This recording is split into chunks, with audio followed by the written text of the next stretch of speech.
Bruh.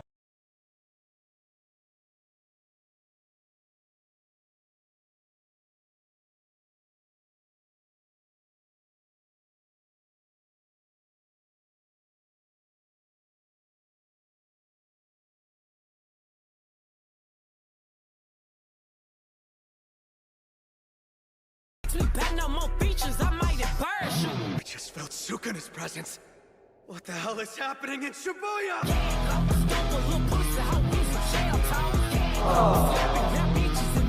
You son of a bitch!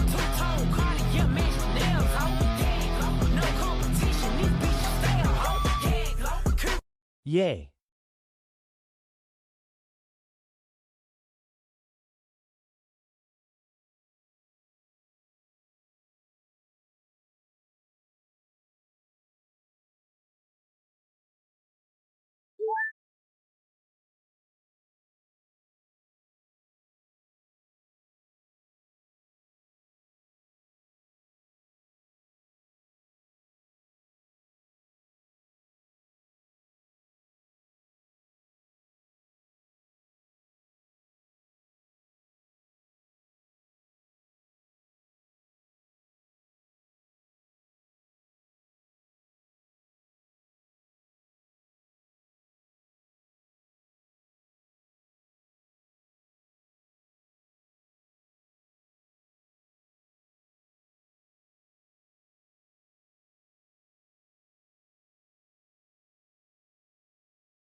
Ah, shit.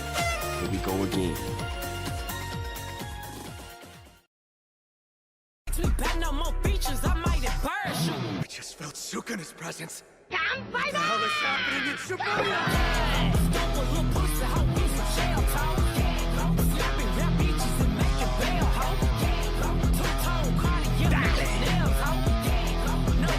That's it, I hate women. Every time I speak to one, I 10 get months, dumped. holy shit, it does track And that's actually why I got February myself was a 10 months fanboy ago. Cause again. brain That's it, cancer? I hate women. Thank God you are Every time I safe. speak to one, I get dumped. And that's why I got myself a femboy again.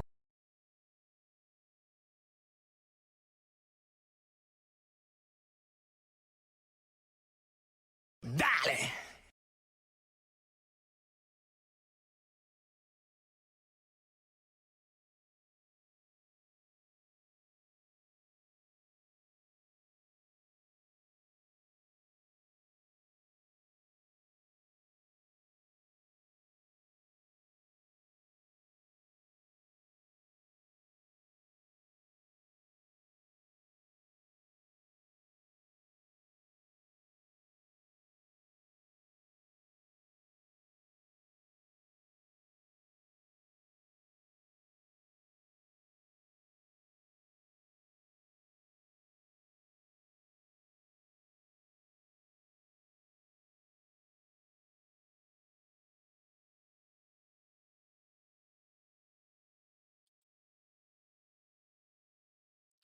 I forgot to switch it. Hold on.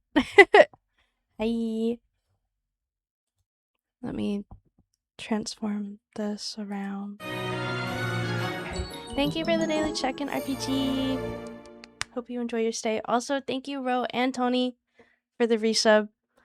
I honestly can't believe it's been 10 months, Tony. That doesn't feel real at all. At least the noises work. Noises work. That's a sound alerts thing. Sound alerts is kind of pissing me off, but I think it's pissing everyone off. Like, I'm so ready to get rid of sound alerts and have everything through StreamerBot. Me neither. Feels like I just started watching Ocarina of Time and Majora's Mask last week. Really, for real. The fact that it's already the end of the year is, like, kind of insane, to be honest.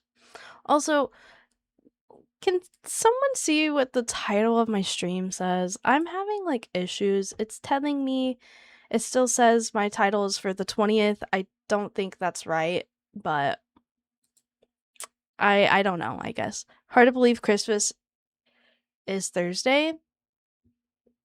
A little. I'm more like, it's more that this year went by way too fast, personally. Since some of you are uncultured of reading A Christmas Carol. Yes. Okay, great. Says day 21 out of 25. Good. Good. I started stream, like, I literally hit the done button and it was like, okay, stream title successfully changed. I started the stream and then Stream Alerts was like, day 20. Happy 8 months of vape free. Like, no, that was yesterday. Please get with the program. Please get with the program. But no, how is everyone? That's weird.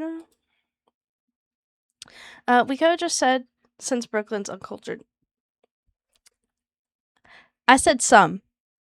Since some of you. Santa! Oh my God! Santa here? I know him. Hi, Spence. Thank you for the daily check-in. I hope you enjoy your stay. Also, hi, Mom. It didn't show me you were live on the home screen for Twitch. I just had to click on your name to find you. It probably hasn't set the notification out. Twitch is weird. I saw the VOD on YouTube. We went up last night. Wait, what do you mean? I saw the VOD on YouTube. We went up. Oh. Yay! Streamer upgrades look great. Thanks! Thanks for the care package. That's the one thing I forgot. I didn't grab a water bottle. I will be right back. I'm sorry, guys. Streamer upgrades look great. Are you talking about the webcam? Thanks! I didn't charge my other headphones, so I'm using my plugged-in ones. Your makeup? Oh, my makeup? Oh, thanks. I never wear makeup, really, I feel. Not much anymore. I got the notifications just now. It's so dumb. She's hiding from Mama. I would not. It just shows, the note shows you are offline on the home screen. That's weird. Okay, I'll be right back. I will grab some water. You guys should grab water too. BRB.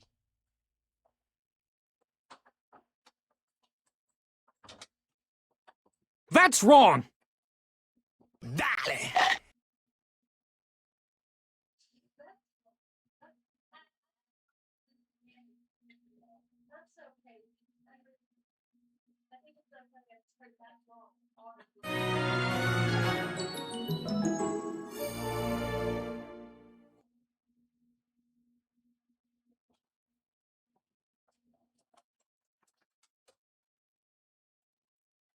My mom is lurking, and I just hear without my headphones in the middle of the living room.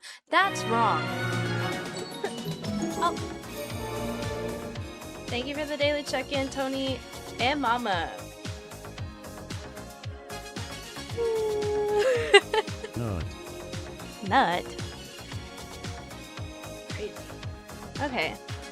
So, I don't even know where Brooklyn is. Is Brooklyn even here?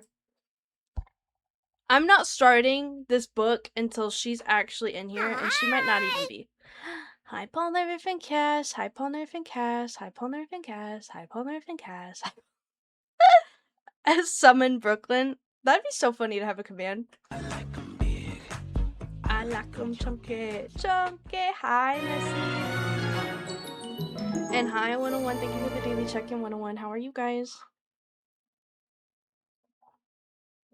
I haven't heard On Fleek in a long time. Makeup On Fleek. Thanks, girl. Thanks, girl. I haven't heard that in a long. The On Fleek kind of get me whiplash. Am I back in middle school? Well, I'm old. You're not old. I mean, I just like, whoa, I went back to middle school. How you doing, Messy? Yeah, how you doing? How you all doing? I hope everyone's doing good. Hi, Paul Nervin Cast. Hi, Paul Nervin Cast. It's lit, y'all. Hi, Paul Nervin Cast. Hi, Paul Nervin Cast. That's crazy. Absolutely crazy. Okay. How's everyone today? Happy Sunday. What'd you guys have for dinner? I had roast. Roast was delicious, by the way. I had such a great dinner today. My mama killed it. Absolutely. And Brooklyn was here earlier. I know she was. Dinner? Tony, have you not had dinner yet? Potatoes and carrots. It's roast. I mean, if I say roast, I think a lot of people might think potatoes and carrots would be there too, right? Right? Still haven't had lunch. Ah! That's crazy. That's crazy. Tony, you need to eat, like, right now. It is 9 at night. You probably didn't even eat breakfast. I don't think you eat breakfast. Have you eaten at all? That's crazy. I'm good. I have homemade fried chicken and french fries. So, she left because she doesn't want to learn. I guess not. She'll stay uncultured then. No. Some have mashed potatoes with roast. Really? Anyways, I had roast with carrots and potatoes. It was really yummy. I ate bread today and coffee. You had coffee? Do you like black coffee? I feel like you do like black coffee. I feel like you do. Anyways, I hope everyone had a good dinner. Tony, you should eat some dinner. Thanks for clearing that up for me. Are you talking about the roast? I mean, technically, you're the one who cleared that up because I didn't know people didn't eat roast with carrots and mashed potato. No, carrots and potatoes every time. Black coffee and 3 sugars. So, I'm gonna need like half a thing of sugar and creamer. It's not even coffee at that point. That's just sugar. Yeah, I can't remember if I have roast, but it does come with mashed potatoes from what I've heard. Huh. No black coffee. Lattes only. We do like lattes. Lattes are delicious. I played cello for my church today. I'll probably start playing every Sunday. Oh. I mean, you did that last Sunday too, so that's sweet. I think that's awesome. I think that's great. Okay. Sorry. I need to... Honestly, my desk is getting so cluttered. I need to clean my desk. I didn't play last Sunday. You played Wednesday. Was it Wednesday? You took your cello to church one other day. It's probably Wednesday. That's why my doc said I'm borderline diabetic. I don't go to him anywhere. Real, you're like, yeah, bad news. I'm never going back there. I feel that. Also, black coffee might be the way to go at that point. Wednesday practice. Wow. My dad used to tell me that my mom didn't cook a lot, but somehow she would never burn the roast. Huh. Does she burn everything else? That's really rough. He's just hating. Yeah, your doctor's just hating. I'm gonna eat and drink what I want, and if I die, I'ma die and enjoy myself. I love that mentality. Slay. See, Mama knows. Mama does know. We all know. You think I'm gonna stop doing that because you want me to stop doing that? Hell no. I'm gonna die happy. I'm gonna die happy. Okay. I have to find out what website I pulled this book from. Hold on. Yes, but today we are reading Charles Dickens' A Christmas Carol. It's gonna be great. I don't remember too much, but she always made good sausage stuffing. Oh. I've never heard of sausage stuffing. Oh my god, can I show them my new water bottle? Yes. Mama's gonna show us her new water bottle. Which is really funny because It's Christmas time. You'll see what you will see what I'm talking about. Is a physical book or digital copy? Digital copy. Sorry, you're gonna have to unlock it. Just hide and peek. No, Mama stream WW. She's really excited. I am. It's so cool. I've had a whole bottle of wine today. I never do that. Kampai. I was like, Blood of my enemy. I'm gonna end this stream. You can even like. Here. Dale. The blood of her enemies. W mom. So Logan filled it up for me, Uh-huh. and I was like, I said I had a whole bottle of water today, and he goes, you're supposed to have like 8 of those. a day, and I was like, I mean, it's the first time in like 6 months. Oh my gosh. Oh, it is. Hello. Hi, Crown. How are you? I hope you're well. How are you guys? We're doing good. How are you, Mama? But it's the water bottle, so I have to drink water now. You do have to drink water now. It's unfortunate that I can't take it to work. No, you can't take it to work. I can't take it to my Catholic hospital job. No, you can't take that to your do you Catholic guys think? hospital job. I should be able to take it to work, right? They can't stop me. I've been sleeping all day as lazy. I woke up at 5 p.m. I understand. She did. I did. I did a lot yesterday. I also felt like I did a lot yesterday. I deep cleaned. Yeah, see, I agree. Thank you, RPG. You should be able to do what you want, Mom. Take a Say screenshot. cheese. Oh. What does it look like? The bad. I don't know. Why are they always trying to get pictures of me? I always try to get pictures of everybody. Let's see. No. That one is trash. It's there permanently. I'm If I figure EP. out how to take Mama, it tell a back. story. I'm gonna tell a story. That's Yeah. the whole point of the stream. I taught her to read. I mean, I was around. Somebody taught her to read. She's gonna read you a story. Somebody taught her to read. That's crazy. Oh no! I'm not a good teacher. Tell me a Tell me a story. Didn't you tell your kid a story today? Plot twist. Mama Toast is reading the story. She actually talked about that. Mom said we were gonna have in the front yard a battle to the death, and if I die, Backyard. We're civilized. you said front, but okay, backyard, fight to the death in the backyard, and if she kills me, she was actually gonna read the Christmas Carol story on stream tonight. That's a little conversation Oh. we had today. Oh, that's so cute. Oh, But we didn't. no, we didn't. I mean, We're still here. she looked at me like I slapped her, and I decided that was probably the wrong thing to say. So, Who would have thought? I mean, I didn't want you guys to miss out on the story. I thought I was being considerate, but yeah, totally. whatever. If I don't show up tomorrow, you guys know what happened. This bitch lying. If I ain't killed her by now, I'm not going to. That's a fair point. Okay. Gotta go Love work. you. Bye. Have fun with job. Oh, yeah. And then Brooklyn shows and leaves. Literally, she is the main reason why I'm doing this story.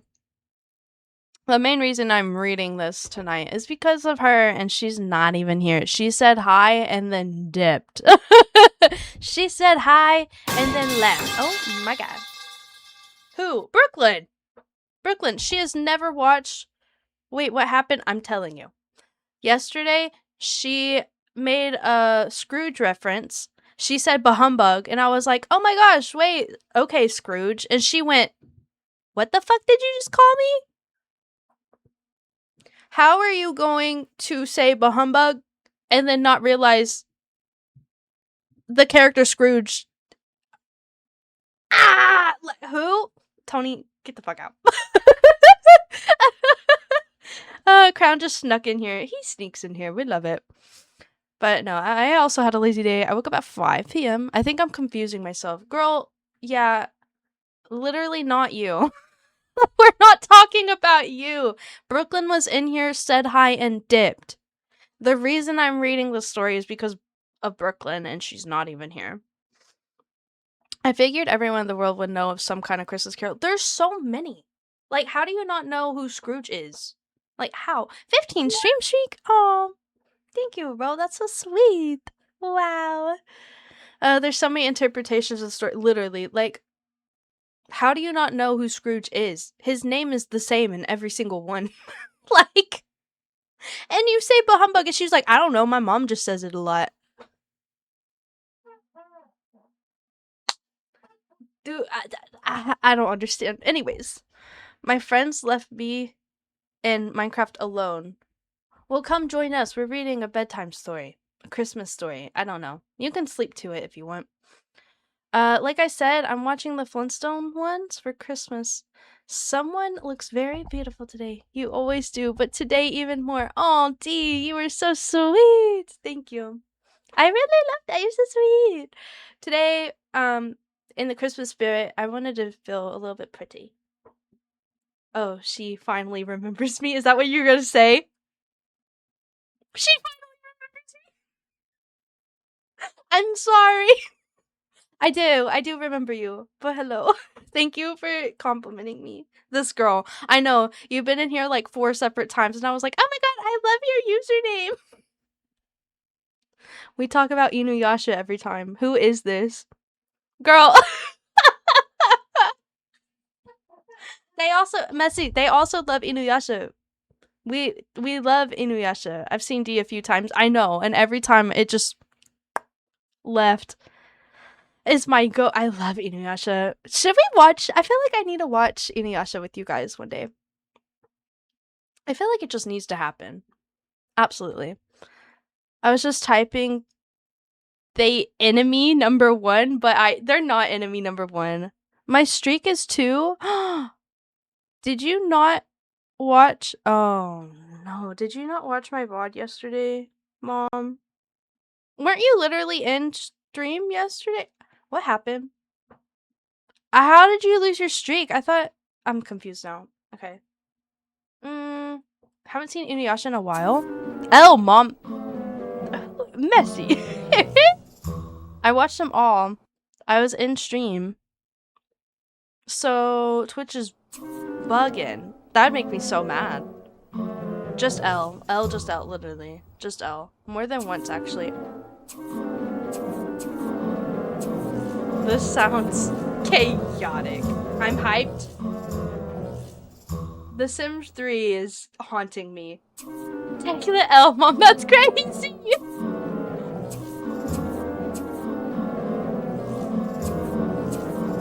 Tony! Tony! He's taking up the whole screen. The uwu. Ow! No! Messy! I'm messy! Messy!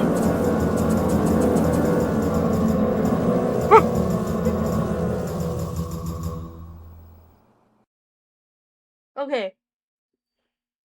I timed her out. I timed her out.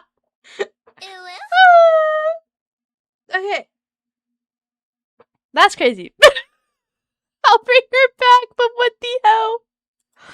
I'm gonna bring her back and she's gonna do it again, please. Okay. And I'm gonna give her everything back. That's wrong. Messy, what did we learn? Free me! I don't think we learned anything. How could you, girl? Did you hear how chaotic that was? Were we in the same damn stream? Look what you did.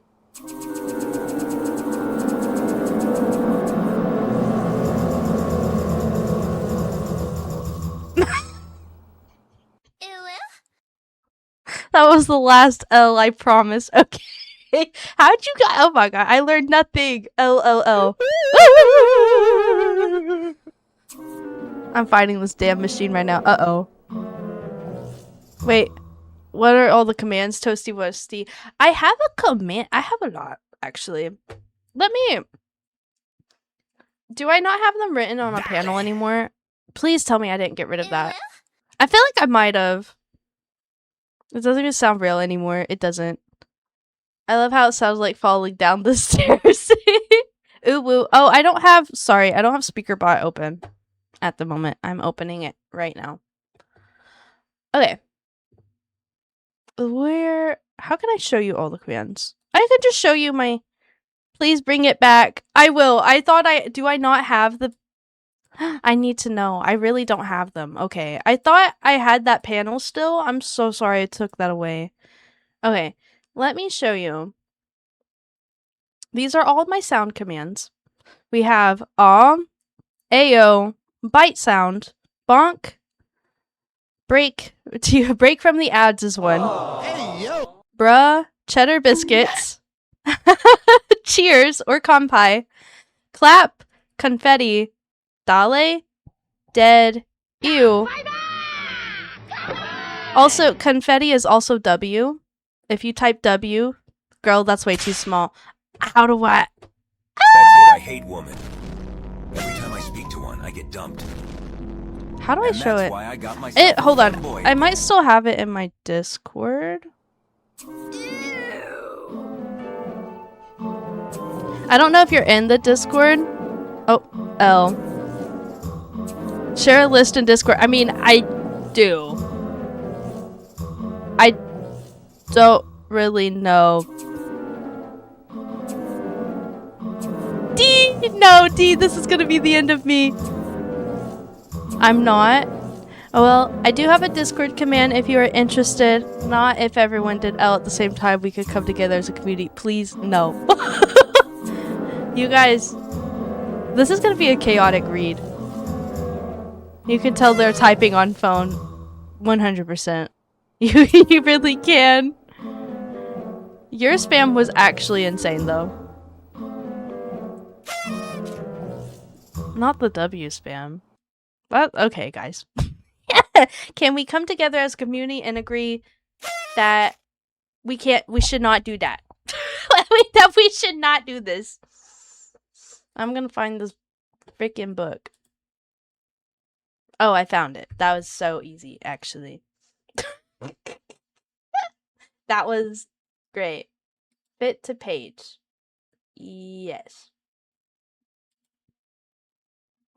Okay. I'm gonna read 2.5. Wait, 3, 2, 2.5. Uh-oh. I'm gonna do the countdown. 2 3/4. What is this countdown for? I miss using anything. Wait, what? I think we should all come together and sing the Christmas hymn and send L as festival. No. PP. Oh, that's a good idea, Mom. Let's check our PPs. 11 inches. Let's go. Let's go. 7 inches. Okay. 7 inches. Okay. I got the biggest PP in here so far. Yeah. 12. Oh. Ro got us beat. It's my lady dick. Ooh. That's so beautiful. That's so great, D. Why I have a Hey, don't complain. What do you mean small? D's over here with 1 inch, with a 1-inch pinch. Be nice. You want to talk about small cock? D. I'm sorry. Okay. Are we ready? I feel like I need something like really festive in the background, but I don't. I got my tree. That's it. At least you have one. I had 67 yesterday. Mine's a drop. It is a drop. Hi, wifey. It looks so pretty. Hi, Astro. Welcome in. How are you? I hope you're well. Are you kidding me, Messy? So you're lying now. 69! Nice. 69 inches. Oh my god. Let's fucking go. Messy's over here lying. She said, this is my last L. That's it, I Was hate it? women. Was it, Every time I Messy? speak to Because one, I don't hate think so. women. Every time I speak to one, I got myself a femboy again. And that's why I got myself a femboy. Why can't I shout out Astral? I don't know. I'll shout her out. Actually, I don't even know if it's gonna work. Because, what? Astral _ Fawn. I don't exist, but you do exist. In my heart. There you go. A working shout out. Because StreamerBot hates me. That was amazing camera work. W. W. I love doing that. I can't ever really do this correctly ever. It only works when I do this. W. Sorry, that wasn't the pen I wanted. No, you're okay. Thank you. Of course. How are you today? I woke up. How many hours ago did I wake up? 3.5 hours ago. I woke up at 5 p.m. There's issues with the command, so it only works for slash for some reason. Yeah, I don't know. It was working fine, and then one day it was just StreamerBot was like, we don't do that anymore. We also don't clip anymore either. Like, come on. Wifey, I got a mouse so I can play small games while I'm here. Oh my gosh, that's so nice. Small games. I love it. I absolutely love it. That was the issue. I had to reset the app and I got everything back. Yeah. Your hands are too tiny. Why are we I don't think it has anything to do with my hands being tiny. Maybe. Maybe. Oh, the clip command's still not working. Sad. All the clips just say URL now. I know. I know, it's so disappointing. Actually, I think it does clip though, because yesterday it didn't post it correctly, but it said yesterday I had 2 clips made. And one of them was from me, and I know I didn't do that. Told you why you always sass me. But fine. Sorry, Mom. Okay. Do you guys want to see this? It's not as cute or festive, but we have this. And is the music a little too loud? It might be. Because I'm going to be reading, and I'm going to be reading this for you guys. I feel like I need to add, like, Christmas-like gifts. Cute. What character do I want? Let's do Nintendo character. Cute Nintendo holiday gifts. Holiday gifts. Transparent. I just want cute stuff. I think it clipped earlier for someone. Hi, Cookie. How are you feeling? Oh. Ma'am. What do you mean, ma'am? How are you? Cookie, how are you? I hope you have a good day today. Oh. Wait, these are cute. Oh, that's so cute. Wait, it might be distracting though. I'm gonna save this. You guys will see them as surprises. Actually, no, I mean, kind of. Kind of. Source GIF already exists. Oh my gosh. What's his name? Oh. I'm alright. Trying to cut things out with the laser cutter and having a time. Oh. Are you getting the hang of it though? Is it exciting? I need more Christmas gifts.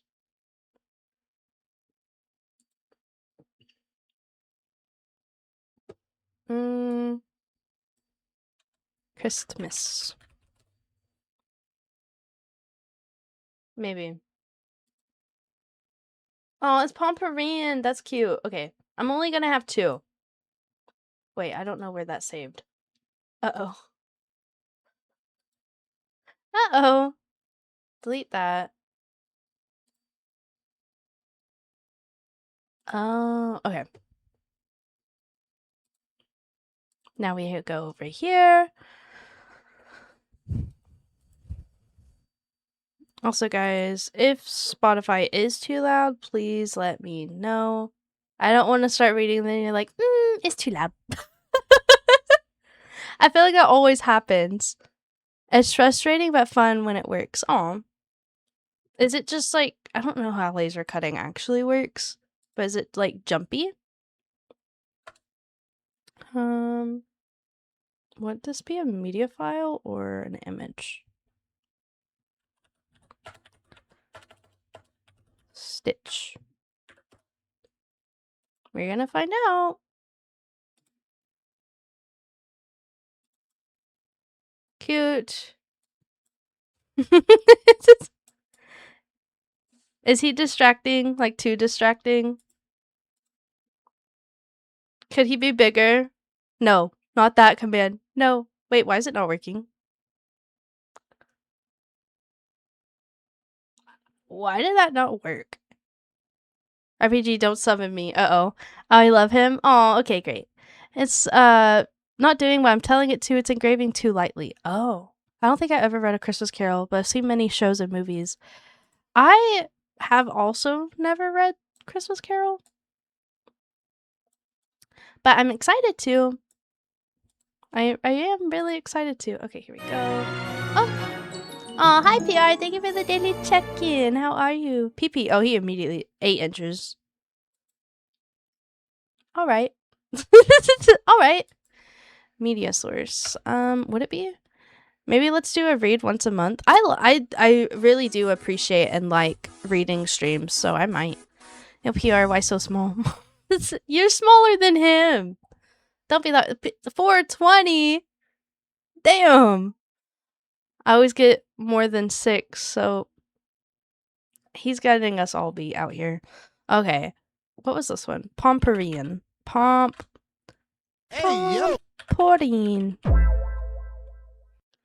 Boom.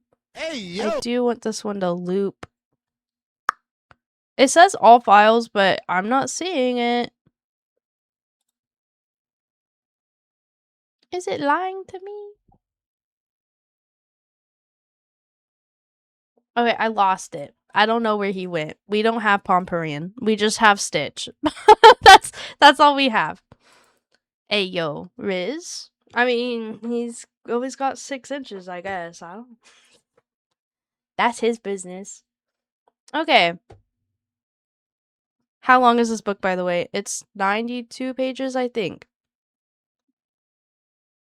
But it's supposed to be a 2.5 hour read. So I'm prepared. This is a long one. I've only seen the movies. Yes. I mean, it's not really a long book. This is a shorter book, but it's going to be a longer stream. Which I'm okay with. Yay! But I don't know. Would you guys like to see the words with me? Because I could definitely just do it like this and read it, but I feel like it'd be more interactive doing it like this. Yay! Too bad I can't stay for the full thing. You could lurk, though. You can listen to it. I'm good with long streams. I do love long streams. I could leave my PC on. That's what I'm saying. I'm gonna fall asleep with this in the best way possible. I know. I've been told many times that I have one of the best voices to sleep to, which is weird. But I get it. You are my audible. Great. Yes, everyone please get cozy. I highly recommend everyone for this stream, since it is a later stream. That's kind of why I did this on purpose. It's a longer just reading stream. We might, after every chapter, talk about the chapter if anyone is still up, or I might just continue. We'll see where it takes us, what the flow is. I'm gonna change this from just chatting, and we're gonna do it to writing and reading, because that's a whole this is a whole category. And I'm also going to change the title to We're Reading A Christmas Carol. Bam, bam, bam. Hey, I use my sleepy lurk all the time. That's true. You do. I fell asleep in BB stream the other night. Oh, did you really? I love falling asleep to streams. It's one of my favorite things to do, to be honest. So, yeah. Did it change the category? Can someone please let me know? Just reading. Literally, just reading should be a... that should be a category. I don't know why it isn't. Wasn't even tired when it happened. Oh, I do that all the time. Tony does fall asleep. He's like the main mod in there, and he falls asleep all the time in her chat. It's kind of like a compliment, though. I'm gonna grab a blanket. I'm gonna need one. It says writing and reading. Good. Bahum fucking bug. Yes, you're gonna learn. We're schooling you today, Brooklyn. We're reading this for you. Let me grab a blanket. Maybe.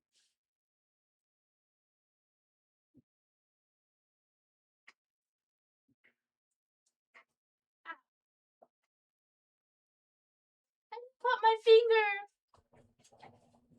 Grab liquor. She back? Wait. Blanket. A blanket? Got mine. Let's go. Still retired. Messi is still retired. Maybe not. Messi, do you want to play game on Christmas? Thank you for the care package. 25 stream streak. Oh, thank you, Brooklyn. What?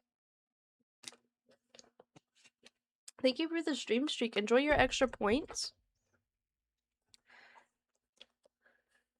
Christmas will be hard unless it's late. I'm starting the stream at 5 p.m. And I'm going for 8 hours on Christmas. So, this Thursday is going to be an 8-hour stream. I can play on Christmas all day. Ooh, you should play puzzles with me. Oh, I would love to do that.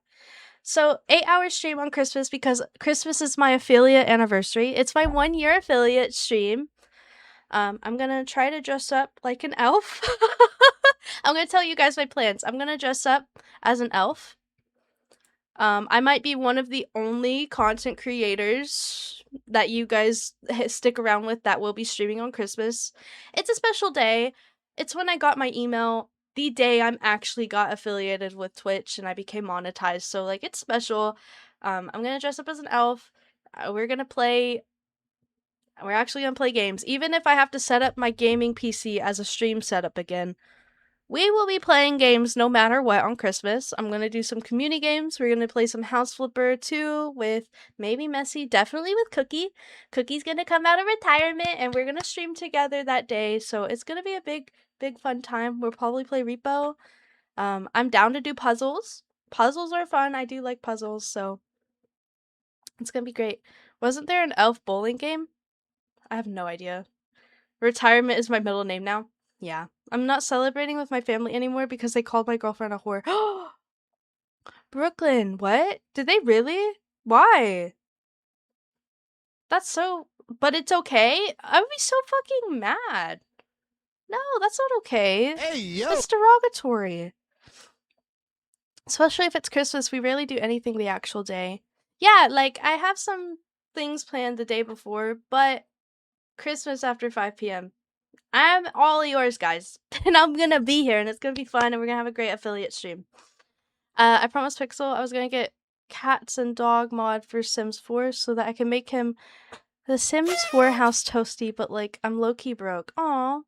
The Sims cats, I will say, even if you can't get it now, the Sims 4 cats and dogs pack is so good.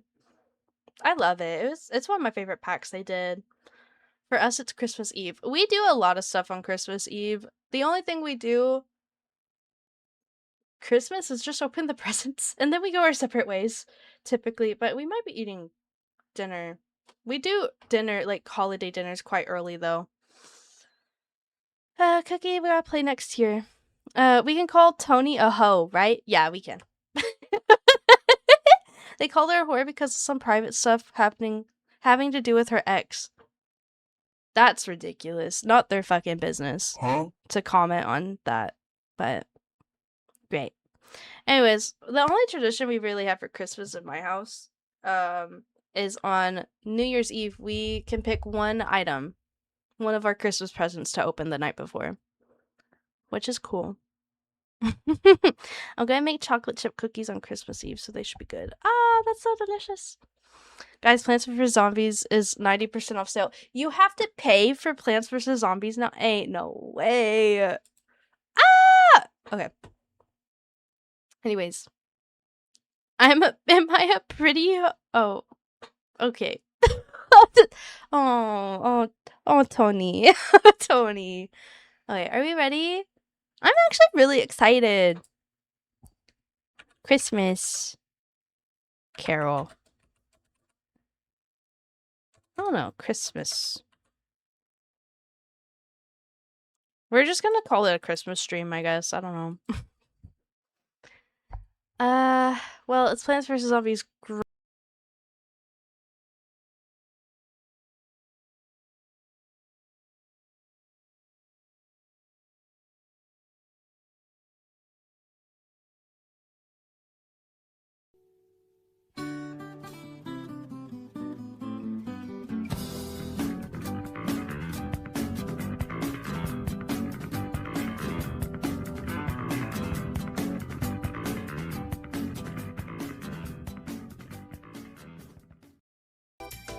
I want you guys to know my mic is out on purpose.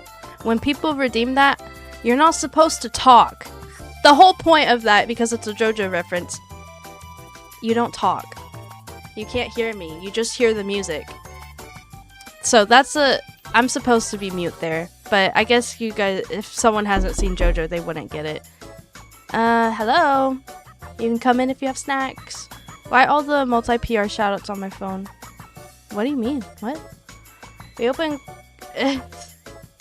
Christmas gifts on Christmas Day, then go to my dad's for a few hours, and then my best friend's house for a bit. I don't even know when I'll be home that day. You're good.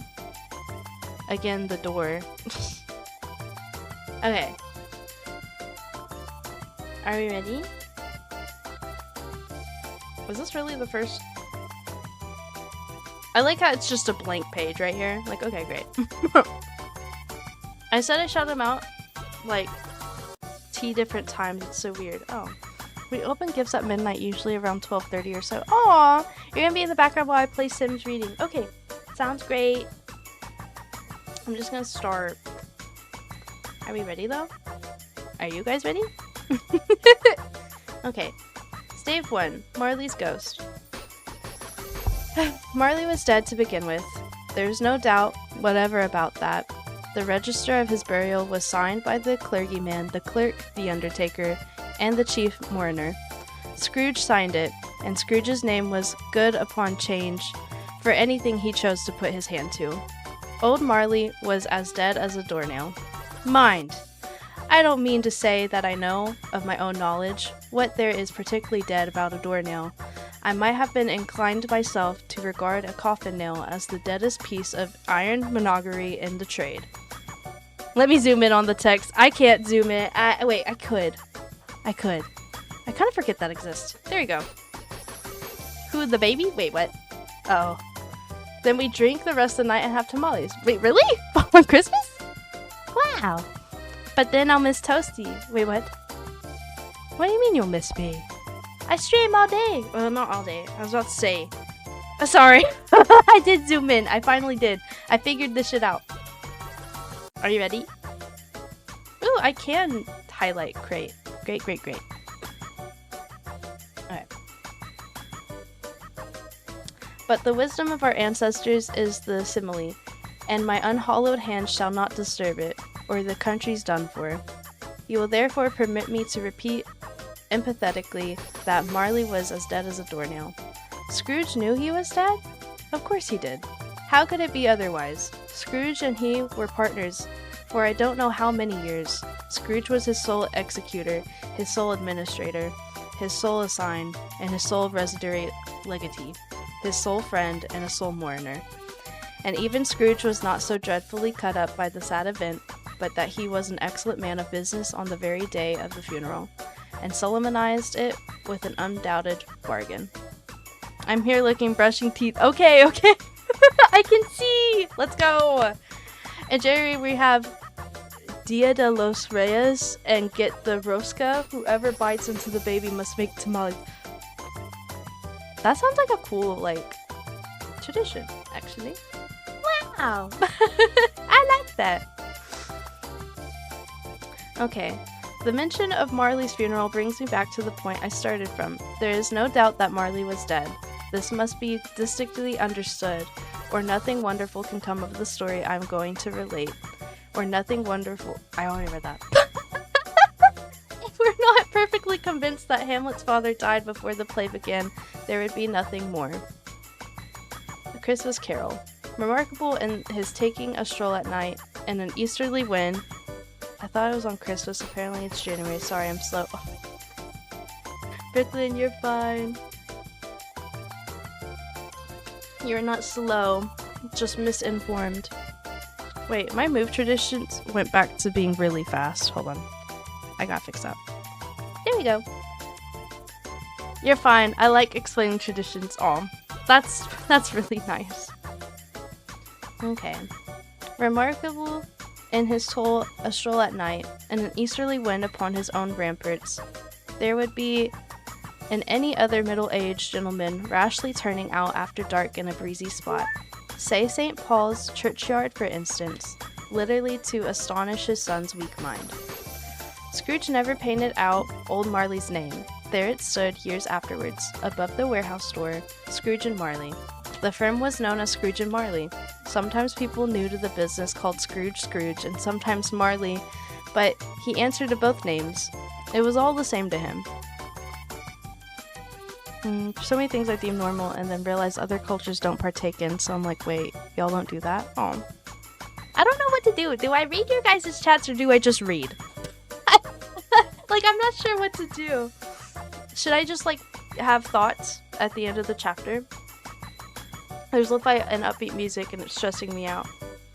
Oh, are you talking? I always turn off music in The Sims 4. There's too much music playing at once. Oh. I always just turn off the music in Sims 4. I don't like it. I like learning stuff too from other cultures. It's really fun. Very fun. Chill music. We do like chill music. But what do you guys want? Do you want me to, like... I don't want to, like, ignore chat. Would you guys rather I just read and not pay attention to chat? And then maybe only pay attention to chat at chapter breaks?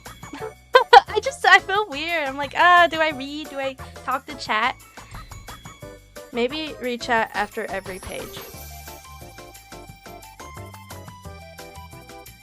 Yeah. What are we? Yeah. Okay. Yes to RPG. Read chat after every page. Okay, I can do that. What RPG said? Okay.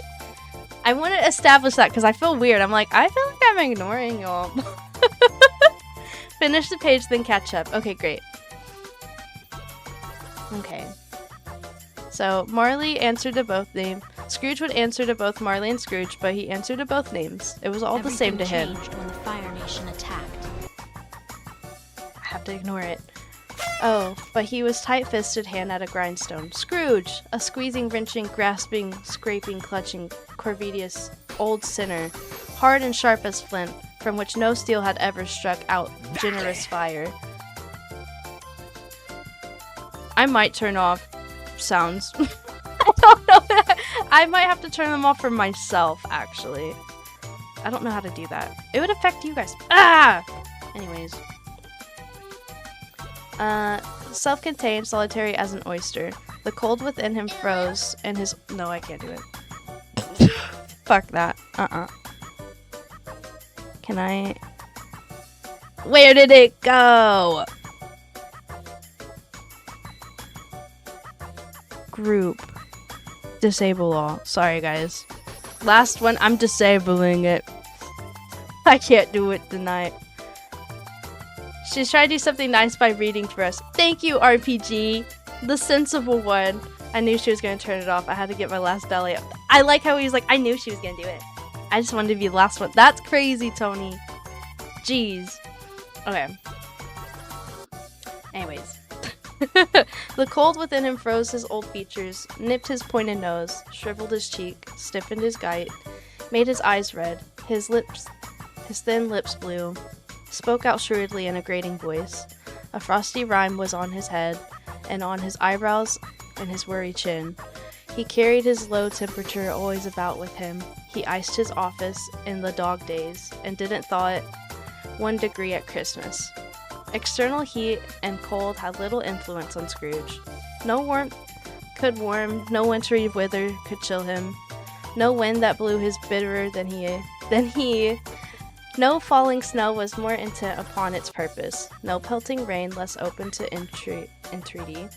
Foul weather didn't know where to have him. The heaviest rain and snow and hail and sleet could boast of the advantage over him only in one respect. They often came down handsomely, and Scrooge never did. Nobody ever stopped him in the street to say with gladsome looks, "My dear Scrooge, how are you? When will you come to see me?" No beggars implored him to bestow a trifle. No children asked him what it was o'clock. No man or woman ever once in his life inquired the way to such and such a place of Scrooge. Even the blind men's dogs appeared to know him, and when they saw him coming on, they would tug their owners into the doorways and up courts, and then would wag their tails as though they said, no eye at all is better than an evil eye, Dark Master." Alright. What are your thoughts? So far, if you guys haven't gathered, Scrooge is not the man to mess with. Mainly saying that for you, Brooklyn. Scrooge is not a great guy. Everyone hates him. To the point, blind men's dogs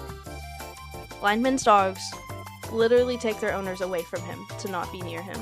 Scrooge is a bitch. He is a bitch. Scrooge is basically a rich prick that owns a law firm. Yep, 100%. I hope he falls in traps. Same. Me too. Me too. So far, asshole. Super duper asshole. Okay. Charles Dickens. But what did Scrooge care? It was the very thing he liked. To edge his way along the crowded paths of life, warning all human sympathy to keep its distance. What would the knowing ones call nuts to Scrooge? Once upon a time, we have an ad break in 5 minutes, guys. I'm sorry, I just want you to know. Once upon a time, of all the good days in the year, on Christmas Eve, old Scrooge sat busy in his courting house. It was cold, bleak, biting weather, foggy withal, and he could hear the people in the court outside go wheezing up and down, beating their hands upon their breasts and stamping their feet upon the pavement stones to warm them. The city clocks had only just gone 3, but it was quite dark already. It had not been light all day, and candles were flaring in the windows of the neighboring offices. Like ruddy smears upon the palpable brown air, the fog came pouring in at every chink and keyhole, and it was so dense without that, although the court was of the narrowest, the houses opposite were mere phantoms. To see the dingy cloud come dropping down, obscuring everything, one might have thought that nature lived hard by and was brewing on a large scale. The door of Scrooge's counting house was open that he might keep his eye upon his clerk, who, in a dismal little cell beyond, a sort of tank, was copying letters. Scrooge had a very small fire, but the clerk's fire was so much smaller and it looked like one coal. But he couldn't replenish it, for Scrooge kept the coal box in his own room, so surely, as the clerk came in with the shovel, the master predicted that it would be necessary for them to part.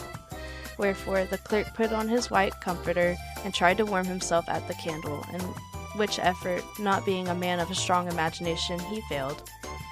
"A Merry Christmas, Uncle! God save you!" cried a cheerful voice. It was the voice of Scrooge's nephew, who came upon him so quickly that the first intimation he had of his approach. "Bah!" Scrooge said. "Humbug!" He had so heated himself with the rapid walking in the fog and frost that his nephew of Scrooge's, that he was all in a glow. His face was ruddy and handsome, and his eyes sparkled, and his breath smoked again. Oh, welcome back. Welcome back, Ro. Okay. Christmas Carol. "Christmas a humbug, Uncle," Scrooge's nephew. "You don't mean that, I'm sure." "I do," said Scrooge. "Merry Christmas. What have you to be merry? What reason could you have to be merry? You're poor enough." "Come then," returned the nephew gaily. "What right have you to be dismal? And what reason have you to be morose? You're rich enough." Scrooge, having no better answer ready on the spur of the moment, said, "Bah!" and followed it up with, "Humbug." "Don't be cross, Uncle," said the nephew. "What else could I be?" returned the uncle. "When I live in such a world of fools as this, Merry Christmas. Out upon Merry Christmas. What's Christmas time to you but a time for paying bills without money? A time for finding yourself a year older, and not an hour richer. A time for balancing your books and having every item in them, through a round of dozen months presented dead against you? If I couldn't work my will," said Scrooge indignantly, "every idiot who goes with Merry Christmas on his lips should be boiled with his own pudding, and buried with the stake of holly through his chest. He should." "Uncle," pleaded the nephew. "Nephew," returned the uncle sternly, "keep Christmas in your own way, but let me keep it in mine." "Keep it," repeated Scrooge's nephew. "But you don't keep it." "Leave it all alone then," said Scrooge. Much good may it do you, much good has it ever done you." "There are many things from which I might have deprived good, by which I have not profited, I dare say," returned the nephew. "Christmas among the rest, but I am sure I have always thought of Christmas time when it came around. Apart from the veneration due to its sacred name and origin. If anything belonging to it could be a part of that, as a good time, a kind, forgiving, charitable, pleasant time.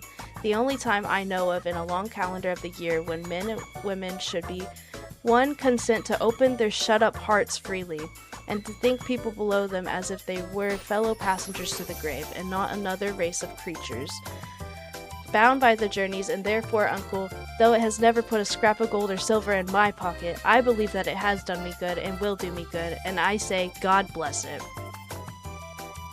Yeah. Fuck Scrooge so far. There's more. I don't know.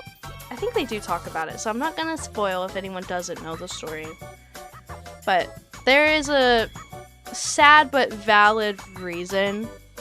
Not too valid, but there's a true reason why Scrooge treats his nephew the way he does. Thank you, Spence, for the care package. I will need it. I will need it. I will need it. But thank you. Okay, I'm gonna get back to reading.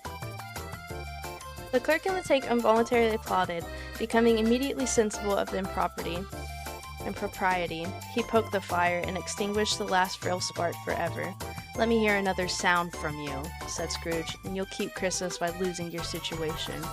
You're quite a powerful speaker, sir, he added, turning to his nephew. I wonder you don't go into Parliament. Don't be angry, Uncle. Come, dine with us tomorrow.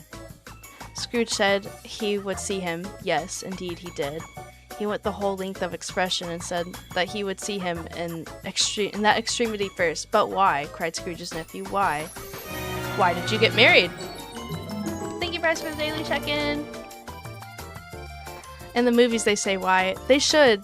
In the movies, they say why, but they should in the book as well. But hi, 50 times! Oh my gosh.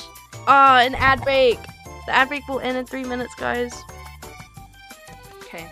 I'm not gonna read the meanwhile let's catch up on chats, but I just woke up. Dude, I woke up at 5 p.m. today. I feel that. I'm re-downloading Fallout so I can play an old game file, hoping it's not messed up. I hope it works out and it's not messed up. It would suck if it was. I hope it's not though. But yeah, welcome in, Bryce. We are reading. We are reading A Christmas Carol because some people in chat have never, one, heard of Christmas Carol, or they know of the story, but, like, only seen the movies. Anytime, Bryce. Let's reading. We are reading. I hope you all enjoy it. But why? Cried Scrooge's nephew. Why? Why did you get married? Said Scrooge. Because I fell in love. Because you fell in love, growled Scrooge, as if that were the only thing in the world more ridiculous than a Merry Christmas. Good afternoon. Nay, Nuncle, but you never come to see me before that happened, and why give it a reason for not coming now? Good afternoon, said Scrooge. I want nothing from you. I ask nothing of you. Why can we not be friends? Good afternoon, said Scrooge. I'm sorry with all my heart to find you so resolute. We have never had any quarrel, to which I have been a party. But I have made the trial in a homage to Christmas, and I will keep my Christmas humor to the last. So a Merry Christmas, Uncle. Good afternoon, said Scrooge. And a Happy New Year. Good afternoon, said Scrooge. Stop reading so good. Oh, I'm gonna fall asleep. Ain't no way. So back to nap time, I'm hearing. Yes, I am very much encouraging you guys. Grab a blanket, grab a warm drink, get cozy, fall asleep if you have to. This is one of my favorite types of streams. I love reading streams on Twitch so much. Like, I actually enjoy listening to people read. So please enjoy it. I keep seeing TikToks of Ark Survival, and I've also been tempted to replay it. Ooh. I did enjoy playing that when I played it. You could have been reading this whole time. I could have. I never thought about it, though. Like, it's just something I enjoy, but yesterday when, like, Tony was like, that's a good idea, I was like, wait, my chat would like that. I hope you guys like it. I'm enjoying it. But yeah. I'm gonna get back to reading, but so far I hope you guys are enjoying it, and also, Spence, I think you should replay it. I don't mind it. Yay!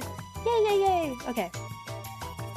His nephew left the room without an angry word, notwithstanding. He stopped at the outer to bestow the greetings. Of the season of the clerk, who, cold as he was warmer than Scrooge, for he had returned to them cordially. "There's another fellow," muttered Scrooge. Oh, I sounded way too happy about that. "There's another fellow," muttered Scrooge, who overheard him.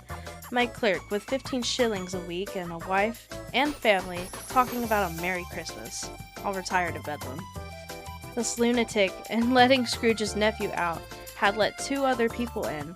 They were portly gentlemen, pleasant to behold, and now stood with their hats off in Scrooge's office. They had books and papers in their hand and bowed to him. "Scrooge and Marley's, I believe," said one of the gentlemen, referring to the list. "Have I the pleasure of addressing Mr. Scrooge or Mr. Marley?" "Mr. Marley has been dead these 7 years," Scrooge replied. "He died 7 years ago this very night." "We have no doubt his liberty is well represented by his surviving partner," said the gentleman, presenting their credentials. It certainly was, for they had 2 kindred spirits.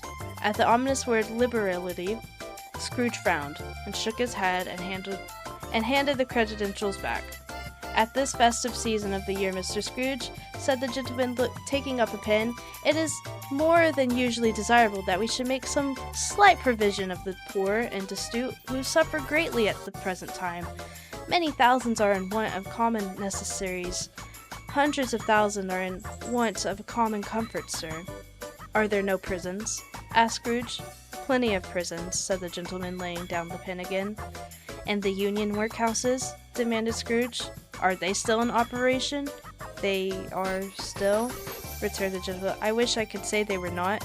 The treadmill and the poor law in full vigor then," said Scrooge. "Both very busy, sir." "Oh, I was afraid from what you said at first that something had occurred to stop them in their useful course," said Scrooge. "I'm very glad to hear it." Under the impression that they scarcely furnish Christian cheer of mind or body to the multitude, returned to the gentleman. "A few of us are endeavoring to raise a fund to buy the poor some meat and drink and means of warmth.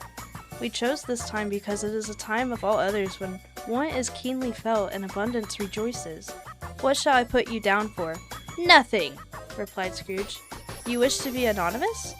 "I wish to be left alone," said Scrooge. "Since you ask me what I wish, gentlemen, that is my answer. I don't make merry myself at Christmas, and I can't afford to make idle poor people merry. I help to support the establishments I have mentioned. They cost enough, and those who are badly off must go there. Many can't go there, and many would rather die." "If they would rather die," said Scrooge, "they better do it and decrease the surplus population. Besides," "Excuse me, I don't know that." "But you might know it," observed the gentleman. "It is not my business," Scrooge returned. "It's enough for a man to understand his own business and not to interfere with other people's. Mine occupies me constantly. Good afternoon, gentlemen." Seeing clearly that it would be useless to pursue the point, the gentleman withdrew. Scrooge resumed his labors, and with an improved opinion of himself, and a more facetious temper than usual with him. Meanwhile, the fog and darkness thickened so that people ran about with flaring links, proffering their services to go before horses and carriages and conduct them on their way. The ancient tower of church, whose gruff old bell was always peeping slyly down at Scrooge, out in the Gothic window in the wall, became invisible, and struck the hours and quarters in the clouds with tremulous vibrations. Afterwards, as if the teeth were chattering in its frozen head up there, the cold became intense. In the main street at the corner of the court, some laborers were repairing the gas pipes and had lighted a great fire in the brazier, round which a party of ragged men and boys were gathered, warming their hands and winking at their eyes before the blaze in rapture. The water plug being left in solitude, it overflowings sullenly congealed and turned to misanthropic ice. The brightness of the shops were holy sprigs and berries crackled in the lamp heat of the windows, made pale faces ruddy as they passed. Poulterers' and grocers' trade became a splendid joke, a glorious pageant, with which it was next to impossible to believe that such dual principles as bargain and sale had anything to do. The Lord Mayor in the stronghold of the mighty mansion house gave orders to 50 cooks and butlers to keep Christmas as the Lord Mayor's household should, and even the little tailor, whom he had fined 5 shillings of the previous Monday for being drunk and bloodthirsty in the streets, stirred up tomorrow's pudding in his garret, while his lean wife and the baby sallied out to buy beef. Foggier yet and colder, piercing and searching and biting cold. If the good Saint Dunstan had nipped the evil spirit's nose with a touch of such weather as that, instead of using his familiar weapons, then indeed he would have roared to lusty purpose.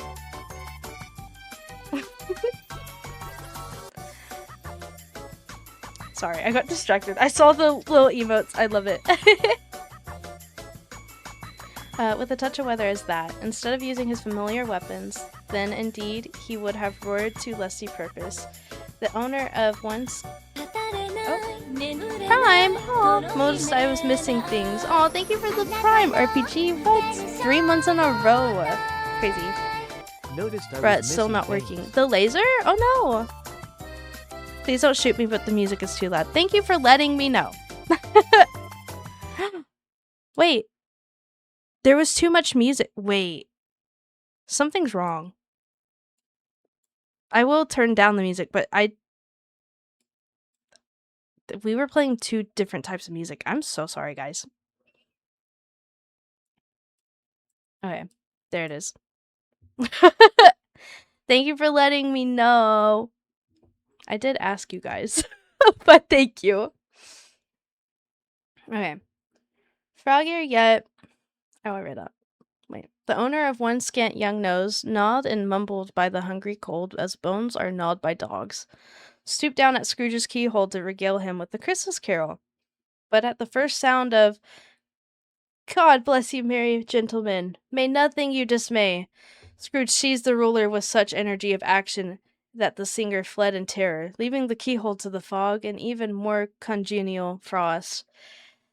At length the hour of shutting up the counting house arrived. With an ill-willed Scrooge dismounted from his stool and tactfully admitted the fact to the expectant clerk in the tank, who instantly snuffed his candle out and put on his hat. "You'll want all day tomorrow, I suppose," said Scrooge. "If quite convenient, sir." "It's not convenient," said Scrooge, "and it's not fair. If I was to stop 1/2 crown for it, you'd think yourself ill-used, I'll be bound." The clerk smiled faintly. "And yet," said Scrooge, "you don't think me ill-used, when I pay a day's wages for no work." The clerk observed that it was only once a year. "A poor excuse for picking a man's pocket every 25th of December," said Scrooge, buttoning his greatcoat onto the chin. "But I suppose you must have the whole day. Be here all the earlier next morning." The clerk promised that he would, and Scrooge walked out with a growl. The office was closed in a twinkling, and the clerk with the long ends of the winter comforter dangling below his waist, for he boasted no greatcoat. He went down a slide on Cornhill, at the very end of the lane of boys 20 times, in honor of it being Christmas Eve, and then ran home to Camden Town, as hard as he could pelt, to play at the blind man's buff. Wait, Wish? You talk louder than you read? Great. Wiggle said earlier, but you ignored her. I didn't ignore her. I didn't understand. I thought she was talking about The Sims 4. Because I was like, oh, wait. I was like, oh, yeah, I always turn the music off in The Sims 4. I didn't know. I can't hear OBS. Yeah. Sorry, Brooklyn. I had no idea. I can't hear anything from OBS right now. I'm only hearing everything outside of OBS. Okay. Yeah, OBS is like fucky wucky right now. I have tea for you. I'm interested. She's doing great. I'm doing great. Oh, thanks. That makes sense. Yeah, I can't hear shit. I only hear my Spotify.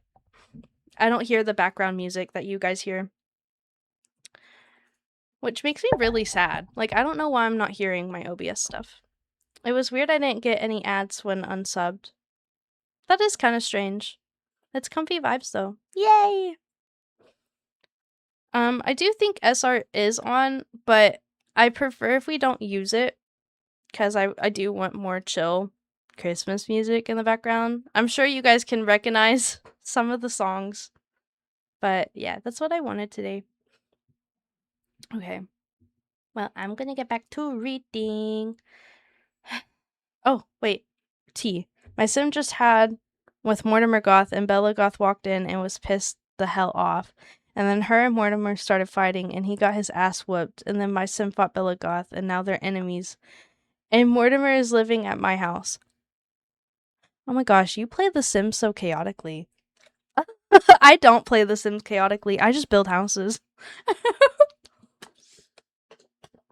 Alright. Womp womp. Yes, womp womp. And my sim is pregnant. No. No. That's crazy. Okay, well, I'm gonna get back to reading. Tell me more about it. I need to know more. And so Isabella, oh god, there is more. What did his daughter have to do? What did Isabella do?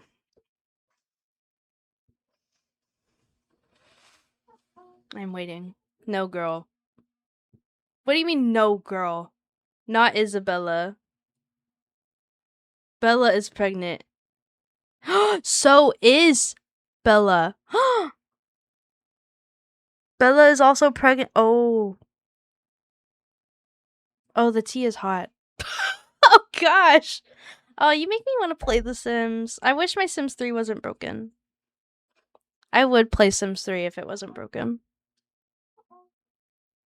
Maybe. We'll see. Tea. It is quite... the tea is good. The tea was great. Thank you. Sus. Still not working, but it is very sus. Okay. I go back to reading. I think I have Sims 2 somewhere. I love The Sims 2, bro. It's so nice. Okay. Scrooge took his melancholy dinner in his usual melancholy tavern, and having read all the newspapers and beguiled the rest of the evening with his banker's book, went home to bed. He lived in the chambers which had once belonged to his deceased partner.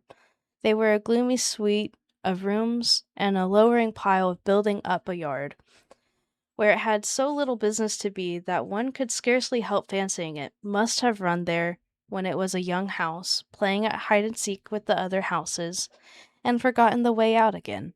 It was old enough now, and dreary enough, for nobody lived in it but Scrooge, the other rooms being all let out as offices. The yard was so dark that even Scrooge, who knew its every stone, was fain to grope with his hands. The fog and frost so hung about the black old gateway of the house that it seemed as if the genius of the weather sat in mournful meditation on the threshold. Now is it a fact that there was nothing at all particular about the knocker on the door, except that it is very large. It is also a fact that Scrooge had seen it night and morning during his whole residence in the place, also that Scrooge had as little of what is called fancy about him as any man in the city of London, even including, which is... What is my mouse doing? That's gonna bother me. Wait, can I just... I can use my keyboard. Sorry, guys. I'm learning. I'm learning, and that made me very excited. Okay. Okay. Him as any man in the city of London, even including, which is a bold word, the corporation, aldermen, and livery.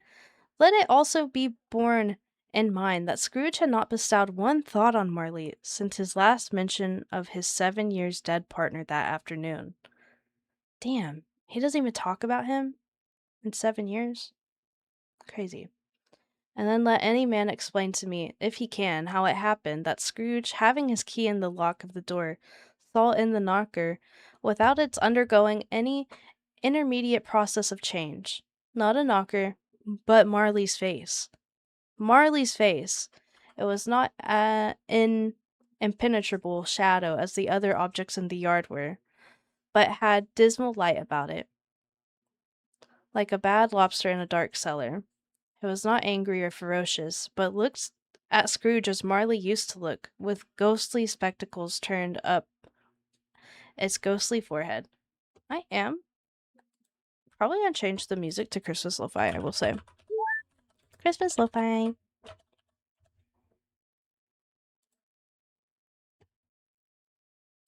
I feel like the rock Christmas might be a little too much for this. Okay. But looked at Scrooge as Marley used to look, with ghostly spectacles turned up on its ghostly forehead. The hair was curiously stirred, as if it had been by breath or hot air, and though the eyes were wide open, they were perfectly motionless. That and its livid color made it horrible, but its horror seemed to be in spite of the face and beyond its control rather than the part of its own expression. As Scrooge looked fixedly at this phenomenon, it was a knocker again. To say that he was not startled, or that his blood was not conscious of a terrible sensation to which it might have been a stranger from infancy, would be untrue. But he put his hand upon the key he had reclinished and turned it sturdily, walked in, and lighted his candle. He did pause, with a moment in resolution, before he shut the door, and he did look cautiously behind it first, as if he half expected to be terrified with the sight of Marley's pigtails sticking out into the hall. But there was nothing on the back of the door, except for the screws and nuts that held the knocker on. So he said, "Pooh! Pooh!" and closed it with a bang. The sound resounded through the house like thunder. Every room above, and even cask in the wine merchant's cellars below, appeared to have separate peal of echoes of its own. Scrooge was not a man to be frightened by echoes. He fastened the door and walked across the hall and up the stairs, slowly too, trimming his candle as he went. Hi, Flicky. Thank you for the daily check-in. Please enjoy your stay. Today we're reading A Christmas Carol because a lot of people in chat haven't actually read the original story. But welcome in. I hope you're having a good one. This is not going to be so chatty. And if you're playing Minecraft, I hope you're enjoying it. Nice. Yes. You may talk vaguely about driving a coach and 6 up a good flight of stairs. Or through a bad young Act of Parliament, but I mean to say, you might have got a hearse up that staircase and taken it broadwise, with the splinter bar towards the wall and the door towards the balustrades, and done it easy. There was plenty of width for that, and room to spare, which is perhaps the reason why Scrooge thought he saw a locomotive hearse going on before him in the gloom. Half a dozen gas lamps out of the street wouldn't have lighted the entry too well, so you may suppose that it was pretty dark with Scrooge's dip. Up went Scrooge, not caring a button for that.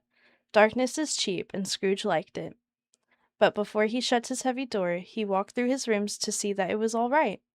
He had just enough recollection of the face to desire to do that. Sitting room, bedroom, lumber room, all as they should be. Nobody under the table, nobody under the sofa, a small fire in the grate, spoon and basin ready, and the little saucepan of gruel Scrooge had a cold in his head upon the hob.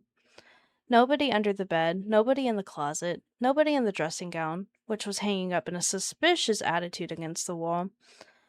Lumber room, with, as usual, old fire guard, old shoes, 2 fish baskets, washing stand on 3 legs, and a poker.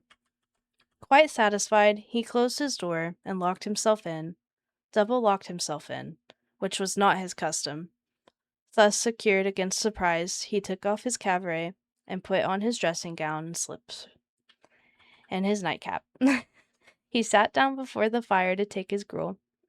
It was a low, very low fire indeed, nothing on such a bitter night. He was obliged to sit close to it and brood over it, before he could extract the least sensation of warmth from such a handful of fuel. The fireplace was an old one, built by some Dutch merchant long ago, and he paved all around the quaint Dutch tiles designed to illustrate the scriptures.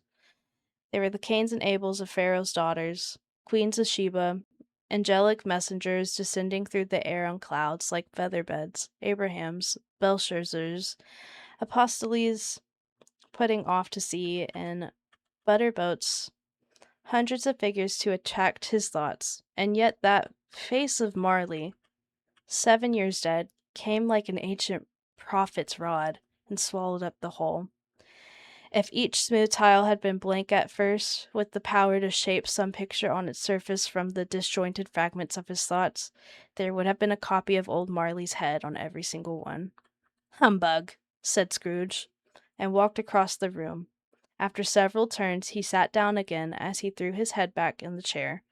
His glance happened to rest upon a bell, a disused bell, that hung in the room and communicated for some purpose now, forgotten, with the chamber in the highest story of the building. It was with great astonishment, and with a strange, impeccable dread, that as he looked, he saw this bell begin to swing. It swung so softly in the outset that it scarcely made a sound, but soon it rang out loudly, and so did every bell in the house.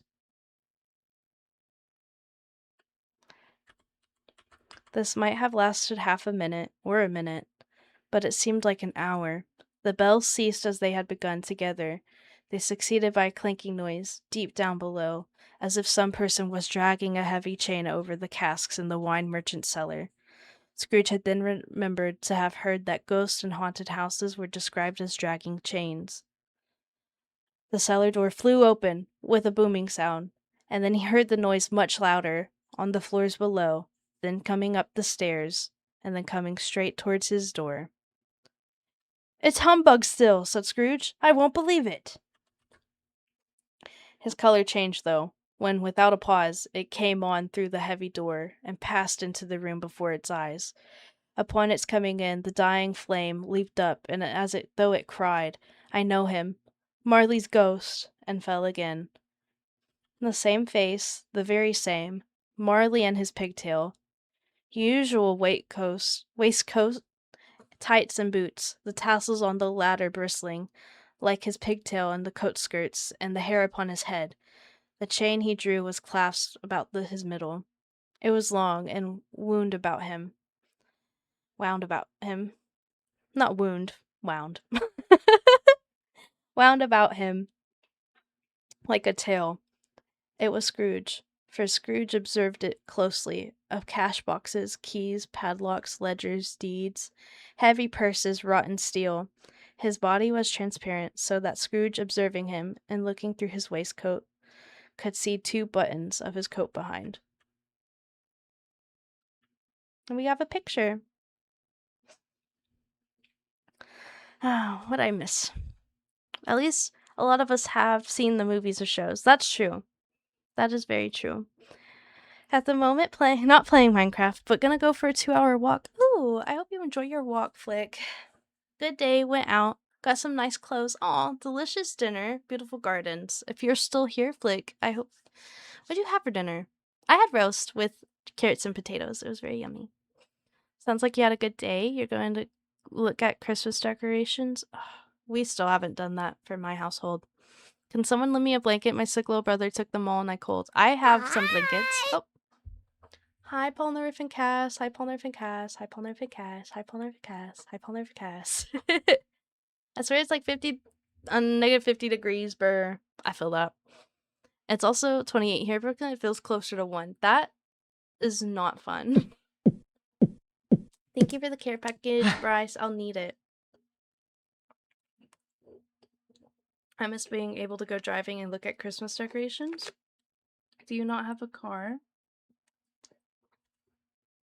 That's gotta be hard, if that's the reason. Nah, bro. Fair. Valid. Alright.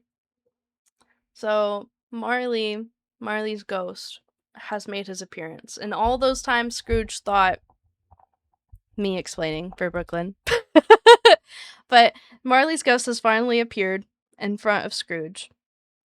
And Scrooge has been reminded of Marley for the first time in 7 years. He's finally seeing his face, and then boom! The ghost of Marley. I'm out of a car for a bit. Oh, really? No license. Also, my dad used to driving. Oh, okay. I'm out of a car for a bit. I've never had a car.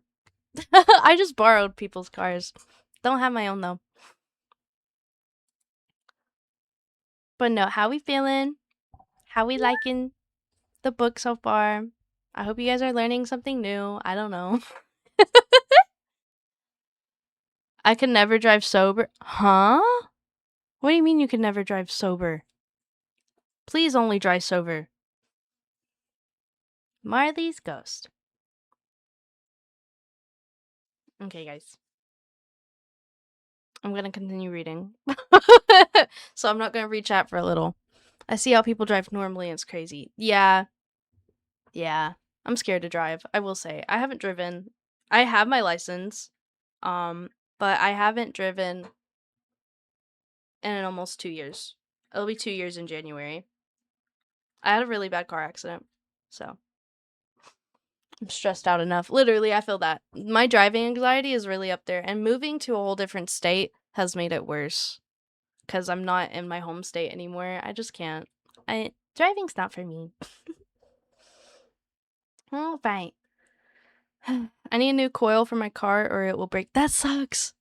Oh, Lord. I hope you can get a new coil soon. It's not going to break the bank. Okay.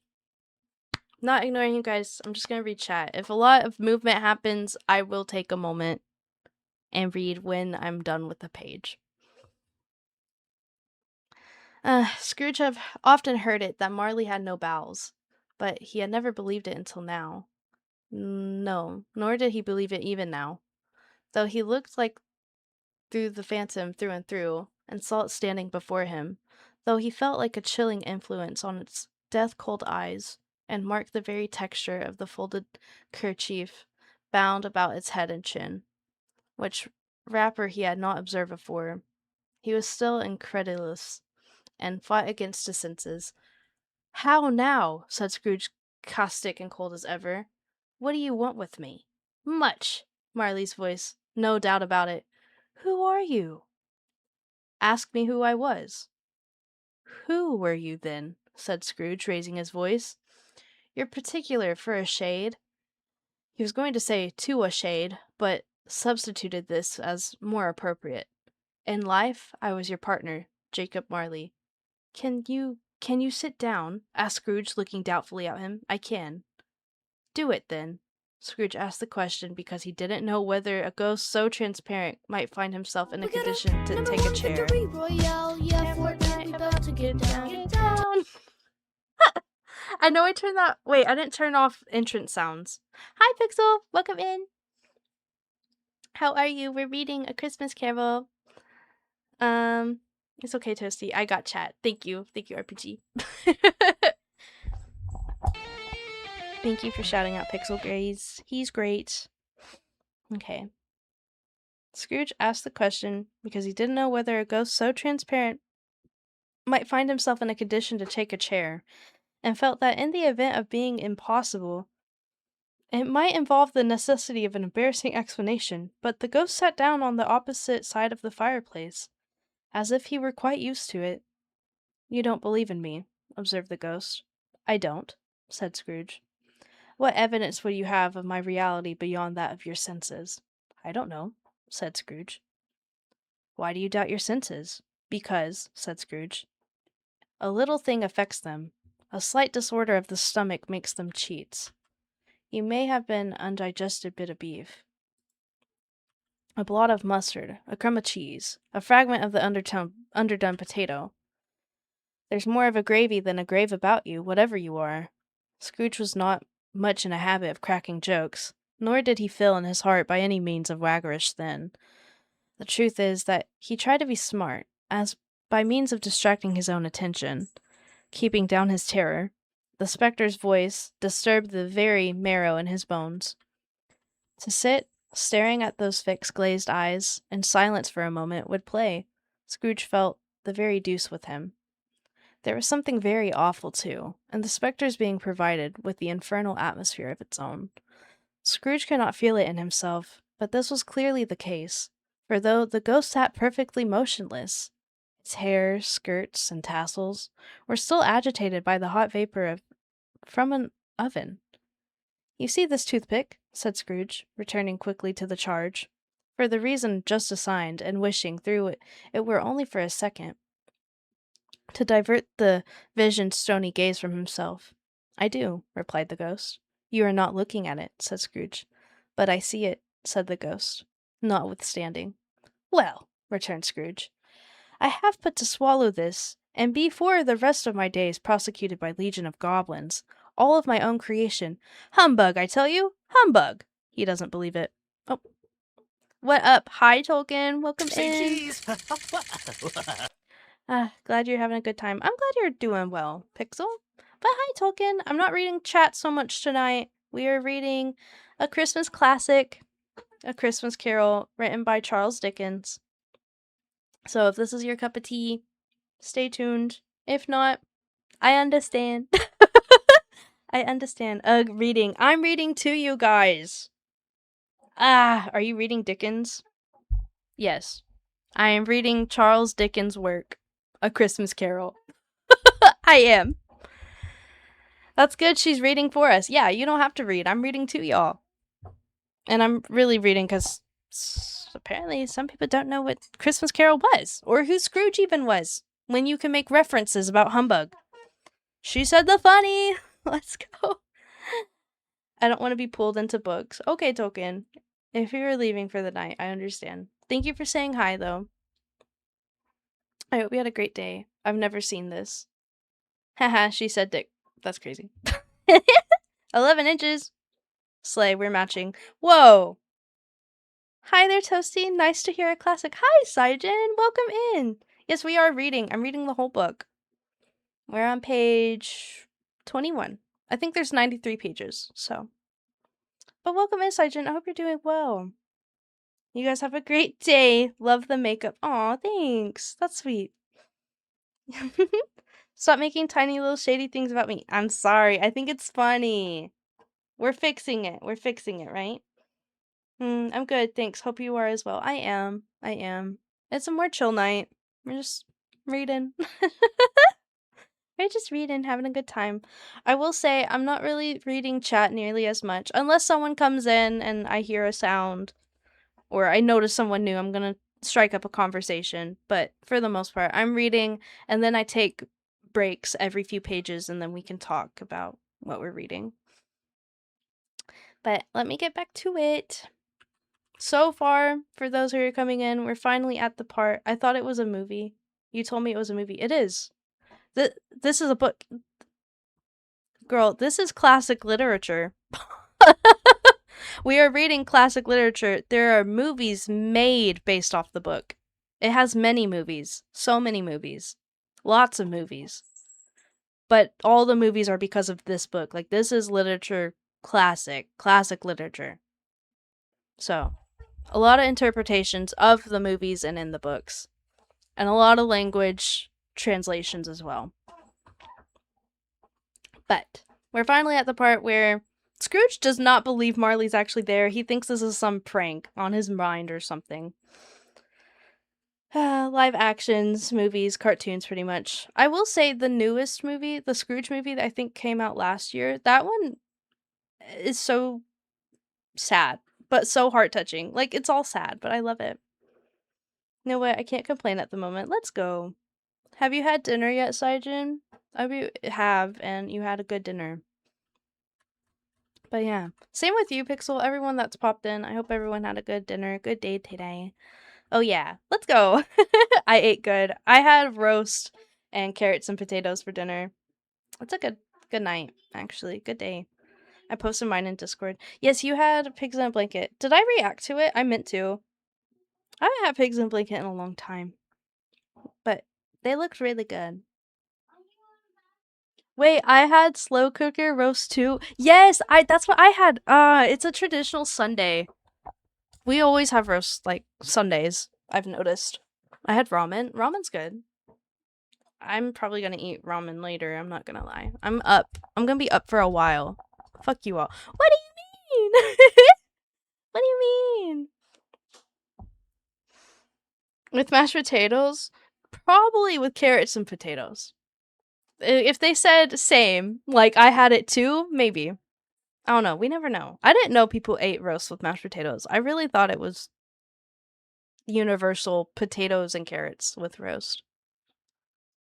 But I don't know.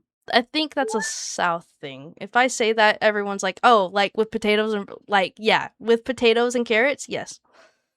You and your damn fancy ass meals. It's not even this is so easy to make.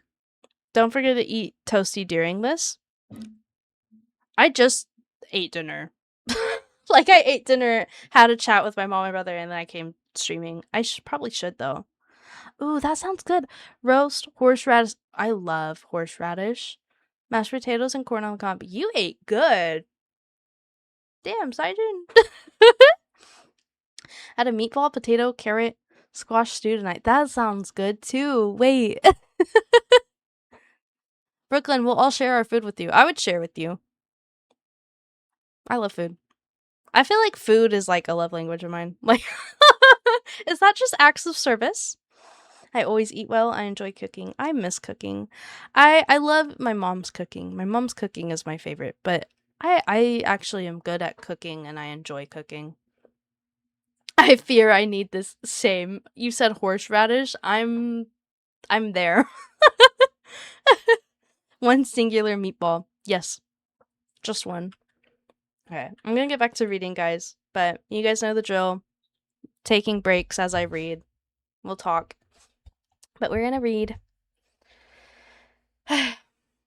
At this, the spirit raised a frightful cry, and shook its chain with such a dismal and appalling noise, that Scrooge held on tight to his chair to save himself from falling in a swoon. But how much greater was his horror when the phantom, taking off the bandage round its head, as if it were too warm to wear indoors, its lower jaw dropped upon its breast. Scrooge fell upon his knees and clapped his hands before his face. "Mercy," he said. "Dreadful apparition, why do you trouble me?" "Man of the worldly mind," replied the ghost, "do you believe in me or not?" "I do," said Scrooge. "I must." Do you have pants on, sir? Oh. What's that? Hi, Swaggy. Welcome in. Pants?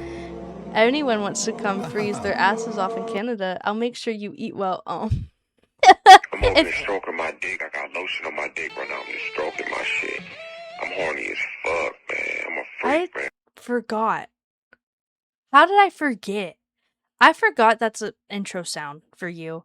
I'm a freak for real, Swaggy. Anyways. Saijin, back to that. I would totally freeze my ass off in Canada to eat that. That sounds yummy. Anyway, Swaggy, we're reading a Christmas classic, A Christmas Carol. So prepare to want to fall asleep to the sound of my voice, apparently. That's what everyone else has been saying. But I hope you had a good day. I hope you ate good food. I'll fire up the smoker for you, Toasty. Thank you so much. I'll be there. Give me, like, 10 hours after I finish the stream. I'll fly there without a passport, but I don't know how. But I'll show up. I'll make it. I don't know. If there's a will, there's a way. I do, said Scrooge. I must. But why do spirits walk the earth, and why do they come to me? It is required of every man, the ghost returned, that the spirit within him should walk abroad among his fellow men and travel far and wide. And if the spirit goes not forth in life, it is condemned to do so after death. It is doomed to wander through the world, and woe is me, and witness what it cannot share, but might have shared on earth, and turn to happiness. Again the spectre raised a cry, and shook its chain, and wrung its shadowy hands. You are feathered, said Scrooge, trembling. Tell me why. I wear the chain I forged in life, replied the ghost. I made it link by link and yard by yard. I girded on it on my own free will, and on my own free will I wore it. Is its pattern strange to you? Scrooge trembled more and more. Oh, you know, pursued the ghost, the weight and the length of the strong coil you bear yourself. It was full as heavy as long as this, 7 Christmas Eves ago. You have labored on it since, It is a ponderous chain. Wait, what? No. I pressed the wrong button. Ah! There we go. I fixed it. Uh-oh. I hope you break your wheelchair on a rock. That's crazy! Whoa! Where did that come from? It literally already doesn't work, bully. Oh no! Telling Brooklyn girlfriend, legal name by the way. Are you gonna legally blow them up? Legally blow up Brooklyn. Okay. It was a ponderous chain. Scrooge glanced about him on the floor, and the expectation of finding himself surrounded by some 50 or 60 fathoms of iron cable. But he could see nothing. Jacob, he said imploringly. Old Jacob Marley, tell me more. Speak comfort to me, Jacob. I have none to give, the ghost replied. It comes from the other regions. Ebenezer Scrooge is conveyed by other ministers to other kinds of men. Nor can I tell you what I would. A very little more is permitted to me. I cannot rest, I cannot stay, and I cannot linger anywhere. My spirit never walked beyond our counting house. Mark me, in my life, my spirit never roved beyond the narrow limits of our money-changing hole, and weary journeys lie before me. It was a habit with Scrooge. Hi, Toaster. Hi, Kaizen. Welcome in. How are you? They are taking off now. Yeah, I don't have sounds for you guys to spam. I hope the reading has been good. It has been. We are 20%, about a little bit more than 20% done with the book so far. I'm enjoying my time here. The good. That's so good, the Roblox sound. Everyone, shout out to Kaizen. He's our favorite Roblox streamer. I'm just kidding. How are you, Kaizen? I hope you're well. Yeah, we're just reading a Christmas classic. Charles Dickens, A Christmas Carol. Because I feel like it's an important story to share. a fun story to share, anyways. Aw, Saijin, what? Aw, Saijin, thank you for gifting a sub to 101 W. Oh, you guys you never have to gift anything, but that's so appreciative. Thank you, you're so sweet. Also nice. Yes. I hope your night your night's going nice. Yes. You're so awesome. Thank you. A total of 9 gifted subs. Wow. Wow. 69 120. Yes. We have 69 subs. Nice. Currently. W Saijin. That's it? What do you mean that's it? What do you mean? He said that's it? Like, he was like, I only sent 9? That's a lot. What do you mean that's it? Yo! Free Keanu? Who is that? Thank you, Saijin, for another gifted sub. What? Okay. Saijin is okay. W, but is okay. Thank you. 10 is a better number. A valid 10 is a better number. Boo, he ruined it. You just wanted to see the 6-9? That's crazy. It's going good, just cleaning a little bit. Oh, I feel that. I do feel that. But thank you, Saijin. You're a mad lad. You don't ever have to gift anything, but thank you for a total of 10 subs to the channel. Thank you for supporting me. But, Kaizen, I did a lot of cleaning yesterday. I definitely relate. But I'm glad it's going well. I never have to, I choose to. You know, fair point. And for that, I'll leave it at that. Thank you so much. I got a big fat ass. I got a big fat ass. What Nicki Minaj song is? Dun-dun-dun, dun-dun-dun.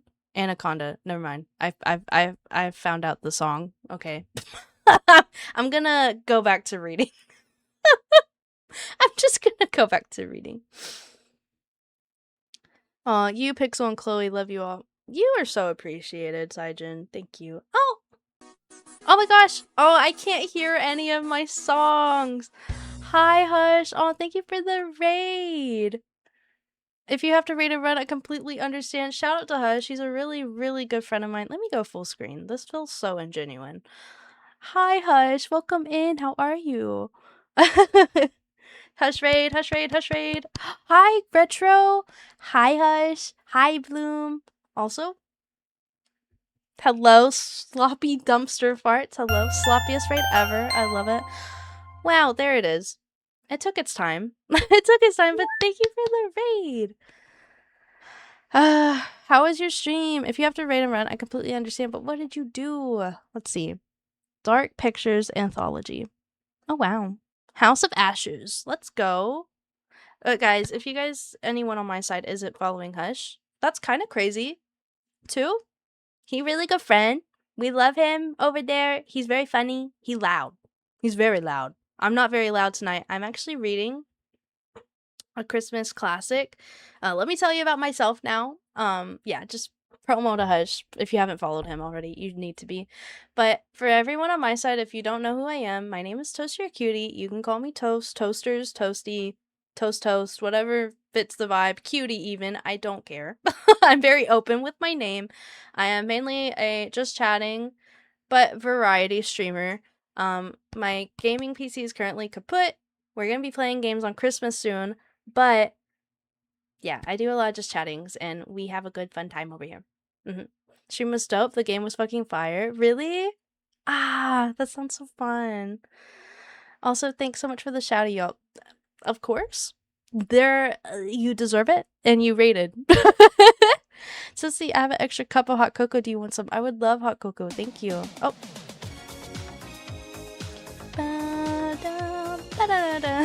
Dun, dun. What's up, RPG? Hope you're well. Oh no, I hope you're feeling better, Bread. Oh, Bloom, are you not feeling better? Glover 123 says ooh woo. Ooh woo. Beautiful. Oh, it's Vivi's. Oh, yes, you originally came from Vivi, didn't you, Sloppy? I think you did, right? That's so awesome. I love her emotes so much. I'm so glad she added my favorite emo ever. Ever. And I'm so happy about it because I've been begging her for months. I've been begging her for months to add this, and she finally did it just for me, and it makes me so happy. That needs to be a thing. Wait, what needs to be a thing? The anime girl mode? Wait, what? What do you mean what is to be a thing? Aw. I love it! But also, Bloom, I hope you feel better. I'm sorry. I'm not sick. I just don't feel the best. Aw. Okay. Well, I hope you were okay. Getting rickrolled after the raid is insane. It's just how it happens. It just be like that. Oh yeah, the moan. I love it. It's one of my favorite things ever. I love it so much. I love making that. I loved doing that and adding that to the stream. I think it's funny. It's been a classic. I think I've had the anime girl moan redeem since I've started, basically. Thank you for the daily check-in, Bloom. I appreciate it. Please enjoy your stay. Dude really wants that moan. I guess so. Yeah, almost 50. Yay, almost 50. That's so crazy. I'm so glad that you guys enjoyed the check-in. But yeah, we're gonna go back. Don't judge. I'm not judging.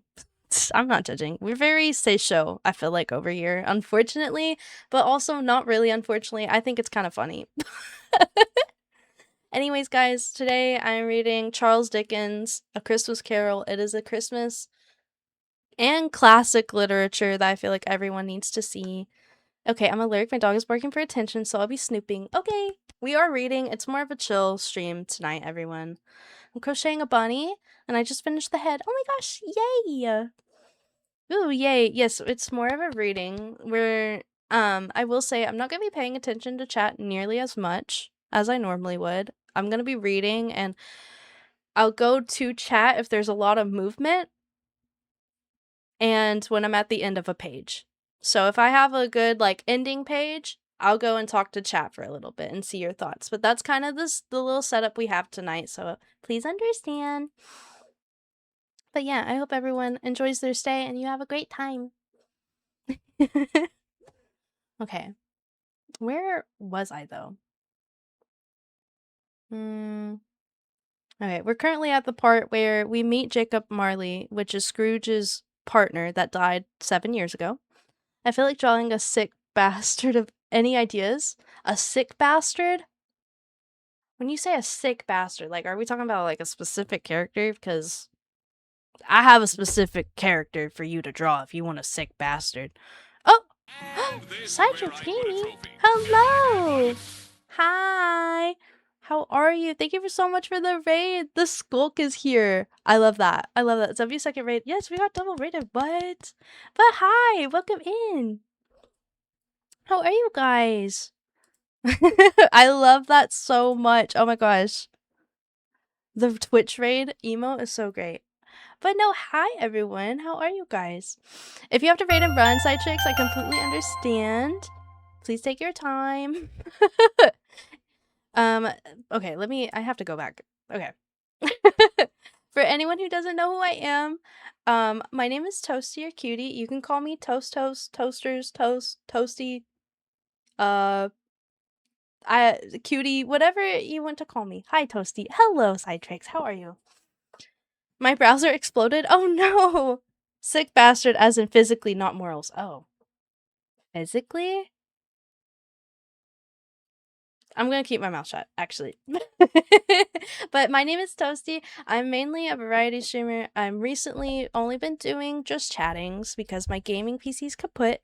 But as of tonight, I'll have my gaming PC back on Christmas, thankfully. But right now, tonight we are reading a Christmas classic, classic literature by Charles Dickens. We are reading A Christmas Carol. I feel like it'd be great. Toast to you, Toasty. Toast! Neo Blue, I love your username. Wait. I'm doing well. How are you? I'm also doing well. I woke up really late today. What time is it? I woke up officially 5 hours ago. At 5 p.m. my time.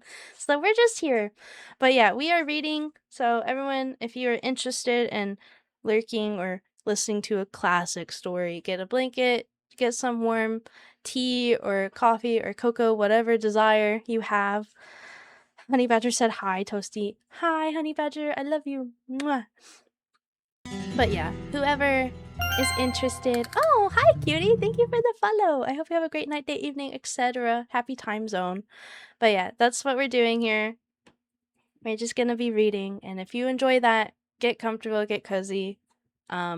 The only thing I'm gonna tell you guys is I'm not really paying attention to chat nearly as much as I normally would because I am reading. But when I get to a good stopping page or spot, and I see movement in chat, I will be reading. I will be reading chat and interacting with you guys, so I'm not ignoring y'all. She made her gingerbread house and wants you to come help. Oh, I can't help at the moment. But tell her I love it, and I'll if she wants help with it in later, because I'm only 20% done with the book. I definitely will. Definitely would love to help her. But let me get to reading. Oh, yeah, I know. It's super cute. Oh, thank you, Fishing for Cookie, for the check-in. I love your username too, by the way. But yeah, thank you for the daily check-in. Babadook. Also, hi, Ashton. Welcome in. We are reading, so I won't be paying attention to chat nearly as much. I probably need to just make a command or something. Thank you for the daily check-in too, Side Chicks. But I hope your stream went well. I do. I hope it went great. Hell yeah, I love cookies. We love cookies over here. Cookie official. We have another cookie. Thank you, Nam. Clocking in. Thank you. Thank you. But yes, everyone, please do your daily check-ins. Please enjoy your stay. Obviously, I have lurker-friendly follows. I'm never going to call anyone out unless you purposely chat. Thank you for the daily check-in. Ashton, please enjoy your stay.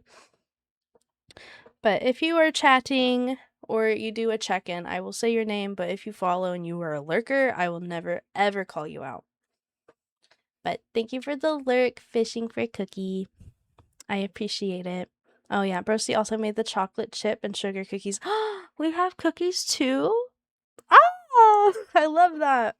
Stream was good. Silksong is always a good time. Oh, I want to play. I've never played Hollow Knight. It looks so cool.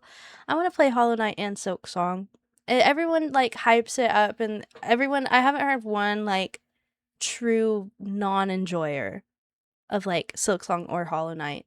But I'm glad you're enjoying it. Hopefully I can play it soon. Checking in 4 times in like a year or so. Let's go. Okay, let's get to reading. I will say, you want Coco too? I would love Coco, Mom. I'll take some in when you take a break. Okay. It's difficult, but it's fun if that's your type of game.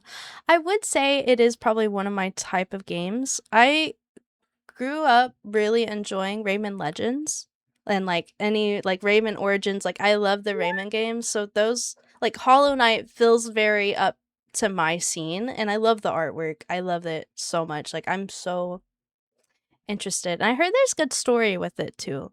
Like there's a pretty decent story. So yeah, I definitely want to check it out and play it at some point. I'll be making Coco before sleep. Let's go. Okay, back to this. We are currently at the part where Scrooge meets Marley's ghost. And Marley has now informed Scrooge that he has a lot of chains in his afterlife. And that he's not going to be in a pleasant place. I'm pro. Thank you for the 3 stream streak, Ashton. I appreciate that. Okay, let's get to reading. Scrooge glanced about him on the floor, in the expectation of finding himself surrounded by 50 or 60 fathoms of iron cable, but he could see nothing.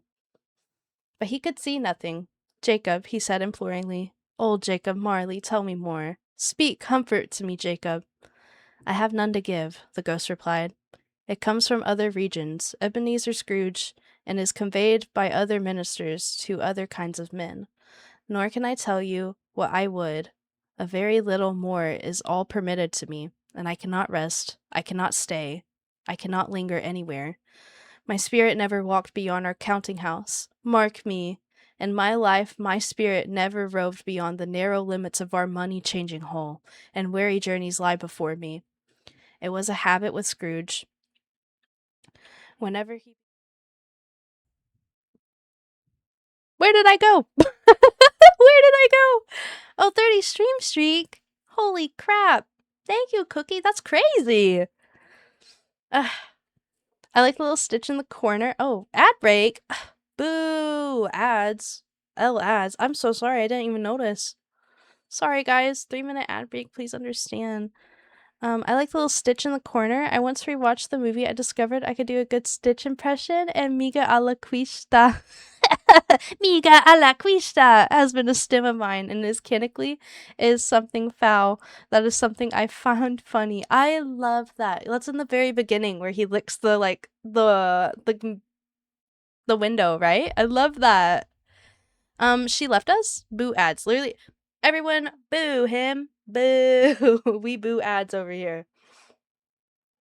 But yeah, I'm sorry. That was my fault. I forgot to click away from OBS onto the screen, so when I did my down page, it just went to a different scene. That's what happens. I'm so sorry. Boo Jeff Bezos, boo. I could get behind that, yeah. Okay, I'm gonna go back to reading. But 33 streak. Thank you so much, Cookie. And also, I don't know if Sloppy can hear me, so that's so awesome. And I love that. There you go. Here we go. I could show the Discord. Ooh! Yes! I would love to see it. We do have a Discord here too. Where are the flippers is L ads redeem? We don't have... Oh, you... Holy crap, Ashton. You actually remember the L ads redeem? I got rid of it. VBs anyway. Aw. I understand. We just have... Oh, I turned the sounds off. Normally, if someone says L ads, it plays a sound, but it's been really distracting whenever I read, so I turned them off. Man, I should head home soon. You're not home? Oh my gosh. Okay, well, let's go back to it. I've stopped on this page so many times. Very little is all permitted of me.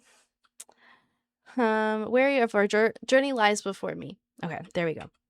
It was a habit with Scrooge, whenever he became thoughtful, to put his hands in his breeches pockets. Pondering on what the ghost had said, he did so now, but without lifting up his eyes or getting off of his knees. You must have been very slow about it, Jacob, Scrooge observed in a businesslike manner, though the humility and deference. Slow? The ghost repeated. 7 years dead, mused Scrooge. And traveling all the time, the whole time, said the ghost. No rest, no peace. Incessant torture of remorse. You travel fast? Said Scrooge. On the wings of the wind, replied the ghost. You might have not got over a great quantity of the ground in 7 years, said Scrooge. The ghost, on hearing this, set up another cry and clinked his chain so hideously in the dead silence of the night that the ward would have been justified in indicating it for a nuisance. Oh, captive bound and double ironed, cried the phantom, not to know that ages of insistent labor by immortal creatures for this earth must pass into eternity before the good of which it is a spectacle it is all developed. Not to know that any Christian spirit working kindly in its little sphere, whatever it may be, will find its mortal life too short for its vast means of usefulness. Not to know that no space of regret can make amends for one's life's opportunity misused. Yet such was I. Oh, such was I. But you were always a good man of business, Jacob, faltered Scrooge, who now began to apply this to himself. Business? Cried the ghost, wringing its hands again.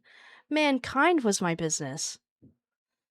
The common welfare was my business. Charity, mercy, forbearance, the benevolence were all my business. The dwellings and dealings of my trade were more but a drop of water in the comprehensive ocean of my business. It held up its chain at arm's length, as if it were to cause all of the unraveling grief, and flung it heavy upon the ground again. At this time of the rolling year, the spectre said, I suffer most. Why did I walk through the crowds of fellow beings with my eyes turned down, and never raise them to the blessed star which led the wise men to a poor abode? Were there no poor homes to which its light would have conducted me? Scrooge was very dismayed to hear the spectre going on at this rate. He began to quake exceedingly. Hear me, cried the ghost. My time is nearly gone. I will, said Scrooge, but don't be hard upon me. Don't be flowery, Jacob, pray. How is it that I appear before you in shape that you can see? I may not tell. I have sat invisible beside you many, many a day. It was not an agreeable idea, Scrooge shivered, and wiped the perspiration from his brow. That is no light part of my penance, pursued the ghost. I am here tonight to warn you, and that you have yet a chance of hope escaping my fate, a chance and hope of my procuring Ebenezer. You were always a good friend to me, said Scrooge. Thank ye. You will be haunted, resumed the ghost, by 3 spirits.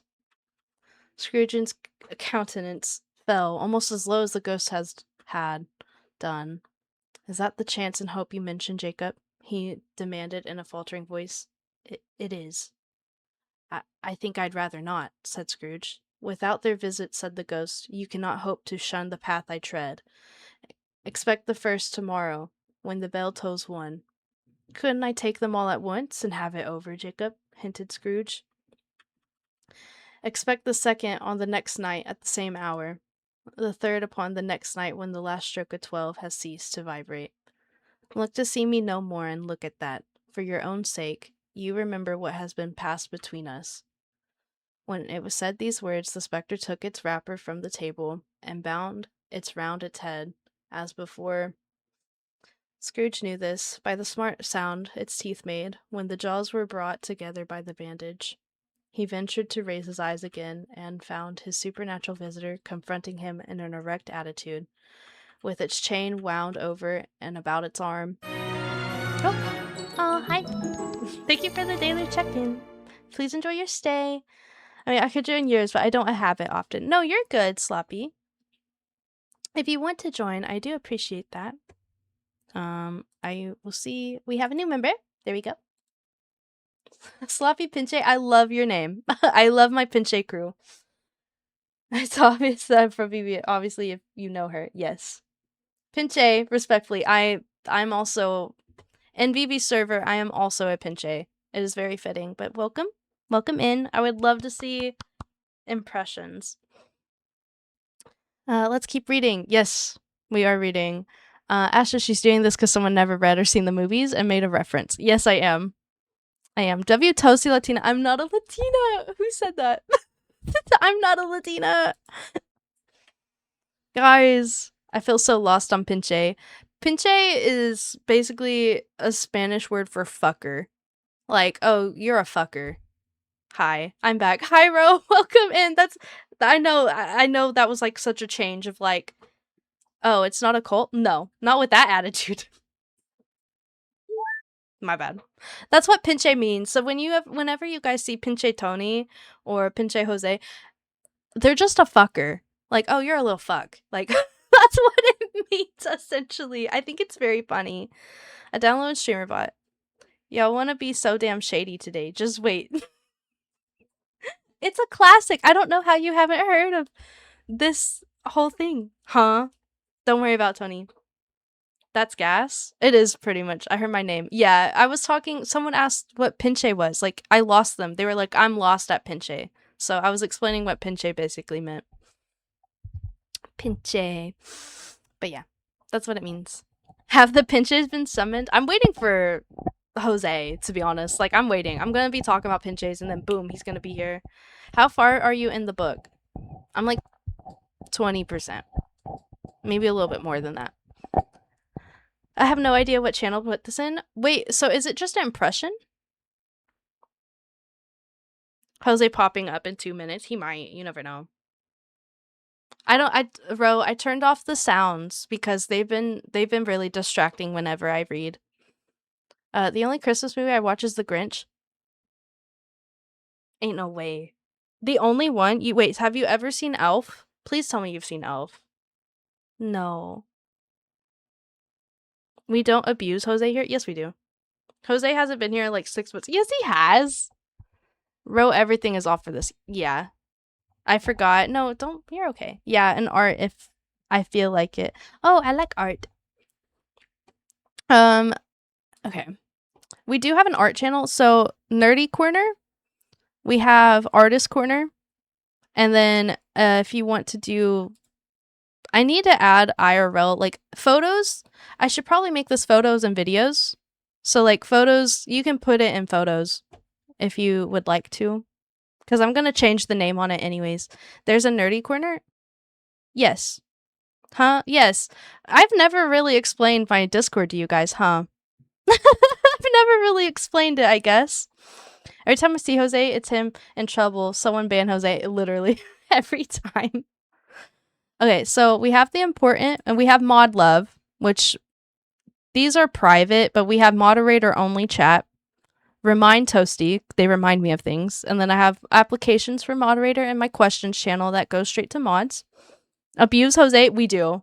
Crown, we ban him every stream in my chat. He likes the abuse. He does. I'll never forget when I told him to go in the crate and he did. That's a lore for another day though.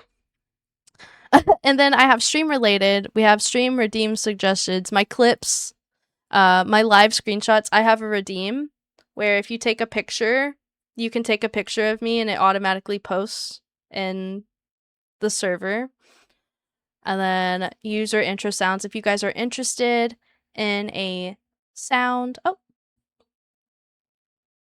It probably didn't get me in time, but let's look at it. I look so... That's the picture. There we go.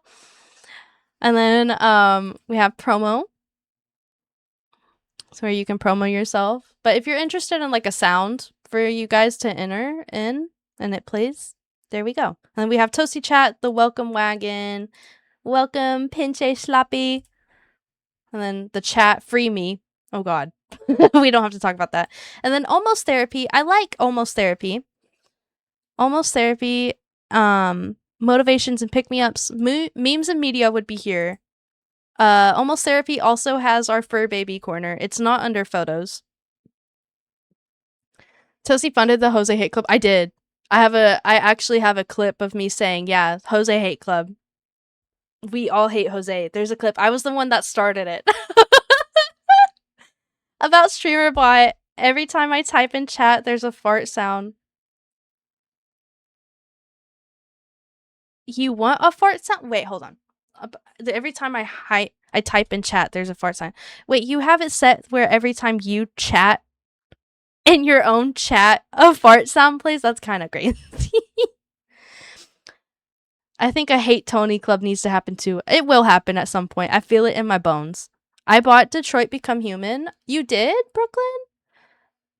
Detroit Become Human. I think that's one of Cookie's favorite games. I think that's it. I think. Bro be dodging me in Smash. I'm so bad at Smash. I want to do that again. I really enjoyed playing Smash. I love that game. I know you do. You dressed up as the main character. It was so cool. I loved your Halloween costume, by the way. I think I was there. She was actively hosting a club against Jose in front of him. He was in front of me. He was in chat. Jose was in chat when I made the Jose Hate Club. I don't know if it's a mobile thing or your Brody is blind, but I can't find it. You're good. Oh my gosh, hi! Mostly harmless. Obelisk. Hello. Hold on. Thank you for the raid. Hold on. Okay. Hello. Thank you for the raid. Okay. What were you doing? If you have to raid and run, I completely understand. Thank you so much for trusting me with your community. I'm sorry, I don't hear any sounds through my OBS at the moment. So I'm just going off with what I think I should say. But you were being too silly and reading and writing as well. Okay, tonight we are actually reading a Christmas classic. We're reading Charles Dickens' A Christmas Carol. My name is Toasty. You can call me Toasty, Toaster, Toasters, Toast, Cutie, whatever. I have no preference, but that's what we're doing. I am mainly a variety streamer. My gaming PC is Awa Kaputs, but I thought it'd be nice to read this Christmas classic for everyone. Hello, raiding in because I was also doing a reading stream. We just finished Turn of the Screw, one of the early gothic horror stories. Wait, I'm actually interested in that. Where's my phone? I don't know where my phone is. I'll remember that. It was short and good up until the very end where my laptop overheated. No, that stinks. Anyways. Oh, thank you, Mom. Aw, thanks, Mom. And cookies. Thank you. Love you. You're welcome. We got cookies and hot cocoa. Honey Badger let you have sprinkle. Oh, thanks. But no, I'm glad you liked it. I'm sorry your laptop overheated. That's a bummer. I will say, it's actually my first time reading the book as well.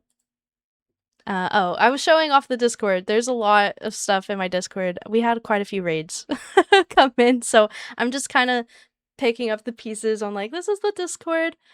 But no, if you have to raid and run, I completely understand. Please take care of yourself. After stream care is very important. Thank you for entrusting your community with me. We're just going to be reading this. I have a little bit of a system. I read a few pages and then I go back to chat because it is hard. This is my first time doing a reading stream, but it is a little hard to read chat and read at the same time. So please understand. I love your mother. Tell your mother I say hey. She might type in chat at some point. You can tell her. She might be lurking, actually. You might be able to just at her and tell her hey. Okay, I'm gonna get back to reading though. But look at this actually before I get back to reading. I want to show y'all.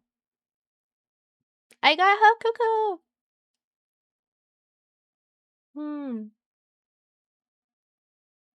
Okay.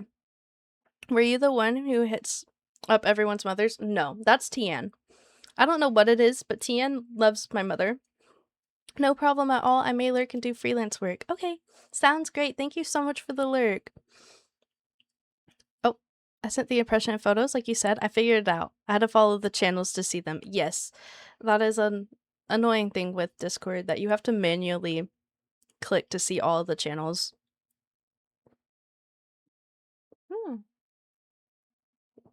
Yeah, Tian. I do call Tian. I don't know, when I'm in a sassy mood, I always call Tian like that. Okay. I think we're here. I don't expect the... Yes, okay, we are. Okay. The apparition walked backward from him, and at every step it took, The window raised itself a little, so that when the spectre reached it, it was wide open. It beckoned Scrooge to approach, which he did, and when they were within 2 paces of each other, Marley's ghost held up its hand, warning him to come no nearer. Scrooge stopped, not so much in obedience as in surprise and fear, for on the raise of the hand he became sensible of confused noises in the air, incoherent sounds of lamentation and regret, wailings inexpressibly sorrowful and self-accusatory. The spectre, after listening for a moment, joined in the mournful dirge, and floated out upon the bleak dark night. Scrooge followed to the window, desperate in his curiosity. He looked out. The air was filled with phantoms, wandering hither and thither in restless haste, and the moaning as they went. Every one of them wore chains like Marley's ghost. Some few, they might be guilty governments. They were linked together. None were free. Many had been personally known to Scrooge in their lives. He had been quite familiar with one old ghost in a white waistcoat and with a monstrous iron chain safe attached to its ankle, who cried piteously at being unable to assist the wretched woman with an infant, who it saw below upon a doorstep. The misery with them all was clearly that they had sought to interfere, for good, in human matters, and had lost the power forever. Whether these creatures faded into the mist, or mist of enshrouded them, he could not tell. But they and their spirit voices faded together, and the night became as it had been when he walked home. Scrooge closed the window and examined the door by which the ghost had entered. It was double locked, and as he had locked it with his own hands, and the bolts were undisturbed, he tried to say humbug, but it stopped at the first syllable. And being from the emotion he had undergone, or the fatigues of the day, or the glimpse of the invisible world, or the dull conversation of the ghost, or the lateness of the hour, much in need of repose, he went straight to bed, without undressing, and fell asleep upon the instant. Okay, that's chapter 1. Hey there! Hi, Mari! Hello! Is that how I say your name? Welcome in! How are you? It's nice to have you! We are currently reading a Christmas classic, Charles Dickens' A Christmas Carol. But yes, welcome in. How's life? Life is lifin'. We're making the most of it. It's almost Christmas. I hope you got all your shopping done if you celebrate. If you don't celebrate, I hope you have happy holidays. But how are you? My life's going pretty good, I'd say. I've missed some things in chat. Oh, I love those. Like that. Do you like books? I really love books. This is my first actual reading stream. I don't ever really do this. Toasty, help me, I'm scared. Wait, why are you scared, Brooklyn? Don't be scared. Okay, I missed a lot during that chapter, I feel like. I guess not. If that's what you want to call me. Oh, Ashton and Brooklyn. Okay, you were talking. Anyways, I think we could do this once a month. Honestly, I'm kind of interested to do this even twice a month. Just have a book to read. Depending on chapters and stuff. But I think a book a month would be fun. I'm crocheting the ear for the bunny. Oh, let's go! I love that. Send pictures when you're done if you'd like to. Okay, I think I'm going to continue on with the reading. I'm very excited. Yeah, let's do it. Class of 09 is crazy. I don't think I could ever play Class of 09. Anyways, on that note, I'm going back to the second chapter. Okay, the first of the 3 spirits. When Scrooge awoke, it was so dark that looking out of bed, he could scarcely distinguish the transparent window from the opaque walls of his chamber. He was endeavoring to pierce the darkness with his ferret eyes when the chimes of a neighboring church struck the 4 quarters. So he listened for the hour. To his great astonishment, the heavy bell went from 6 to 7, from 7 to 8, and regularly up to 12, and then stopped. 12! It was past 2 when he went to bed. The clock was wrong. An icicle must have got into the works. 12! He touched the spring of his repeater to correct this most preposterous clock, Its rapid little paws beat 12 and stopped. Why, it isn't possible, said Scrooge. That I could have slept through a whole day and far into another night? It isn't possible that anything has happened to the sun, and that it is 12 at noon. The idea of being an alarming one, he scrambled out of bed and groped his way to the window. He was obligated to rub the frost off with the sleeve of his dressing gown before he could see anything, and could see very little then. All he could make out was that it was still very foggy and extremely cold, and that there was no noise of people running to and fro and making great stir, as there unquestionably would have been if night had been beaten off great day and taken possession of the world. This was a great relief, because 3 days after sight of the first of exchange pay to Mr. Ebenezer Scrooge or his order and so forth would have become a mere United States security if there was no days to count by. Scrooge went to bed again and thought, and thought, and thought it over and over and over, and he could make nothing of it. The more he thought, the more perplexed he was, and the more he endeavored not to think, the more he thought. Marley's ghost bothered him exceedingly every time he resolved within himself. After mature inquiry that it was all a dream, his mind flew back again, like a strong spring released to its first position, and presented the same problem to be worked all through. Was it a dream or not? Scrooge lay in his state until the chime had gone 3/4 more, when he remembered, on a sudden, that the ghost had warned him of a visitation when the bell tolled 1. He resolved to lie awake until the hour has passed, and considering that he could no more go to sleep than go to heaven, this was perhaps the wisest resolution in his power. The quarter was so long that he was more than once convinced he must have sunk into a doze unconsciously and missed the clock. At length it broke upon his listening ear. Ding dong! A quarter past, said Scrooge, counting. Ding dong! 1/2 past, said Scrooge. Ding dong! 1/4 to it, said Scrooge. Ding dong! The hour itself, said Scrooge, triumphantly. And nothing else. He spoke before the hour bell sounded, which it now did with a deep, dull, hollow, melancholy one. Light flashed up in the room upon the instant, and the curtains of his bed were drawn. The curtains of his bed were drawn aside, I tell you, by hand. Not the curtains at his feet, nor the curtains at his back, but those to which his face was addressed.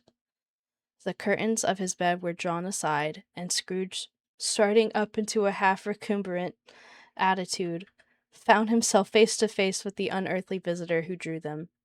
As close to it as I am now to you, I am standing in the spirit at your elbow. It was a strange figure, like a child, yet not so like a child as like an old man, viewed through some supernatural medium, which gave him the appearance of having receded from the view and being diminished to a child's proportions. Its hair, which hung about its neck and down its back, was white as if age, and yet the face not a wrinkle in it, and the tenderest bloom was on the skin. The arms were not very long and muscular, the hands the same, as if its hold were of an uncommon strength. Its legs and feet, most delicately formed, were, like those upper members, bare. It wore a tunic of the purest white, and round its waist was bound a lustrous belt, the sheen of which was beautiful. It held a branch of fresh green holly in its hand, and in a singular contradiction of that wintry album. Oh, wait! Oh, Bullet's in here? Oh, sorry, Bullet. Thank you, Sergeant, for gifting a sub to Bullet. That's so sweet. Oh, thank you. I'm currently reading. Hi, Bullet. Welcome in. I'm currently reading a book, so I'm only taking a few pages breaks to talk to chat. But thank you. I'm sure RPG welcomed you in. Thank you so much for being here. We're just reading a Christmas classic tonight. But hello. I hope you're well. Oh gosh. Or did you just gift? Wait, is Bullet in here or did he just gift? I don't know if Bullet's in here. Anyways, yeah, I haven't seen Bullet yet. Okay, I was like, I did not say that. I don't think I said that. Okay, where was I? I'm back. But thank you, Saijin. That's very nice. But the strangest thing about it was that the crown of its head there sprung a bright, clear jet of light, by which it was visible, and which was doubtless the occasion of its using is in a duller moments. Great extinguisher for a cap, which is now held under its arm. Even this, though when Scrooge looked at it with increasing steadiness, was not in the strangest quality. For as its belt sparkled and glittered now in one part and now in another, and what was light one instant at another time was so dark, so the figure itself fluctuated in its distinctness, being now a thing with one arm, and now with one leg, now with 20 legs, and now a pair of legs without a head, and now a head without a body, of which dissolving parts no outline, which would be visible in the dense gloom wherein they melted away. And in the very wonder of this, it would be itself again, distinct and clear as ever. Are you the spirit, sir, whose coming was foretold to me? Asked Scrooge. I am. The voice was soft and gentle, singularly low, as if instead of being so close beside him, it were at a distance. Who and what are you? Scrooge demanded. I'm the ghost of Christmas past. Long past? Inquired Scrooge, observant of its dwarfish stature. No, your past. Perhaps Scrooge could not have been told anybody why, if anybody could have asked him, but he had a special desire to see the spirit in his cap, and begged him to be covered. What? Exclaimed the ghost. Would you so soon put out with worldly hands the light I give? Is it not enough that you are one of those whose passions made this cap, and forced me through the whole trains of years to wear it low upon my brow? Scrooge reverently disclaimed all intention to offend of any way of knowledge of having wilfully bonneted the spirit at any period of his life. He then made the bold inquiry what business brought him there. Your welfare, said the ghost. Scrooge expressed himself much obliged. Oh gosh. I can't read. We can't say 6'9" or 21 like normal people. Sigh. Definitely not. Absolutely not. Absolutely not. Okay. Back to the book. Obliged. I know. I'm having a stroke. I'm just gonna skip over it. Much obliged. I mean, I got it, but yes. But could not help thinking that a night of unbroken rest would have been more conducive to that end. The spirit must have heard him thinking, for it said immediately, Your reclamation, then. Take heed. It put out its strong hand as it spoke. Let me stir that with my strong hand, sorry. Just had to say it. And clasped him gently by the arm. Rise, and walk with me. It would have been in vain for Scrooge to plead that the weather and the hour were not adapted to pedestrian purposes. That bed was warm. Oh! Hi, Jose. Thank you for the daily check-in. How are you? Y'all mean? Oh, I killed a fly. Swaggy. That's crazy. Hi, Jose. Welcome in. We're reading a Christmas classic. How are you? I hope you're well. I'm drinking cocoa, and I got cookies.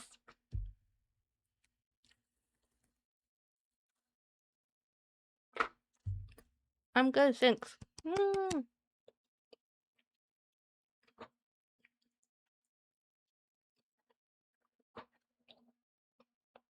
Sorry. This cookie is taking a little bit to chew. The swag meister. I love that.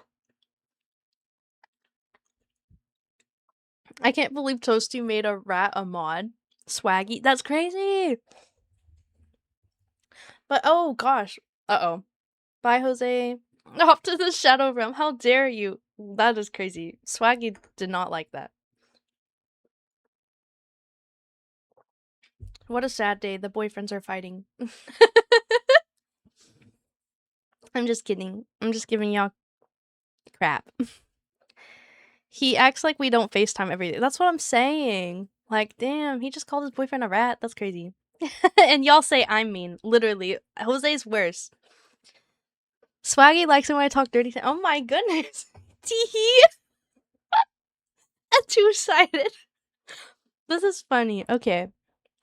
Jose, we are currently reading a Christmas classic. I'm not paying attention to chat nearly as much as I normally would, so please be understanding. If you would like to lurk or listen in or have a conversation with anyone in chat, please feel free. My roommate's all over again. Oh, that sounds horrible.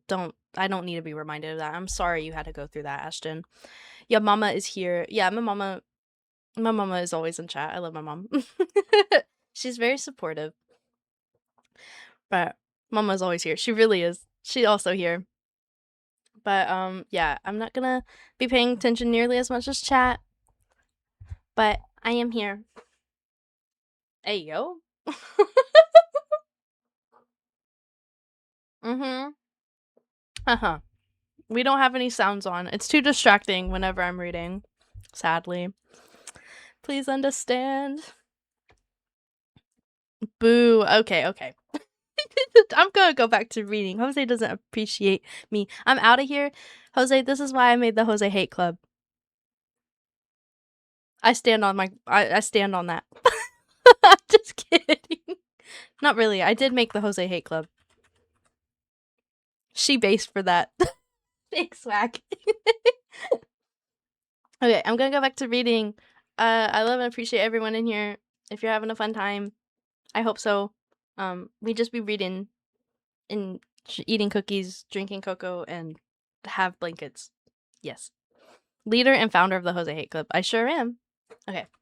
I read now. Rise and walk with me. It would have been in vain for Scrooge to plead that the weather and the hour were not adapted to pedestrian purposes. That bed was warm, and the thermometer was a long way below freezing, and he was clad but lightly in his slippers, dressing gown, and nightcap, and that he had a cold upon him at the time. The grasp, though gentle as a woman's hand, was not to be resisted. He rose, but finding that the spirit made towards the window, clasped his robe in supplication. I am a mortal, Scrooge remonstrated, and liable to fall. Bear a touch of my hand there, said the spirit, laying it upon his heart, and you shall be upheld in more than this. As the words were spoken, they passed through the wall and stood upon an open country road, with fields on either hand. The city had entirely vanished. Not a vestige of it was to be seen. The darkness and the mist had vanished with it, and for a clear, cold winter day, with snow upon the ground. Good heaven! Said Scrooge, clapping his hands together as he looked about him. I was bred in this place. I was a boy here. The spirit gazed upon him mildly. Its gentle touch had, though it had been light and instantaneous, appeared still present to the old man's sense of feeling. He was conscious of 1,000 odors floating in the air, and each one connected with thousands of thoughts and hopes and joys and cares long, long forgotten. Your lip is trembling, said the ghost. And what is that upon your cheek? Scrooge muttered with the unusual catching of his voice that it was a pimple, and begged the ghost to lead him where he would. You recollect the way? Inquired the spirit. Remember it, cried Scrooge with fervor. I could walk it blindfold. Strange to have forgotten it for so many years, observed the ghost. Let us go on. They walked along the road, Scrooge recognizing every gate and post and tree, until a little market town appeared in the distance. With its bridge, its church, and winding river, some shaggy peonies now were seen trotting towards them with boys upon their backs. Oh, ponies. I read that wrong. Who called to the other boys in the country gigs and carts, driven by farmers. All these boys were in great spirits and shouted to each other, until the broad fields were so full of merry music, and the crisp air laughed to hear it. They are but shadows of the things that have been, said the ghost. They have no consciousness of us. The joker and travelers came on, and as they came, Scrooge knew and named every one of them. Why was he rejoiced beyond all bounds to see them? Why did this cold eye glisten when his heart leapt up as they went past?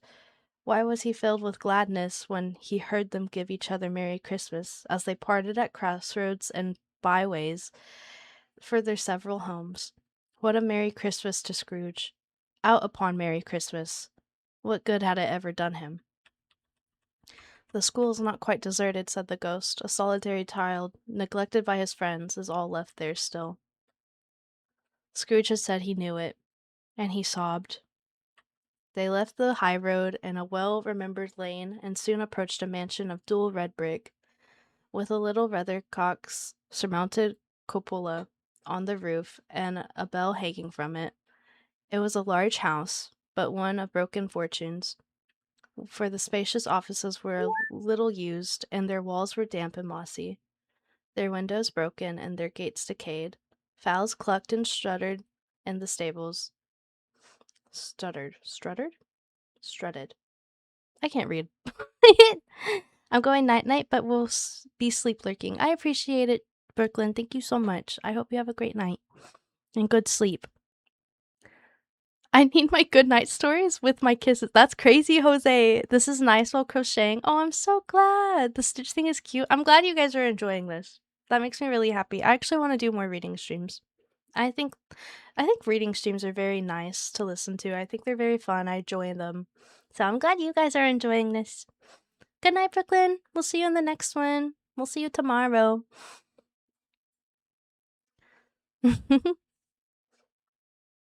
Okay. I lost my spot. That's crazy. For the spacious offices were little used, and their walls were damp and mossy, their windows broken, and their gates decayed. Fowls clucked and strutted in the stables, and the coach houses and sheds were overrun with grass. Nor was it more retentive of its ancient state within, for entering the dreary hall, and glancing through the open doors of many rooms, they found them poorly furnished, cold and vast. There was an earthy savour in the air, a chilly bareness in the place, which associated itself somehow with too much getting up by candlelight, and not too much to eat. They went, the ghost and Scrooge, across the hall to a door at the back of the house. It opened before them, and disclosed a long, bare, melancholy room, made barer still by lines of plain deal forms and desks. At one of these, a lonely boy was reading near a feeble fire, and Scrooge sat down upon a form and wept to see his poor forgotten self as he used to be. Not a light and echo in the house, not a squeak or a scruffle from the mice behind the paneling, not a drip from the half-thawed water spout in the dull yard behind, not a sigh among the leafless boughs of one despondent poplar, and not idle swinging of an empty storehouse door. No, not a clicking in the fire, but fell upon the heart of Scrooge with a softening influence, and gave a freer passage to his tears. The spirit touched him on the arm and pointed to his younger self, intent upon his reading. Suddenly a man in foreign garments, wonderfully real and distinct to look at, stood outside the window with an axe stuck in his belt, and leading by the bridle as an ass laden with wood. "Why, it's Ali Baba!" Scrooge exclaimed in ecstasy. "It's dear old honest Ali Baba. Yes, yes, I know. One Christmas time, when yonder solitary child was left there all alone, he did come. For the first time, just like that. Poor boy. And Valentine," said Scrooge. "And his wild brother, Orson. There they go. And what's his name? Who was put down his drawers asleep at the gates of Damascus. Don't you see him? And the Sultan's groom, turned upside down by the guinea. There he is upon his heed. Serve him right. I'm glad of it. What business had he to be married to the princess?" To hear Scrooge expending all the earnestness of his nature on such subjects, in a most extraordinary voice between laughing and crying, and to see him heightened by an excited face, would have been a surprise to his business friends in the city indeed. "There's the parrot," cried Scrooge, "green body and yellow tail, and with a thing like a lettuce growing out of the top of his head. There he is! Poor Robin Crusoe, he called him. And when he came home again after sailing round the island, poor Robin Crusoe. Where have you been, Robin Crusoe?" The man thought he was dreaming, but he wasn't. It was the parrot, you know. There goes Friday running for his life to the little creek. Holla, hoop, hollo. And then with the rapidity of transition very foreign to his unusual character, he said in a pity for his former self, "Poor boy," and cried again. I wish, muttered Scrooge. Scrooge muttered, putting his hand in his pocket and looking about him, after drying his eyes with his cuff, but it's too late now. What is the matter? Asked the spirit. Nothing, said Scrooge. Nothing. There was a boy singing a Christmas carol at my door last night. I should like to have given him something, that's all. The ghost smiled thoughtfully and waved its hand, saying, It did so. Let us see another Christmas. Scrooge's former self grew larger at the words, and the room became a little darker and more dirty. The panels shrunk and the windows cracked. Fragments of the plaster fell out of the ceiling, and the naked laths were shown instead. But how was this all brought about? Scrooge knew more than you do. He only knew it was quite correct, that everything had happened so, that he was alone again. When all the boys had gone home for the jolly holidays, he was not reading now, but walking up and down despairingly. Scrooge looked at the ghost, and with a mournful shaking of his head glanced anxiously at the door. Oh, gosh. I remember this. It opened, and a little girl much younger than the boy came darting in. Putting her arms around his neck and often kissing him, addressed him as her dear, dear brother. I have come to bring you home, dear brother, said the child, clapping her tiny hands and bending down to laugh. To bring you home, home, home. Home, little Fan? Returned the boy. Yes, said the child, brimful of glee. Home for good and all, home for ever and ever. Father is so much kinder than he used to be. That home's like heaven. He spoke so gently to me the other night when I was going to bed, and I was not afraid to ask him once more if you might come home, and he said yes, you should, and he sent me in coach to bring you, and you're to be a man, said the child, opening her eyes, and never to come back here, but first we're together all Christmas long, and have the merriest time in the world. You are quite a woman, little Fan, exclaimed the boy. She clapped her hands and laughed, and tried to touch his head, but being too little, laughed again, and stood on tiptoe to embrace him. Then she began to drag him in her childish eagerness toward the door, and he, nothing loth to go, accompanied her. A terrible voice in the hall cried, Bring down Master Scrooge's box there, and in the hall appeared the schoolmaster himself, who glared on Master Scrooge with a ferocious condescension, and threw him into a dreadful state of mind by shaking hands with him. He then conveyed him and his sister into the veriest old well of a shivering best parlor and that ever was seen. Sorry if you guys can hear that.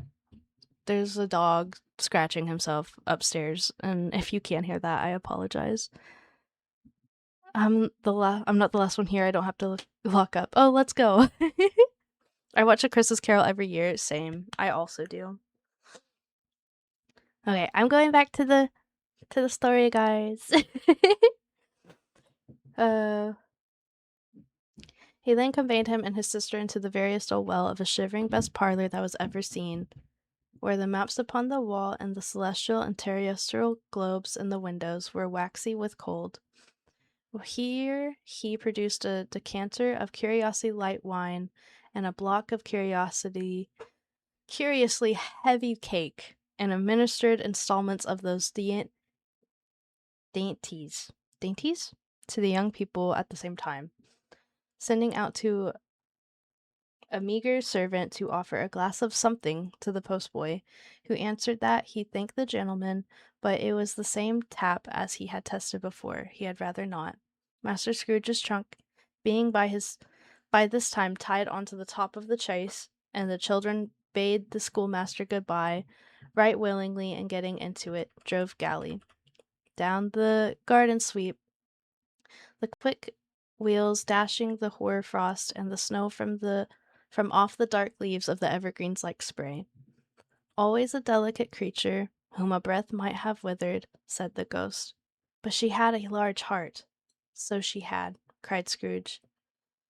You're right. I will not gainsay it, spirit. God forbid. She died a woman, said the ghost, and had, as I think, children. One child, Scrooge returned. True, said the ghost. Your nephew. Scrooge seemed uneasy in his mind, and answered briefly, yes.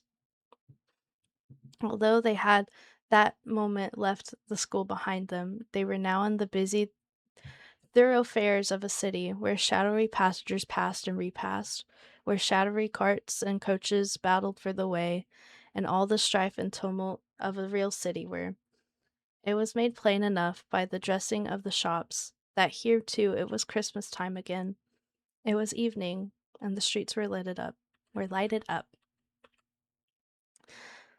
The ghost stopped for a certain warehouse door and asked Scrooge if he knew it. Know it? Scrooge said. I was an apprentice here. They went in at the sight of an old gentleman in a Welsh wig, sitting behind such a high desk that it had been 2 inches taller he must have knocked his head against the ceiling.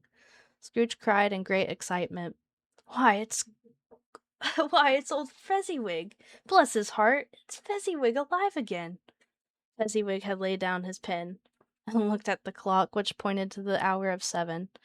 He rubbed his hands, adjusted the capacious waistcoat, laughed all over himself and from his shoes to his organ of benevolence, and called out in a comfortable, oily, rich, fat, joyful voice, Yo-ho there, Ebenezer, Dick!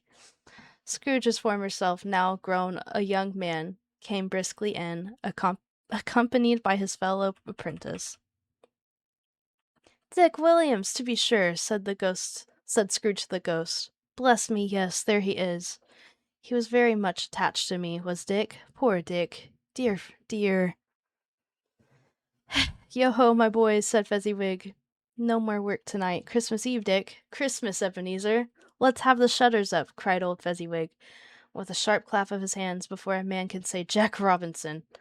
You wouldn't believe how those 2 fellows went at it. They charged into the street with the shutters 1, 2, 3, had 'em up in their places, 4, 5, 6, bear 'em up and pinned 'em, 7, 8, 9, and came back before you could have got to 12, panting like racehorses. Hilly-ho! Cried Fezziwig, skipping down the high desk with a wonderful agility. Clear away, my lads. Let's have this lots of room here. Hilly-ho, Dick. Cheer up, Ebenezer. Clear away. There was nothing they wouldn't have cleared away, or couldn't have cleared away. With old Fezziwig looking on, it was done in a moment. Every movable was packed off as if it were dismissed from the public life of Evermore. The floor was swept and watered. The lamps were trimmed, fuel was heaped upon the fire, and the warehouse was as snug and warm and dry, and a bright a ball room you would desire to see upon a winter's night. It came a fiddler with a music book, and went to the lofty desk, and made an orchestra of it, and tuned like 50 stomach aches, and came in Mrs. Fezziwig with one vast substantial smile, and came 3 Miss Fezziwigs, beaming and lovable, and then came the 6 young followers, whose hearts they broke, and came all the young men and women employed in the business, and came the housemaid, with her cousin, the baker, and came the cook with her brother's particular friend, the milkman, in came the boy from the other way, who was suspected of not having a board enough for his master, trying to hide himself behind the girl from the next door, but one who was proved to have had her ears pulled by the mistress. They all came, one after another, some shyly, some boldly, some gracefully, and some awkwardly, some pushing, some pulling, and they all came, anyhow and everyhow. Away they all went, 20 couple at once, hands half round and back, again the other way, down the middle, up again, round and round, in various stages of affectionate grouping. Old top couple always tuning in the wrong place, new top couples starting off again as soon as they got there, all top couples at last, and not a bottom one to help them. When this result was brought about, old Fezziwig's clapping his hands to stop the dance and cried out, Well done! And the fiddler plunged his hot face into a pot of porter, especially provided for that purpose. But scorning rest, upon his reappearance, he instantly began again. Though there were no dancers yet, as if the other fiddler had been carried home, exhausted on the shutter, he were a brand new man, resolved to beat him out of sight or perish. There were more dances, and there were forfeits, and more dances, and there was cake, and there was nougat, and there was also a great piece of cold roast, and there was a great piece of cold boiled, and there were mince pies and plenty of beer. But the great effort of the evening came after the roast and boiled, when the fiddler, an artful dog, mind, the sort of man who knew his business better than you and I could have if I told it to him, struck up. Whoa, what happened? No! It went back, guys.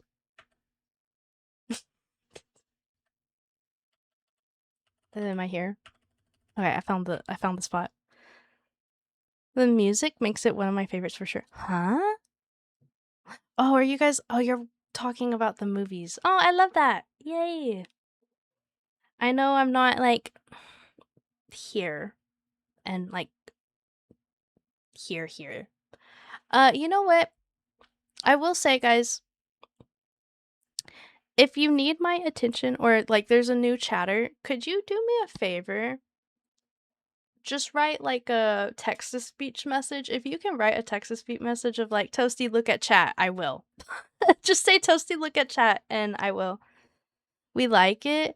Really? I need attention. That too. I don't know. Don't spam it. Please don't spam it. But if there is something where I definitely need to grab my attention and you guys need to have me say something or acknowledge someone, please do that. Also, I do have an ad break in 5 minutes. This is a good time to go to the restroom if you need to. Grab Glover yourself 123 says time out, Jose. Time out, Jose. That's crazy. Okay. But no, grab some cocoa, go to the bathroom, do what you need. Grab a blanket if you need it. That's what we're doing. We're just reading. But yeah, if something is happening in chat, just let me know. Lyric, thank you for the look, Kiki. I really appreciate you. Okay. Here we go. I go to reading again. Pincheatney _caliber 16 says we need attention except Jose Teehee. Except Jose Teehee. That's beautiful. Sorry, Jose. My speaker bot is doing double. Do you guys hear double, or is that just me? Bahumbug. Literally bahumbug. How could they do that to you, Jose? I can't believe them. Okay. Struck up Sir Roger D. Culverley, and then old Fezziwig stood out to dance with Mrs.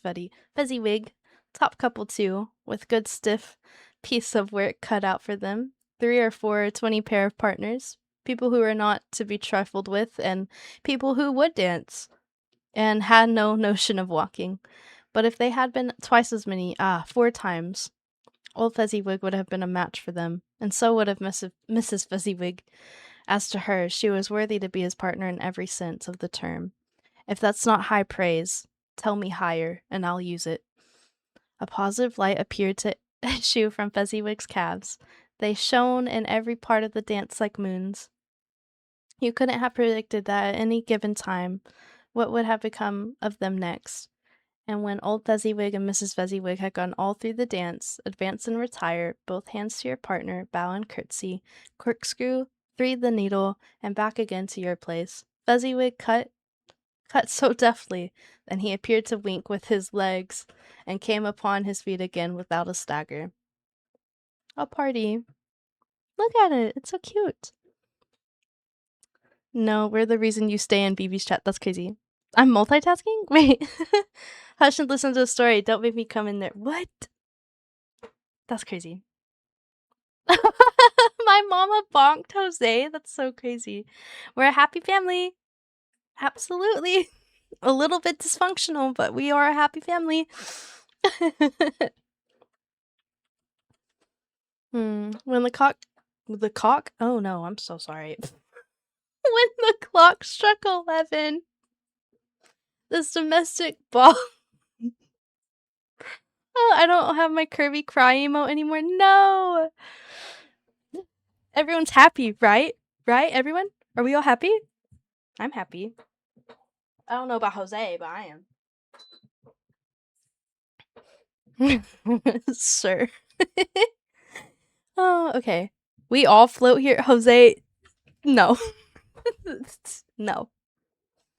Okay. When the clock struck 11, this domestic ball broke up. Mr. and Mrs. Fezziwig took their stations, one on the other side of the door, and shaking hands with every person individually as he or she went out and wished him or her a Merry Christmas. With everybody had retired, but with two prentices, they did the same to them, and thus the cheerful voices died away, and the lads were left to their beds, which were under a counter in the back shop. During the whole of this time, Scrooge had acted like a man out of his wits. His heart and soul were in the scene, and with his former self, he corroborated everything, remembered everything, and enjoyed everything, and underwent the strangest agitation. It was not until now that the bright faces of his former self and Dick were turned from them. He then remembered the ghost, and became conscious that it was looking full upon him, while the light upon his head burnt very clear. "A small matter," said the ghost, "to make these silly folks so full of gratitude." "Small?" echoed Scrooge. The spirit signed to him to listen to the two apprentices, who were pouring out their hearts in praise of Fezziwig when he had done so said, "Why, is he not? He has spent but a few pounds of your mortal money, 3 or 4 perhaps. Is that so much he deserves this praise?" "It isn't like that," said Scrooge, heated on by the remark, and speaking unconsciously like his former, not his latter self. "It isn't that, spirit. He has the power to render us happy or unhappy, to make our service light and burdensome, a pleasure or a toil. Say that his power lies in his words and his looks, in things so slight and insignificant that it is impossible to add and count 'em up. What then? The happiness he gives is quite as great as it costs a fortune." He felt the spirit's glance and stopped. "What is the matter?" asked the ghost. "Nothing particular," said Scrooge. "Something, I think," the ghost insisted. "No," said Scrooge. "No. I should like to be able to say a word or two to my clerk just now, that's all." His former self turned to the lamps, so he gave utterance to the wish, and Scrooge and the ghost again stood by the side in the open air. "My time grows short," observed the spirit. "Quick!" This was not addressed to Scrooge, or to any one whom he could see, but it produced an immediate effect, for again Scrooge saw himself. He was older now, a man in the prime of his life. His face had not the harsh and rigid lines of the later years, but it had begun to wear the signs of care and reverence. There was an eager, greedy, restless motion in the eye, which showed the passion that had taken root, and where the shadow of the growing tree would fall. He was not alone, but sat by the side of a fair young girl in a mourning dress, in whose eyes there were tears, which sparkled in the light that shone out of the ghost of Christmas past. "It matters little," she said softly. "To you, very little. Another idol has displaced me, and if it can cheer and comfort you in a time to come, as I would have tried to, I have no cause just to grieve." "What idol has displaced you?" he rejoined. "A golden one." "This is even-handed dealing of the world?" "This is the even-handed dealing of the world," he said. "There is nothing on which it is hard as poverty, and there is nothing it possesses to condemn such as severity and the pursuit of wealth." "You fear the world too much," she answered gently. "All of your hopes have merged into the hope of being beyond the chance of its sordid reproach. I have seen your nobler aspirations fall off one by one until the master passion, gain, engrosses you, have I not?" "What then?" he retorted. "Even if I've grown so much wiser, what's then? I am not changed towards you." She shook her head. "Am I?" "Our contract is an old one. It was made when we were both poor and so content to be, until in good season we could improve our worldly fortune by our patient industry. You are changed. When it was made, you were another man." "I was a boy," he said impatiently. Pincheatney_caliber16 says bah humbug. Tony, bah humbug. Oh gosh, he gonna get slapped like Pennywise? He might as well be. Jose. Okay, you had my attention. I'm going back to reading though, Tony, okay? "I was a boy," he said impatiently. "Your own feeling tells you that you were not what you are," she returned. "I am that which promised happiness when we were one in heart. is fraught with the misery now that we are two. How often and how keenly I have thought of this, and I will not say. It is enough that I have thought of it and can release you. Have I ever sought release? In words? No, never. In what then? In a changed nature, in an altered spirit, in another atmosphere of life, another hope as its great end, and everything that made my love of any worth or any value in your sight. If this had never been between us, said the girl, looking mildly, but with steadiness upon him, tell me, would you seek me out and try to win me now? No. He seemed to yield to the justice of this supposition. In spite of himself, he said with a struggle, You think not? I would gladly think otherwise if I could, she answered. Heaven knows, when I have learned a truth like this, I know how strong and irresistible it must be. But if you were free today and tomorrow, yesterday, and even I could believe that you would choose the dourest girl who you, in very confidence with her, weigh everything by gain or choosing her. If for a moment you were false enough to your one guiding principle to do so, do I not know that your repentance and regret would surely follow? I do. And I release you. With a full heart and for the love of him that you once were. He was about to speak, but with her head turned from him, she resumed. You may, the memory of what is past half makes me hope you will, have this pain in this. A very, very brief time, you will dismiss the recollection of it, gladly as an unprofitable dream, from which it happened well that you awoke. May you be happy in a life that you have chosen. She left him, and they parted. Spirit, said Scrooge, show me no more. Conduct me home. Why do you delight to torture me? One shadow more, exclaimed the ghost. No more. No more. I don't wish to see it. Show me no more. But the relentless ghost pinionated him in both his arms and forced him to observe what happens next. They were in another scene, a place, a room, not very large or handsome, but full of comfort. Near to the winter fire sat a beautiful young girl, so like that the last that Scrooge believed it was the same until he saw her. And now a comely matron sitting opposite of her daughter. The noise in this room was perfectly tumultuous, and for there were more children there than Scrooge in his agitated state of mind could count. And unlike the celebrated herd in the poem, they were not 40 children conducting themselves like one, but every child was conducting itself like 40. The consequences were uproarious, beyond belief, but no one seemed to care. On the contrary, the mother and daughter laughed heartedly and enjoyed it very much, and the latter, soon beginning to mingle in the sports, got pillaged by the young brigands most ruthlessly. What would I have not given to be one of them? Though I could have never been so rude, no. I wouldn't for the wealth of all the world that had crushed and braided hair, torn it down, and for the precious little shoe, I wouldn't have plucked it off. God bless my soul to save my life. As to measuring her waist in sport as they did, bold young brood, I couldn't have done it. I should have expected my arm to have grown round if for a punishment, and never came straight again. And yet I should have dearly liked, I own, to have touched her lips, to have questioned her, that she might have opened them to look upon the lashes of her downcast eyes, and never raised a blush, to have let loose waves of hair an inch.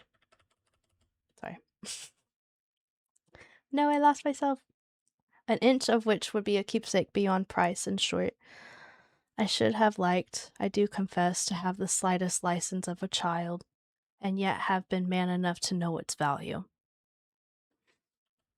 But now a knocking at the door was heard, and such a rush immediately ensued that she was, with laughing face, plundered dress, and borne towards it, at the center of a flushed and boisterous group, just had come in to greet the father, who had came home attended by a man laden with Christmas toys and presents. Then the shouting and the struggling, and the onslaught that was made on the defenseless porter. The scaling him with chairs for ladders to give into his pockets, despoil him of brown paper parcels, hold on tight by his cavit, hug him round his neck, pommel his back, and kick his legs in irrepressible affection. The shouts of wonder and delight which had developed that every package was received, the terrible announcement that the baby had been taken in the act of putting a doll's frying pan in its mouth, was more than suspected of having swallowed a fictitious turkey glued on a wooden platter. The immense relief of finding this as a false alarm, the joy and gratitude and ecstasy, they were all indescribable alike.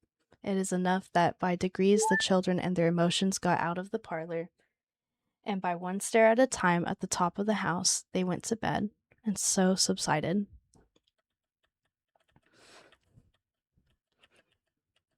How are we holding up? You guys liking it still? I do feel bad I'm not reading chat, but I am having a fun time, I will say. And now Scrooge looked on more attentively than ever, when the master of the house, having his daughter leaning fondly on him.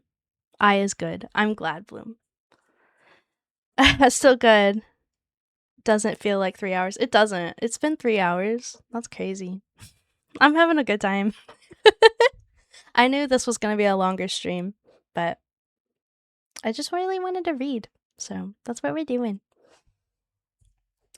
Scrooge looked more attentively than ever when the master of the house, having his daughter leaning fondly on him, sat down with her and her mother at his own fireside, and when he thought he was such another creature, quite as graceful and as full as promise, might have called him father, and been a springtime in the haggard winter life of his sight grew very dim indeed. Belle, said the husband, turning to his wife with a smile, I saw an old friend of yours this afternoon. Who was it? Guess. How can I? I don't know. She added to the same breath, laughing as he laughed, Mr. Scrooge. Mr. Scrooge it was. I passed his office window, and as it was not shut up, he had a candle inside. I could scarcely help seeing him. His partner lies upon the point of death, I hear, and there he sat alone. Quite alone in the world, I do believe. Spirit, said Scrooge in a broken voice, remove me from this place. I told you there were shadows of things that have been, said the ghost. That they are what they are. Do not blame me. Remove me! I cannot bear it. This is such a calm, soothing stream. I'm organizing my photos while I listen. Aw, I'm glad. I know Bloom is crocheting right now. There was another person that said they are cleaning. So I just want to say I appreciate everyone lurking and enjoying your time here. I'm so glad I added that emote.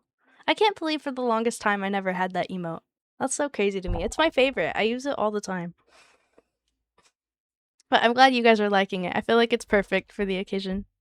It was lovely to laser cut to this. Aw, Cookie. I love that. Are you back at home? If you are, I'm glad you made it home safe.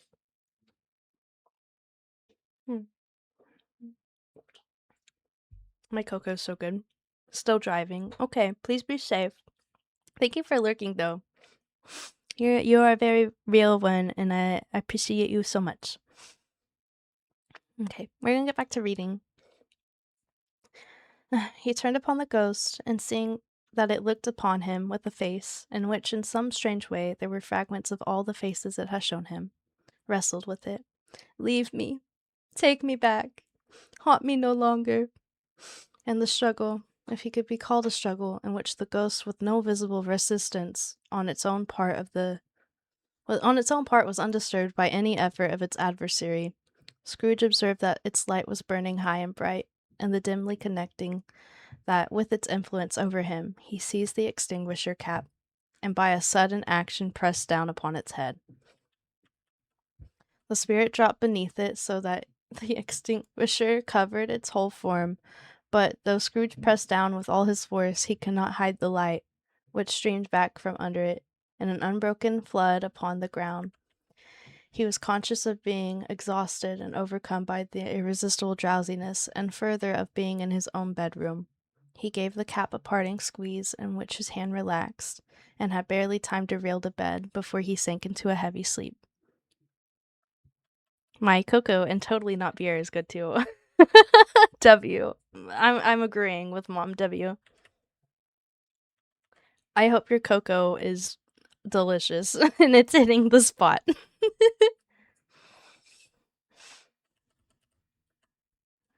Okay, we're now on to the second of the three spirits. Crazy. Crazy, crazy. Crazy, crazy, crazy. Yeah, this has been fun. I'm enjoying this. And the music is nice too. Intermission? I guess so. Yeah, we finished a chapter. We're on chapter 3 now. So we learned about who Scrooge is and how he's a horrible guy. Or are we going head on? We can take a little bit of an intermission.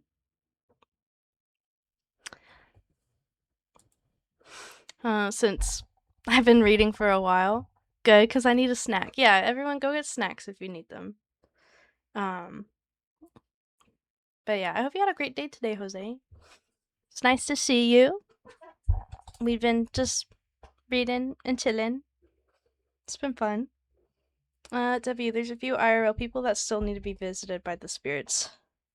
Oh, like in real life? I could think of quite a few people that should probably be visited by spirits, to be honest. You look fabulous. Oh, thank you, Jose. Thanks. Like Tony.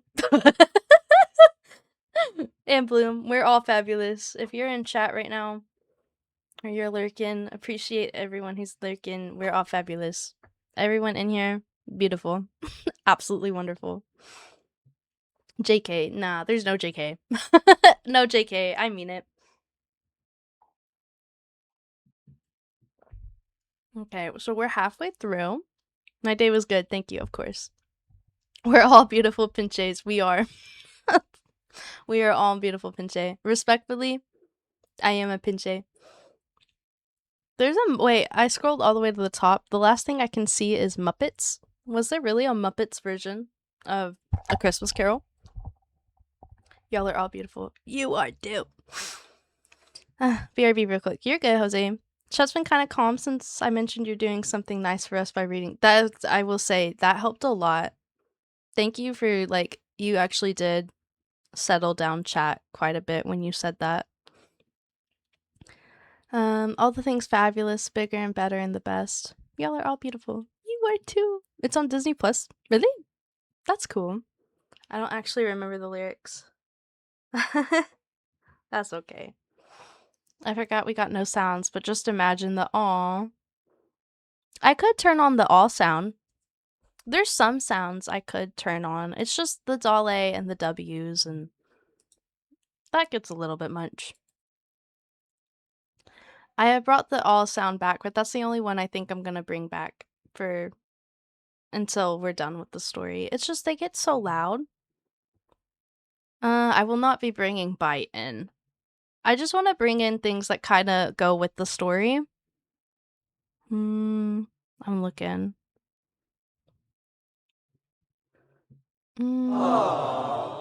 Yeah, I don't know. Just aw. I think just aw for the moment will be the only soundbite we have.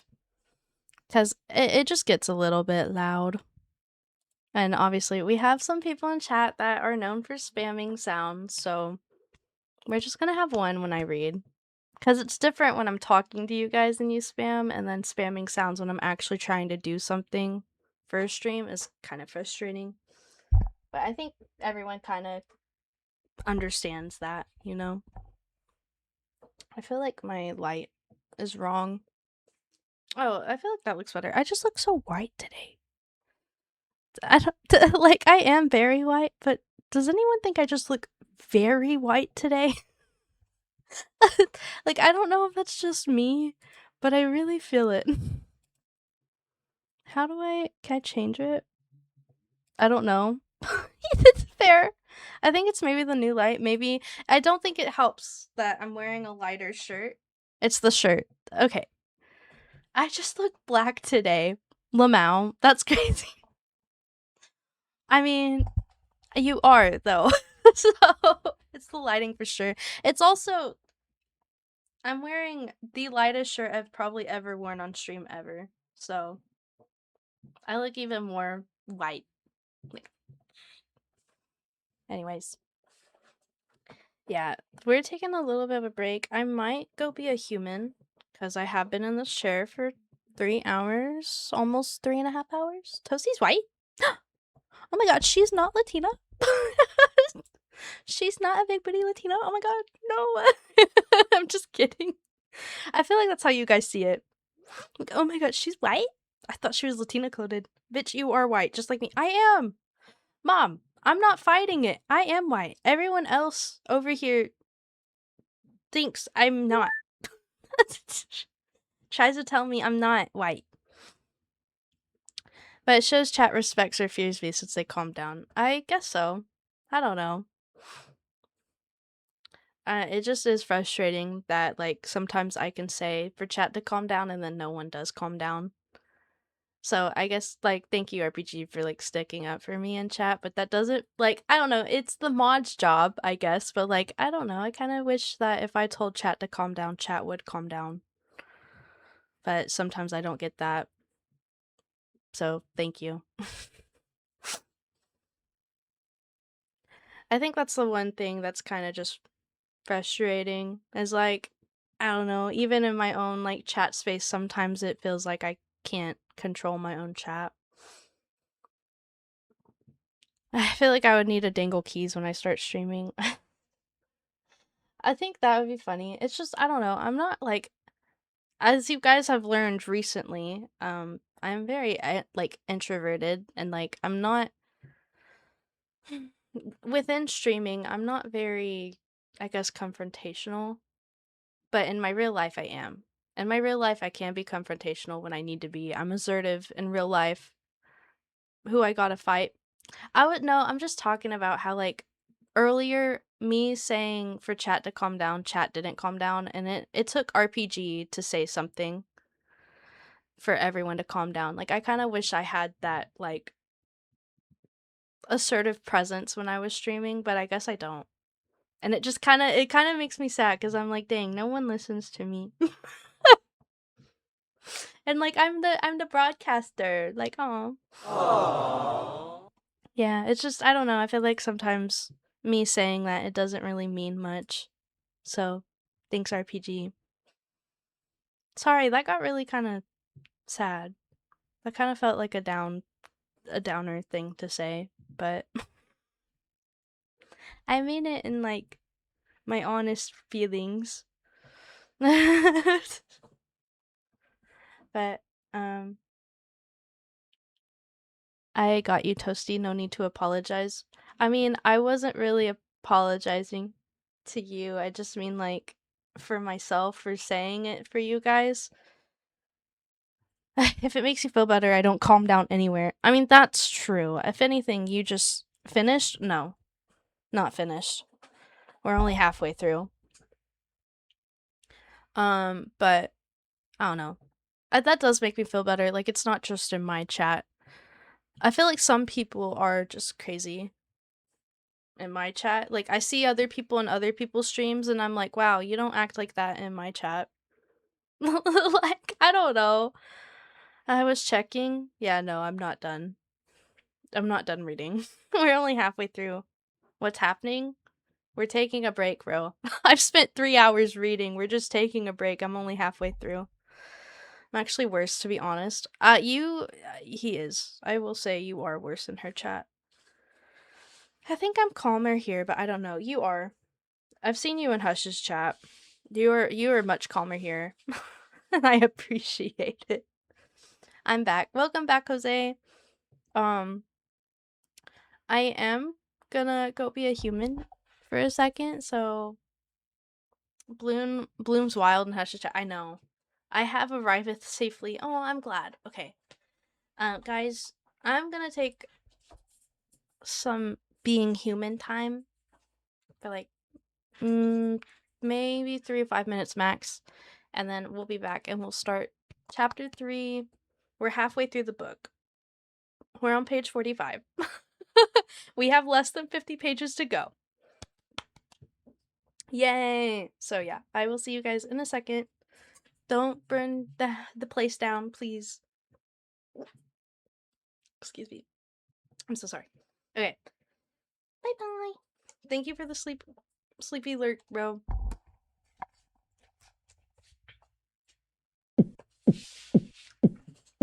Thank you for the care package.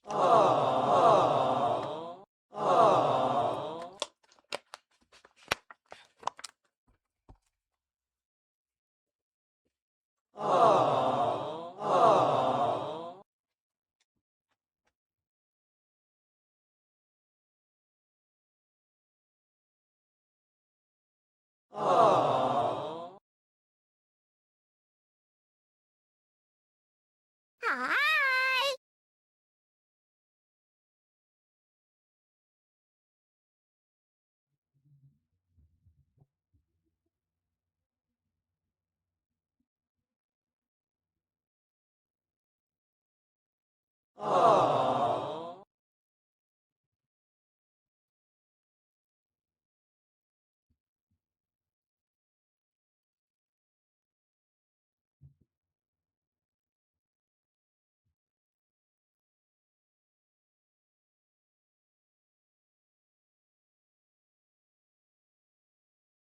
Hi.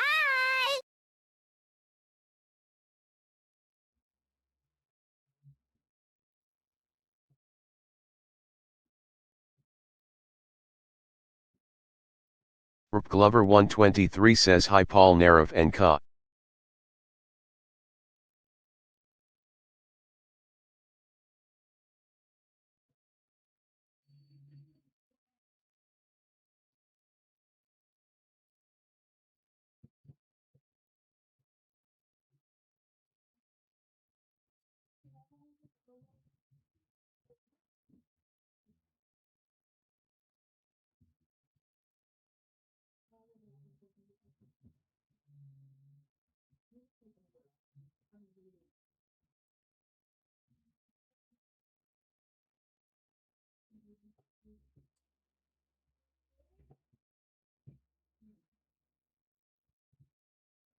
Hi.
Did she leave? I'm back.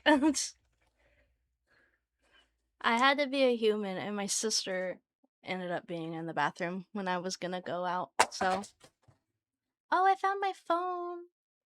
I just broke my case. It just popped off. Isn't that great? Oh, I put it on backwards. So fun. So wonderful. Okay. I got back from my walk like 10 minutes ago. Really? How was your walk? Was it fun? Did you like it? Was it a great time? I didn't even know there was another Street Fighter? Like new? I only like the original one for M. Bison. Huh.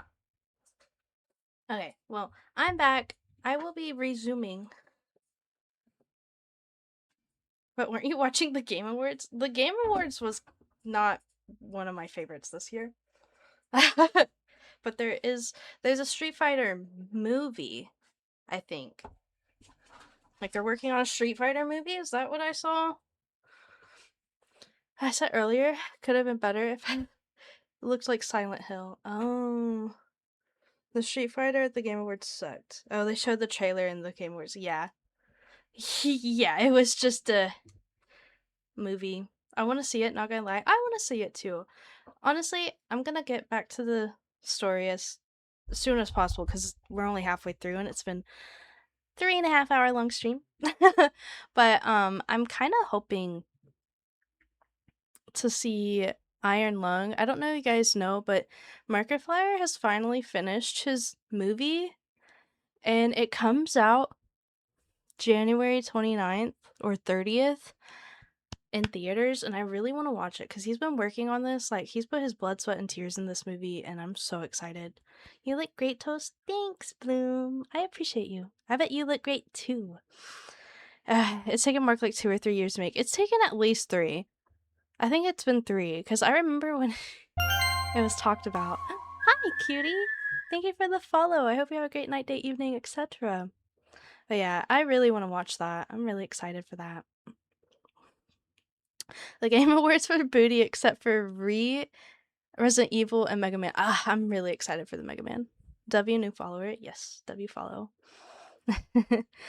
But yeah, I'm very excited. I hope to watch that movie the like opening night. That would be awesome.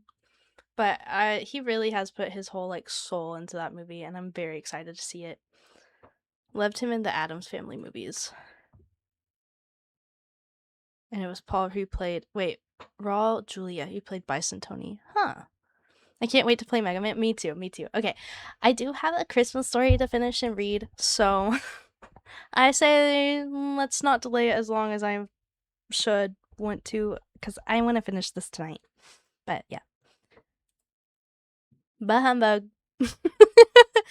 For anyone who has popped in or is new, this stream is all about reading a Christmas classic by Charles Dickens. This is A Christmas Carol. Some people didn't know there was a book. Some people have not even seen the movies. So like we are culturing and educating those. But also I do really like the story of this, so it's my first time reading the book as well. So I'm enjoying it. I'm having a great time. Okay, we're on stave 3. Those the people who didn't know there was a book, dumb. That's crazy. JK. You know that's Jose saying he didn't know there was a book. I'm just kidding. But humbug. Yes, but humbug. Okay. I'm gonna make a little bit of a message or announcement in chat. Can I announce? I don't think I can pin announcements actually. Okay. Toasty won't see chat in a timely manner. Maybe another hour and a half, I guess. I think it's gonna take 2, at least. I'm gonna say at least. Toasty won't see chat in a timely manner. Please be patient with her and get cozy. long stream, I'm here for it too. I am also like, I haven't had a true like enjoyable long stream in a while because I'm always like, I'm just chatting and like I don't have games to play at the moment because my gaming PC's kaput. So this is something interesting and fun to do that I don't have to like just chat.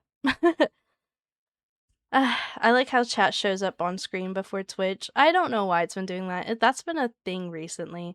Toasty only plays with our feelings. Hopefully PC tomorrow. Hopefully. Yeah, my last part I need got delayed, so I'm hoping at least by Christmas. That would be great. Okay, I'm gonna get to reading, but remember guys, if you really need me or there's something happening in chat I really have to pay attention to, text to speech Paul if you really need me and if it's really important. Okay, all right. Stave 3, the second of the three spirits. Awaking in the middle of the prodigiously tough snore and sitting up in a bed to get his thoughts together, Scrooge had no occasion to be told that the bell was again upon the strike of 1. He felt that he was restored to consciousness in the right nick of time for the especial purpose of holding a conference with the second messenger dispatched to him through Jacob Marley's intervention. But finding that he turned uncomfortably cold when he began to wonder which is his curtains, and a new spectre would draw back, he put them every one aside with his own hands and laying down again, established a sharp look-out all around the bed. For he wished to challenge the spirit on the moment of its appearance, and did not wish to be taken by surprise, and made nervous. Gentlemen of the free and easy sort who plume themselves on being acquainted with the move or two, and being usually equal to the time of day, express the wide range of their capacity for adventure by observing that they are good for anything from pitch and toss to manslaughter, between which opposite extremes, no doubt, there lies a tolerably wide and comprehensive range of subjects. Without venturing for Scrooge as quite as heartily as this, I don't mind calling you to believe that he was ready for a good broad field of strange appearances, and that nothing between a baby and a rhinoceros would have astonished him very much. Now being prepared for almost anything, he was not by any means prepared for nothing, and consequently, when the bell struck 1 and no shape appeared, he was taken with a violent fit of trembling. 5 minutes, 10 minutes, a quarter of an hour went by, yet nothing came. All this time he lay upon his bed, the very core and center of a blaze of a ruddy light, which streamed upon it on the clock-proclaimed hour, and which, being only light, was more alarming than a dozen ghosts. He was powerless to make out what it meant, or what it would be at, and was sometimes apprehensive that he might be at the very moment an interesting case of spontaneous combustion, without having the consolation of knowing it. At last, however, he began to think, as you and I would have thought at first, for it was always the person not in the predicament who knows what have ought to be done with it, and would unquestionably have done it too. At last, I say, he began to think that the source and the secret of this ghostly light meant to be an adjoining room, from whence on further, tracing it, it seemed to shine. This idea taking full possession of his mind, he got up softly and shuffled in his slippers to the door. The moment Scrooge's hand was on the lock, a strange voice called to him by his name, and bade him to enter. He obeyed. It was his own room, there was no doubt about that, but had undergone a surprising transformation. The walls and ceiling were hung with living green, and it looked a perfect grove, from every part of which bright gleaming berries glistened, the crisp leaves of holly, mistletoe, and ivy reflected back the light, as if so many little mirrors had been scattered there. And such a mighty blaze went roaring up at the chimney, as that dull petrification of a hearth had never known in Scrooge's time, or Marley's, or for many, many a season winters has agone. Heaped upon on the floor to form a kind of throne where turkeys, geese, game, poultry, brawn, great joints of meat, sucking pigs, long wreaths and sausages, mince pies, plum puddings, barrels of oysters, red-hot chestnuts, cherry-cheeked apples, juicy oranges, luscious pears, immense 12 cakes, and seething bowls of punch that made the chamber din with their delicious steam.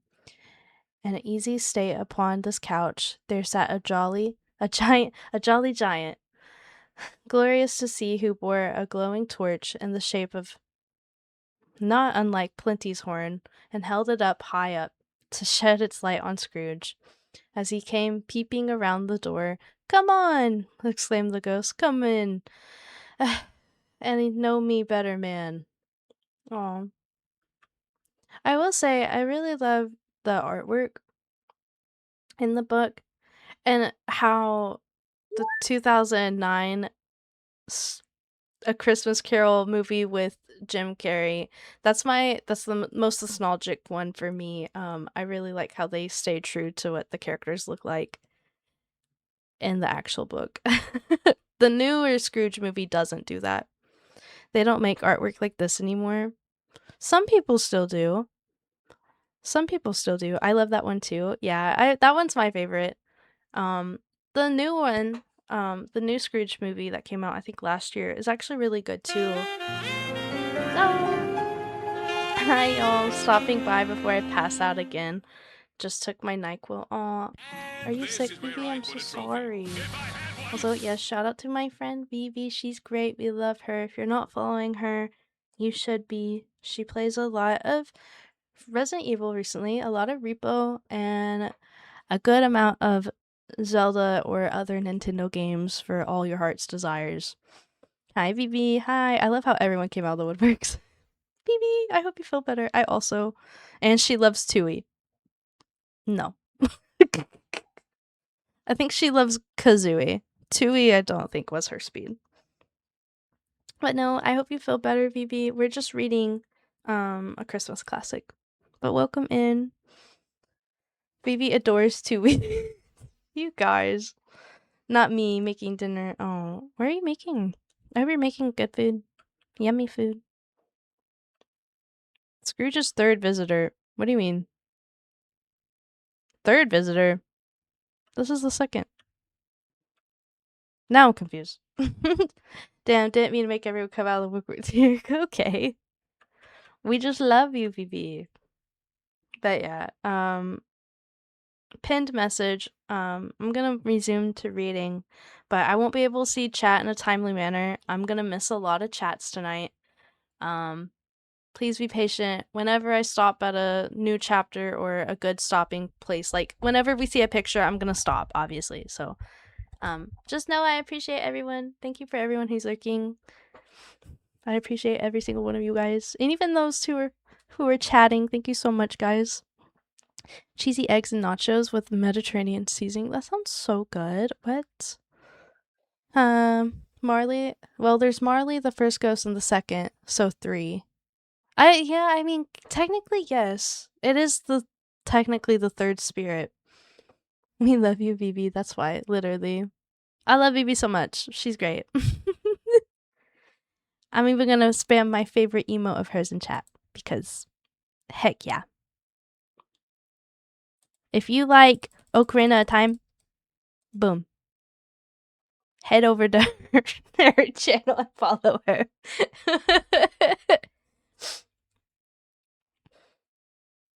Toasters are so cute. Oh, you're cute. Thanks. I just realized I don't have my emote wall. My emote wall isn't on the screen. How sad. I really thought I had my emote wall. I really don't have one. Hey. Thank you for the daily check-in, Vivi. I appreciate you. We have a daily Discord calls to talk bad about Tony. True story. That's crazy. That's insane. Okay, I'm gonna get back to reading. But yeah, please enjoy your stay.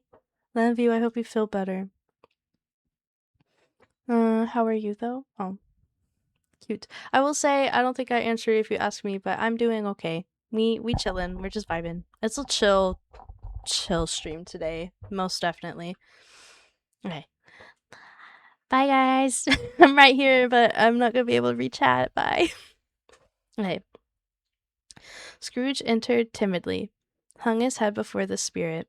He was not the dogged Scrooge he had been. and though the spirit's eyes were clear and kind, he did not like to meet them. "I am the ghost of Christmas present," said the spirit. "Look upon me." Scrooge reverently did so. It was clothed in one simple green robe, or mantle, bordered with white fur. This garment hung so loosely on the figure that its capacious breast was bare, as if disdaining to be warded or concealed by any artifice. Its feet, observable beneath the ample folds of the garment, were also bare, and on its head it wore no other covering than holly wreath, sat there and there with shining icicles. Its dark brown curls were long and free as its genial face, its sparkling eye, its open hand, its cheery voice, its unconstrained demeanor, and its joyful air. Girded round its middle was the antique scabbard, but no sword was in it, and the ancient sheath was eaten up with rust. You have never seen the like of me before," exclaimed the spirit. "Never," Scrooge made an answer to it. "He never walked forth with the younger members of my family, meaning, for I am very young, my elder brothers born in these later years," pursued the phantom. "I don't think I have," said Scrooge. "I'm afraid I have not." "Have you had many brothers, spirit?" "More than 1,800, said the ghost. "A tremendous family to provide for," muttered Scrooge. The ghost of Christmas present rose. "Spirit," said Scrooge submissively, "conduct me where you will. I went forth last night on compulsion, and I learned a lesson which is working now. Tonight, if you have aught to teach me, let me profit by it." "Touch my robe." Scrooge did as he was told and held it fast. Holly, mistletoe, red berries, ivy, turkeys, geese, game, poultry, brawn, meats, pigs, sausages, oysters, pies, puddings, fruit, and punch all vanished instantly. So did the room, the fire, the ruddy glow, the hour of night, and they stood in the city streets of Christmas morning, where, for the weather was severe, the people had made a rough but brisk and not unpleasant kind of music, and scraping the snow from the pavement in front of their dwellings, and from the tops of their houses, whence it was mad delight to see the boys come plumping down into the road below, the splitting into the artificial little snowstorms. The house fronts looked black enough, and the windows blacker, contrasting with the smooth and white sheet of snow upon the roofs, and with the dirtier snow upon the ground, which was last deposit had been plunged into deep furrows by the heavy wheels of carts and wagons, furrows that crossed and recrossed each other hundreds of times, where the great streets branched off, and made eradicate channels hard to trace in the thick yellow mud and icy water. The sky was gloomy, and the shortest streets were choked up with a dingy mist and half-thawed, half-frozen, whose heavier particles descended in a shower of sooty atoms. If all the chimneys in the Great Britain had by one consent caught fire, they were blazing away to their dear hearts' content. There was nothing very cheerful in the climate of the town, and yet there was an air of cheeriness that the clearest summer air and brightest summer sun might have endeavored to diffuse in vain. Bleh. No, I can't read chat. I want to read chat. I can't read chat.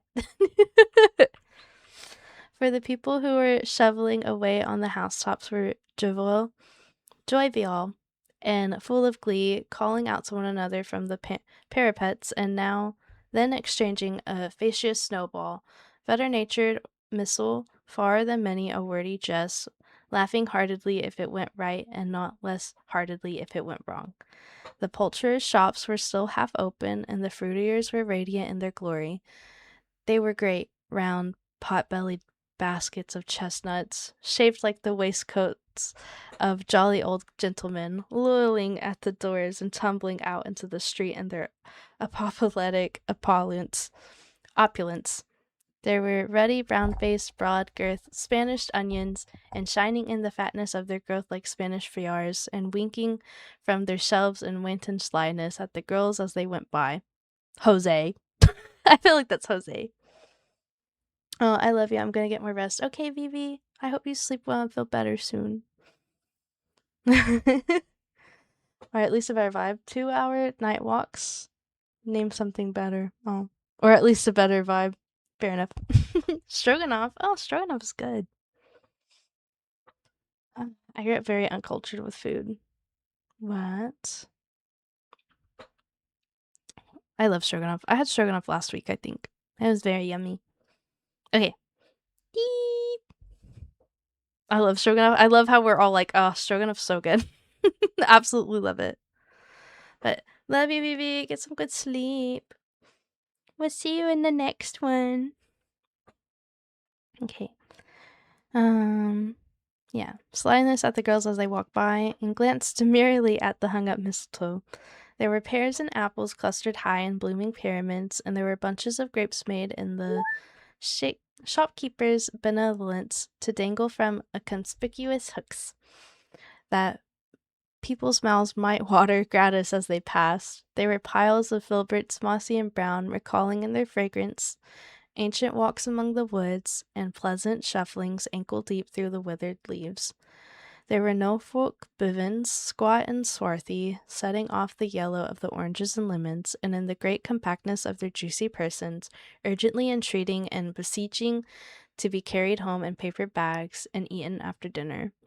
There were very gold and silver fish set forth among these choice of fruits in a bowl, though members of a dull and stagnant-blooded race appeared to know that there was something going on, and to a fish went gasping round and round their little world in a slow and passionless excitement. The grocers, oh the grocers, nearly closed with perhaps 2 shutters down or 1, but through those gaps such glimpses. It was not alone that the scales descending on the counter made a merry sound. Sorry, I know that might not be enjoyable for some people. I apologize if that sound bothers people. I have to reread that. Was not alone by the scales descending on the counter made by a merry sound, or that the twine and roller parted company so briskly, or that the canisters were rattled up and down like juggling tricks, or even that he blended the scents of tea and coffee were so grateful to the nose, or even that the raisins were so plentiful and rare, the almonds so extremely white, the sticks of cinnamon so long and straight, the other spices so delicious, and the candy fruits so caked and spotted with molten sugar as to make the coldest lookers on feel faint and subsequently bilious. Nor was it the figs were moist and plumpy, or that the French plums blushed in the modest tartness from their highly decorated boxes, or that everything was good to eat and in its Christmas dress. But the customers were all hurried, and so eager that the hopeful promise of the day that they tumbled up against each other at the door, crushing their wicker baskets vividly, and left their purchases upon the counter, came running back to fetch them, and committed hundreds of the like mistakes in the best humor possible, while the grocer and his people were so frank and fresh that the polished hearts with which they fastened their aprons behind might have been their own, worn outside for general inspection, and for Christmas dolls to peck at if they chose. But soon the steeples called upon good people all to church and chapel, and away they came, flocking through the streets in the best clothes and with their gayest faces, and at the same time there emerged from the scores of the by-streets, lanes, and nameless tunings innumerable people carrying their dinners to the baker shops. The sight of the poor revelers appeared to interest the spirit very much, for he stood with Scrooge beside him in the baker's doorway. Vampire! Oh my gosh, wait! Oh, W Raid! I don't have any sound. I can't hear Raid at the moment. She's wigging. Anyways, hi Vampire. If you have to raid and run, I completely understand. But thank you so much for the raid. I appreciate you. Oh, hi cutie. Thank you for the follow. I hope you have a great night, day, evening, etc. Oh, Van. Hi cutie patootie. Hi. My stuff is a little delayed, as you can see. A little bit you can see. A little bit of a delay. But how is your stream? If you have to raid and run, I completely understand. It just did it twice? Am I crazy? Did I just go crazy? It did it twice, didn't it? Did we all see that? It went twice, right? Hi, cutie. Hi, thank you for the follow. I hope you have a great night, day, evening, etc. But Van, what were you doing? I see Batman being too silly in Batman Arkham Knight. Ooh. I have seen people play that. Do you like it? I don't like, I'm not really intrigued when I watch people play it. I've seen people play it, but I don't know if I'd play it myself as much as I love Batman. But I hope your stream was fun. For anyone who doesn't know who I am, my name is Toaster Cutie. I go by Toast, Toasty, Toasters, Toast Toast, Toastier, or Cutie, or any other nickname. I am very open to nicknames. Call me whatever you would like. I do not mind. But I am mainly a variety streamer. At the moment, I've been doing a lot of just chattings. My gaming PC is out of commission. Hi! I don't know how to say your username, but it looks very pretty. How are you? Welcome in. But, yes, I'm very excited. She goes by Latina Gamers. I don't, just call me Just. Okay. Nice to meet you, Just. How are you? I hope you're doing well. She goes by Latina. I do not go by Latina. I'm very white. I am a very German, Irish girl, okay? I'm not Latina. I'm not Latina coded. I'm not Latina based. I'm so sorry if I disappoint anyone with that. Arkham Origins is my fave. Controversial opinion, I know. Oh. Honorary Latina. Fine. Whatever. I have an ad break in 5 minutes. What a horrible time for an ad break. Anyways. Please understand. Ad breaks are coming very soon. But yeah, I mainly am just chatting streamer at the moment. My gaming PC is kaput, but you would often find me playing Repo with my friends, an occasional horror game. Mainly Nintendo games is what I would normally classify myself as. But I do love a good friend swap every so often. But yeah, tonight we're doing something a little bit special.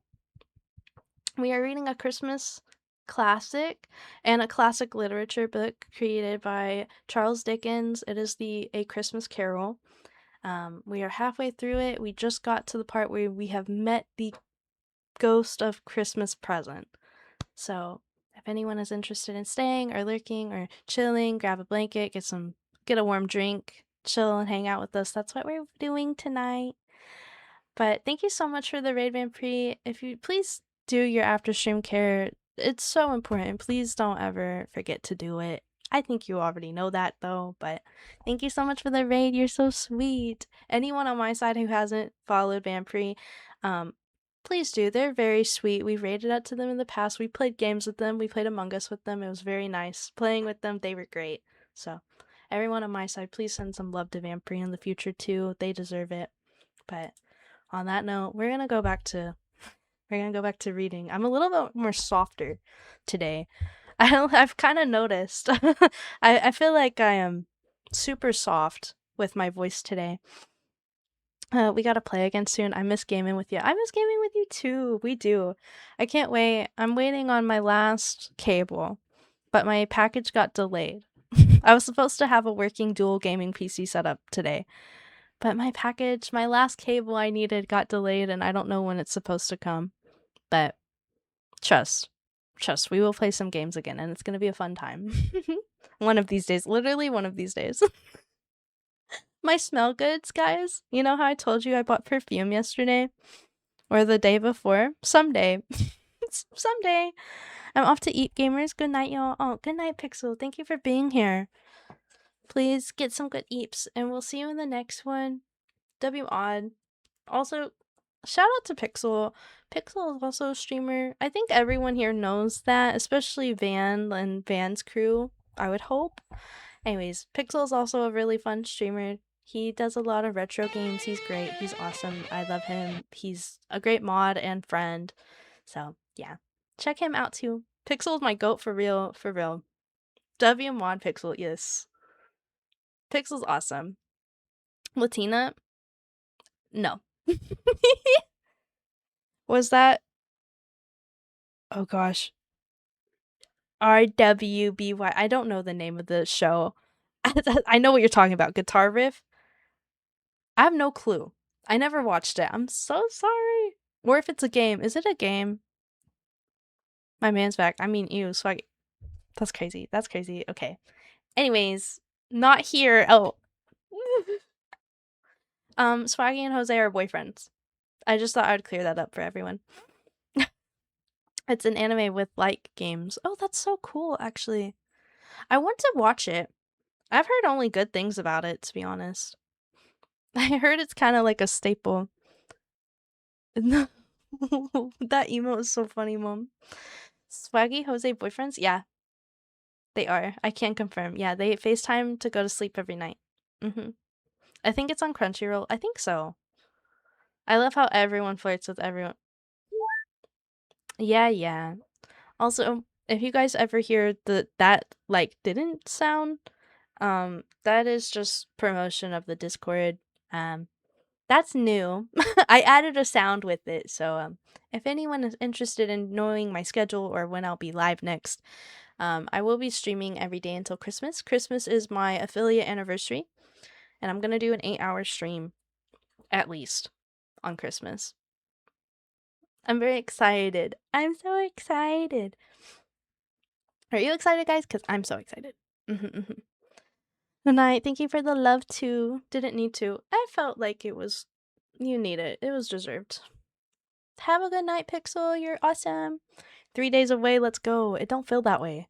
It don't feel that way. Also, at the very end, when we're done with the book, I'm going to open the advent calendar. And then we'll wrap up pretty quickly when I'm finished with the book. But yeah. Damn, no wind up, no warning, just straight flat. Literally, I didn't even... Toasty just mad she isn't joining us. I don't want any part of that. I wouldn't be any part of that within a 10-foot pole. I'm sorry, Swaggy. No, I don't want anything that you or Jose got, okay? That's a room that I don't want to be in. I need to come in for a minute and grab a couple of Dad's gifts. You're good. You can do that, Mom. My door is locked, but it's fine. Just get the stuff you gotta get. Okay. Are you guys ready? Take word at my pinned chat. When I'm reading, I won't get to chat in a timely manner. But understand. I finally finished January to September, 14.25 hours. Holy goodness. Honey Badger is out there wrapping presents. She's doing a really good job. She's wrapping presents? That's so cute. Yeah, she's wrapping a present for Dad. Oh, she's wrapping presents for Dad. That's cute. Okay. Yes. They're saying Mama Toast appearance? We do have a Mama Toast appearance. Hi. Hi. Hi. She moved all her stuff around. I did. I've been working for 6 hours and look crazy. You're good. She's pretty on the new camera. She's been working on tax stuff, and she just spent 14 hours and 15 minutes practically on one person's tax forms for a whole year for a business. For 9 months. For 9 months. I was just saying, like, yeah, but there's 3 more months. Like, I've got another. You don't have them yet, 4 hours to work on. Yeah, but you don't have them yet. Ew, taxes. My mom's an accountant, so this isn't her main job. This is more like a side hustle. But yeah, she's been working pretty hard. It's Toasty and Toasty. It is. Toasty with the mosty. That's right. It's Toasty in here, too. It's hot. I don't know where the little one is. Do you know where the little one is? I was looking for the little one. What are you talking about? The most recent one I gave you. Son of a bitch, did we lose it? I don't know. We just hide presents in my room. I don't know what's in here. Okay, I'm gonna get back to reading, guys. But yeah, I will get to chat in a timely manner. What is that? Did you find it? Okay. Where am I? I think we're here, right? Yeah, we're gonna start here. Okay. Continuing A Christmas Carol by Charles Dickens. But soon the steeples called good people all, to church in the chapel, and away they came.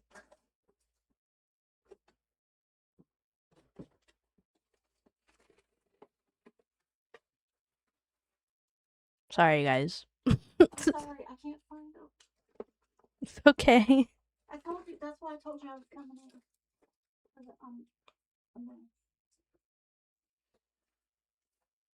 cannot find the ones I was looking for. Everything would be on that side. Yeah, this one was little, so I think you might have put it somewhere else.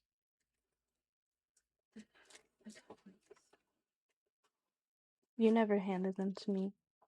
Fuck. Okay, I'm just saying you never did. I believe that. I think this was the last thing I gave you. Yeah, it was. Oh gosh. You should highlight so you don't lose your spot. It's okay. I already lost a spot, but I just restarted the whole paragraph. I don't mean to interrupt the story time. Okay. Goodbye. Go tear the house apart. It's fine. Love you. Love you. Okay. Okay, now we're continuing. Sorry. Okay. But soon the steeples called good people and all to church and chapel, and away they came, flocking through the streets in their best clothes and with their gayest faces, and at the same time there emerged the scores of the by-streets, lanes, and nameless turnings, innumerable people carrying their dinners to the bakers' shops. The sight of these poor revellers appeared to the interest of the spirit very much, for he stood with Scrooge beside him in the baker's doorway, and taking off the covers as the bearers passed, sprinkled incense on their dinners from his torch. And it was a very uncommon kind of torch, for once or twice when there were angry words between some of the dinner carriers, who had jostled each other, he shed a few drops of water on them from it, and their good humour was restored directly. For they said it was a shame to quarrel upon Christmas Day, and so it was. God love it, so it was.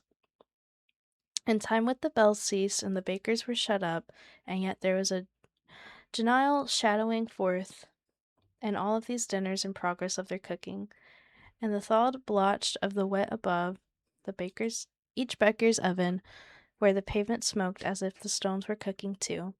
Is there a peculiar flavour in what you sprinkle from your torch? Asked Scrooge. There is. My own. Would it apply to any kind of dinner on this day? Asked Scrooge. And to any kindly given to a poor one most. But why a poor one most? Asked Scrooge. Because it needs it most. Spirit, said Scrooge, after a moment's thought, I wonder you, of all the beings in the many worlds about us, should desire to cramp these people's opportunities in an innocent enjoyment. Aye, cried the spirit. You would deprive them of their means of dining every 7th day, often the only day on which can be said to dine at all, said Scrooge, wouldn't you? Aye, cried the spirit. You seek to close these places on the 7th day, said Scrooge, and it comes to the same thing. I seek, exclaimed the spirit. Forgive me if I am wrong. It has been done in your name, or at least in that of your family, said Scrooge. There are some upon this earth of yours, returned the spirit, who lay claim to know us, and who do their deeds of passion, pride, ill-willed hatred, envy, bigotry, and selfishness in our name, who are as strange to us and all of the kith and kin as if they never lived. Remember that, and change their doings on themselves, not us. Scrooge promised that he would, and they went on, invisible, as they had been before, into the suburbs of their town. It was a remarkable quality of the ghost, my bad, which Scrooge had observed at the baker's, that notwithstanding his gigantic size, he could accommodate himself to any place with ease, and that he stood beneath a low roof quite as gracefully like any other supernatural creature, as it was possible he could have done in any lofty hall. And perhaps it was the pleasure the good spirit had in showing off his power of his, or else it was his own kind, generous, hearty nature, and his sympathy with all the poor men, that led him straight to Scrooge's clerks. For there he went, and took Scrooge with him, holding his robe, and on the threshold of the door the spirit smiled, and stopped to bless Bob Cratchit's rolling with the sprinkling of his torch. Think of that! Bob had 15 bob a week himself. He pocketed on Saturdays, but 15 copies of his Christian name, and yet the ghost of Christmas present blessed his 4-roomed house. And then Rose, Mrs. Cratchit, Cratchit's wife, dressed out but poorly in a twice-turned gown, but brave in ribbons, which were cheap and made goodly show for 6 pence. And she laid the cloth, assisted by Belinda Cratchit, second of her daughters, also brave in ribbons, while Master Peter Cratchit flung a fork into the saucepan and potatoes. And getting into the corners of his monstrous shirt collar, Bob's private property conferred upon his son and the heir in honor of the day into his mouth, rejoiced to find himself so gallantly attired, and yearned to show his linen in the fashionable parks. And now the 2 smaller Cratchits, boy and girl, came tearing in, screaming that outside the baker's they had smelt the goose and known it for their own. And basking in luxurious thoughts of sage and onion, these young Cratchits danced about the table and exalted Master Peter Cratchit to the skies, while he, not proud, although his collars nearly choked him, blew the fire, until the slow potatoes bubbling up knocked loudly at the saucepan lid to be let out and be peeled. "What has ever got your precious father, then?" said Mrs. Cratchit. "And your brother, Tiny Tim, and Martha weren't as late last Christmas Day by half an hour?" "Here's Martha, mother," said a girl, appearing as she spoke. "Here's Martha, mother," cried the 2 young Cratchits. "Hurrah! There's such a goose, Martha." "Why, bless your heart alive, my dear, how late you are," said Mrs. Cratchit, kissing her a dozen times, and taking off her shawl and bonnet for her with officious zeal. We deal a deal of work to finish up last night," replied the girl, "and we had to clear away this morning, mother." "Well, never mind so long as you come." What? Sorry. Gotta let this cat out. Come on.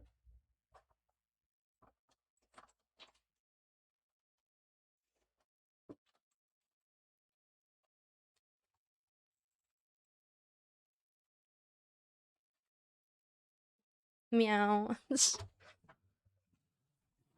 Meow indeed. Alrighty, then I'm gonna go to bed. Okay, Jose, thank you for being here. Good nighty, everyone. Good night. I hope you have a good day tomorrow. Thanks for popping in, and we'll see you in the next one. Gosh, please. Okay. Oh, Jose. Bye, Jose.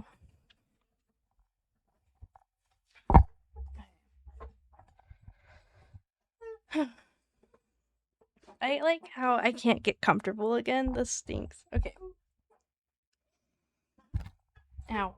Good night, everyone, except that's crazy. That's actually crazy. Okay, good night, Jose. We'll see you in the next one. Thank you for being here. Got chips.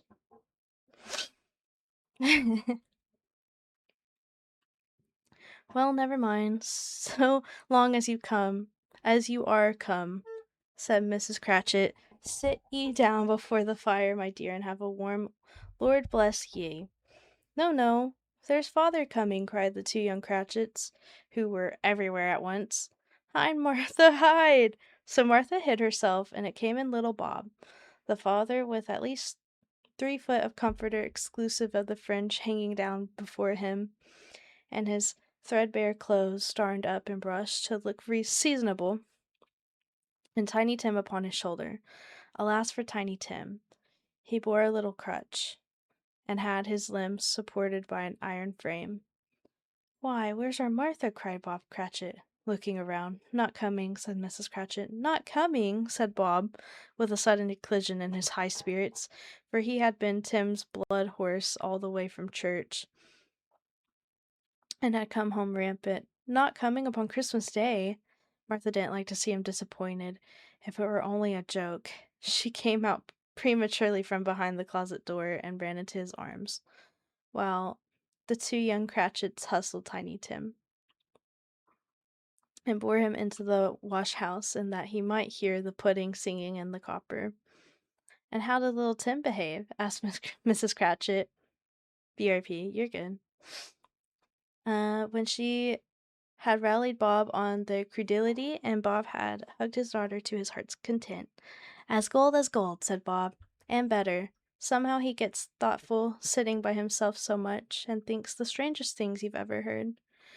He told me coming home that he hoped the people saw him in the church because he was a cripple, and it might be pleasant to them to remember upon Christmas Day who made lame beggars walk and blind men see. Bob's voice was tremulous when he told them this, and he trembled more that he said that Tiny Tim was growing strong and hardy, and his active little crutch was heard upon the floor, and back came Tiny Tim before another word was spoken. Escorted by his brother and sister to his stool before the fire, and while Bob turning up his cuffs as if, poor fellow, they were capable of being made more shabby, compounded some hot mixture in a jug with gin and lemons, and stirred it around and put it on the hob to simmer. Master Peter and the two ubiquitous young Cratchits went to fetch the goose, with which they soon returned in high possession. Such as a bissel and stewed that you might have thought a goose the rarest of all birds, a feathered phenomenon, to which a black swan was a matter of course. And in truth it was something very like it in that house. Mrs. Cratchit made the gravy, ready beforehand in a little saucepan, hissing hot. Master Peter mashed the potatoes with incredible vigor. Miss Belinda sweetened up the applesauce. Martha dusted the hot plates. Bob took Tiny Tim beside him in a tiny corner at the table, and the two young Cratchits set chairs for everybody, not forgetting themselves and mounting guard upon their posts. Crammed spoons into their mouths, lest they should shriek for goose before their turn came to be helped. At last the dishes were set on, and grace was said. It was succeeded by the breathless pause as Mrs. Cratchit, looking slowly all along the carving knife, prepared to plunge into the breast. But when she did, and when the long-expected gush of stuffing issued forth, one murmur of delight arose all around. The board, and even Tiny Tim, excited by the two young Cratchits, beat on the table with the handle of his knife, and feebly cried, "Hurrah!" There was never such a goose. Bob said he didn't believe there was such a goose cooked. Its tenderness and flavorful size, cheapness, were the themes of the universal admiration.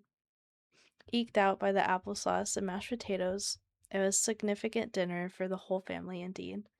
As Mrs. Cratchit said with great delight, surveying one small atom of a bone upon the dish, they hadn't ate it all at last. Yet everyone had had enough, and the youngest Cratchits in particular was steeped in sage and onion to the eyebrows. But now, the plates being changed by Miss Belinda, Mrs. Cratchit left the room alone, too nervous to bear witness to the pudding, up to bring it in. Suppose it should not be done enough. Suppose it should break in turning out. Suppose somebody should have got over the wall of the backyard and had stolen it. While they were merry with the goose, a supposition at which the two young Cratchits became livid. All sorts of horrors were supposed. Hallo, a great deal of steam! The pudding was out of the copper, and a smell like a washing day. That was the cloth, a smell like an eating house, and a pastry cook's next door to each other, with the laundress next door next to that. That was the pudding.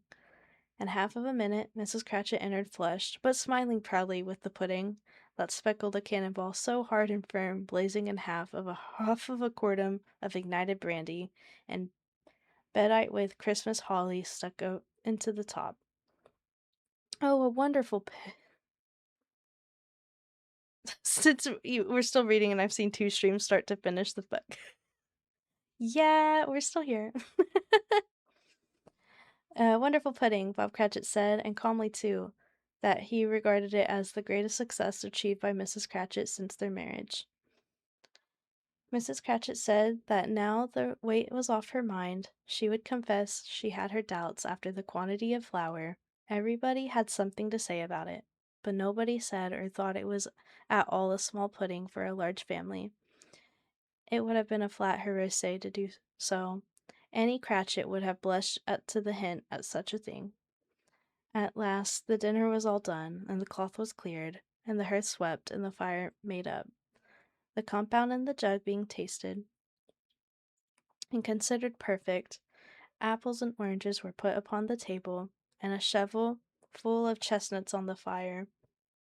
And then all the Cratchit family drew around the hearth, and what Bob Cratchit called a circle, meaning half a one, and at Bob Cratchit's elbow stood the family display of glass, 2 tumblers and a custard cup without a handle. These held the hot stuff from the jug, however, as well as golden goblets would have done, and Bob have served it out with the beaming looks. While the chestnuts on the fire sputtered and cracked noisily, Bob proposed, "A Merry Christmas to us all. My dears, God bless us." Which all the family re-echoed. "God bless every one of us," said Tiny Tim, the last of all. He sat very close to his father's side upon his little stool. Bob held up his withered little hands in his, as if he loved the child, and wished to keep him by his side, and dreaded that he might be taken away from him. "Spirit," said Scrooge, with an interest he had never felt before, "tell me that Tiny Tim will live." "I see a vacant seat," replied the ghost, "in the poor chimney corner, and a crutch without an owner, carefully preserved. If these shadows remain unaltered by the fortune, the child will die." "No, no," said Scrooge. "Oh, no, kind spirit. Say he will be spared. If these shadows remain unaltered by the future, none other than of my race," returned the ghost, "will find him here. What then? If he be like to die, he had better do it, and decrease the surplus population." Scrooge hung his head to hear his own words quoted by the spirit, and was overcome with impertinence and grief. "Man," said the ghost, "if man you will be in heart, Everything not adamant. changed when the Fire Nation attacked. Man, if the ghost, if you're Man, said the ghost, if man you have, be in heart, not adamant. Forbear that wicked cant until you have discovered what the surplus is, and where it is. Will you decide what men shall live, and what men shall die? It may be that in the sight of heaven you are more worthless and less fit to live than millions, like this poor man's child. O God, to hear the insect of the leaf pronouncing on the too much life among his hungry brothers in the dust." Scrooge bent before the ghost's rebuke, trembling cast his eyes upon the ground, but he raised them speedily on hearing his own name. "Mr. Scrooge," said Bob. "I'll give you Mr. Scrooge, the founder of the feast."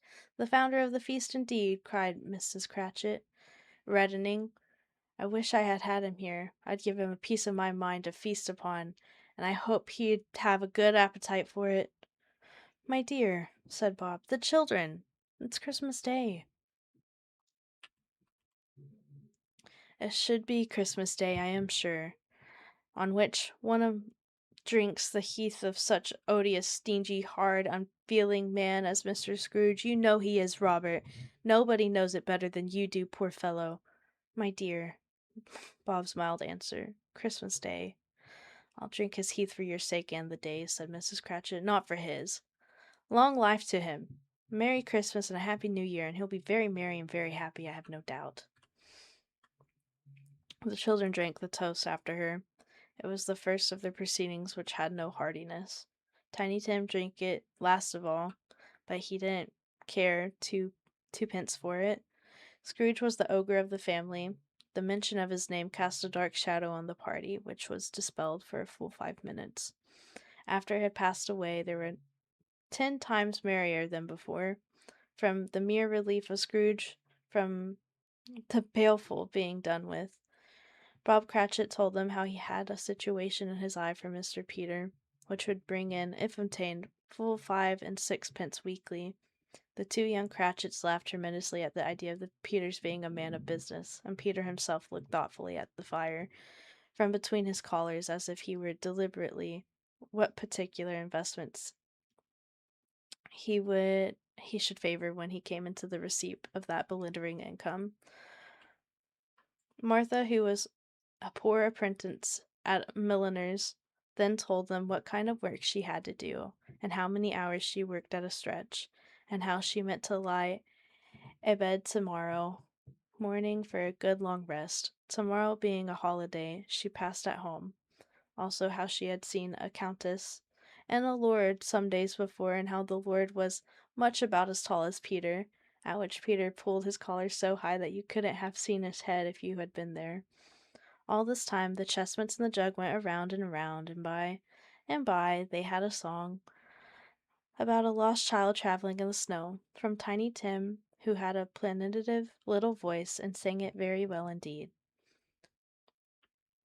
There was nothing high of mark of this. They were not a handsome family. They were not well dressed. Their shoes were far from being waterproof. Their shoes were scanty, and Peter might have known, and very likely did, the inside of a pawnbroker's. But they were very happy, grateful, and pleased with one another, and contented with the time, when they faded, looked happier, yet in the bright sprinklings of the spirit's torch at parting, Scrooge had his eye upon them, and especially on Tiny Tim, until the very last. By this time it was getting dark, and snowing pretty heavily, and Scrooge and the spirit went along the street. The brightness of the roaring fires in the kitchens, parlors, and all sorts of rooms was wonderful. Here the flickering of the blaze showed preparations for a cozy dinner, with hot plates baking through and through before the fire, and deep red curtains ready to be drawn shut to a cold and darkness.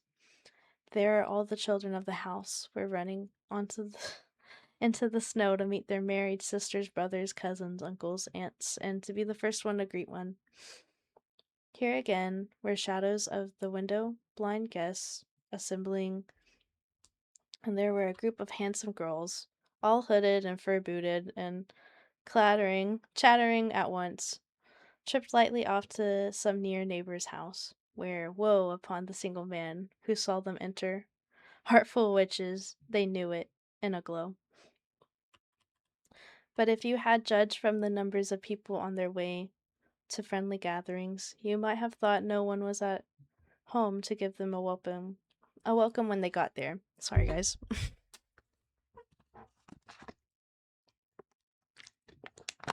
Also, 360 seconds is 6 minutes. Just for future reference. Okay. Alright.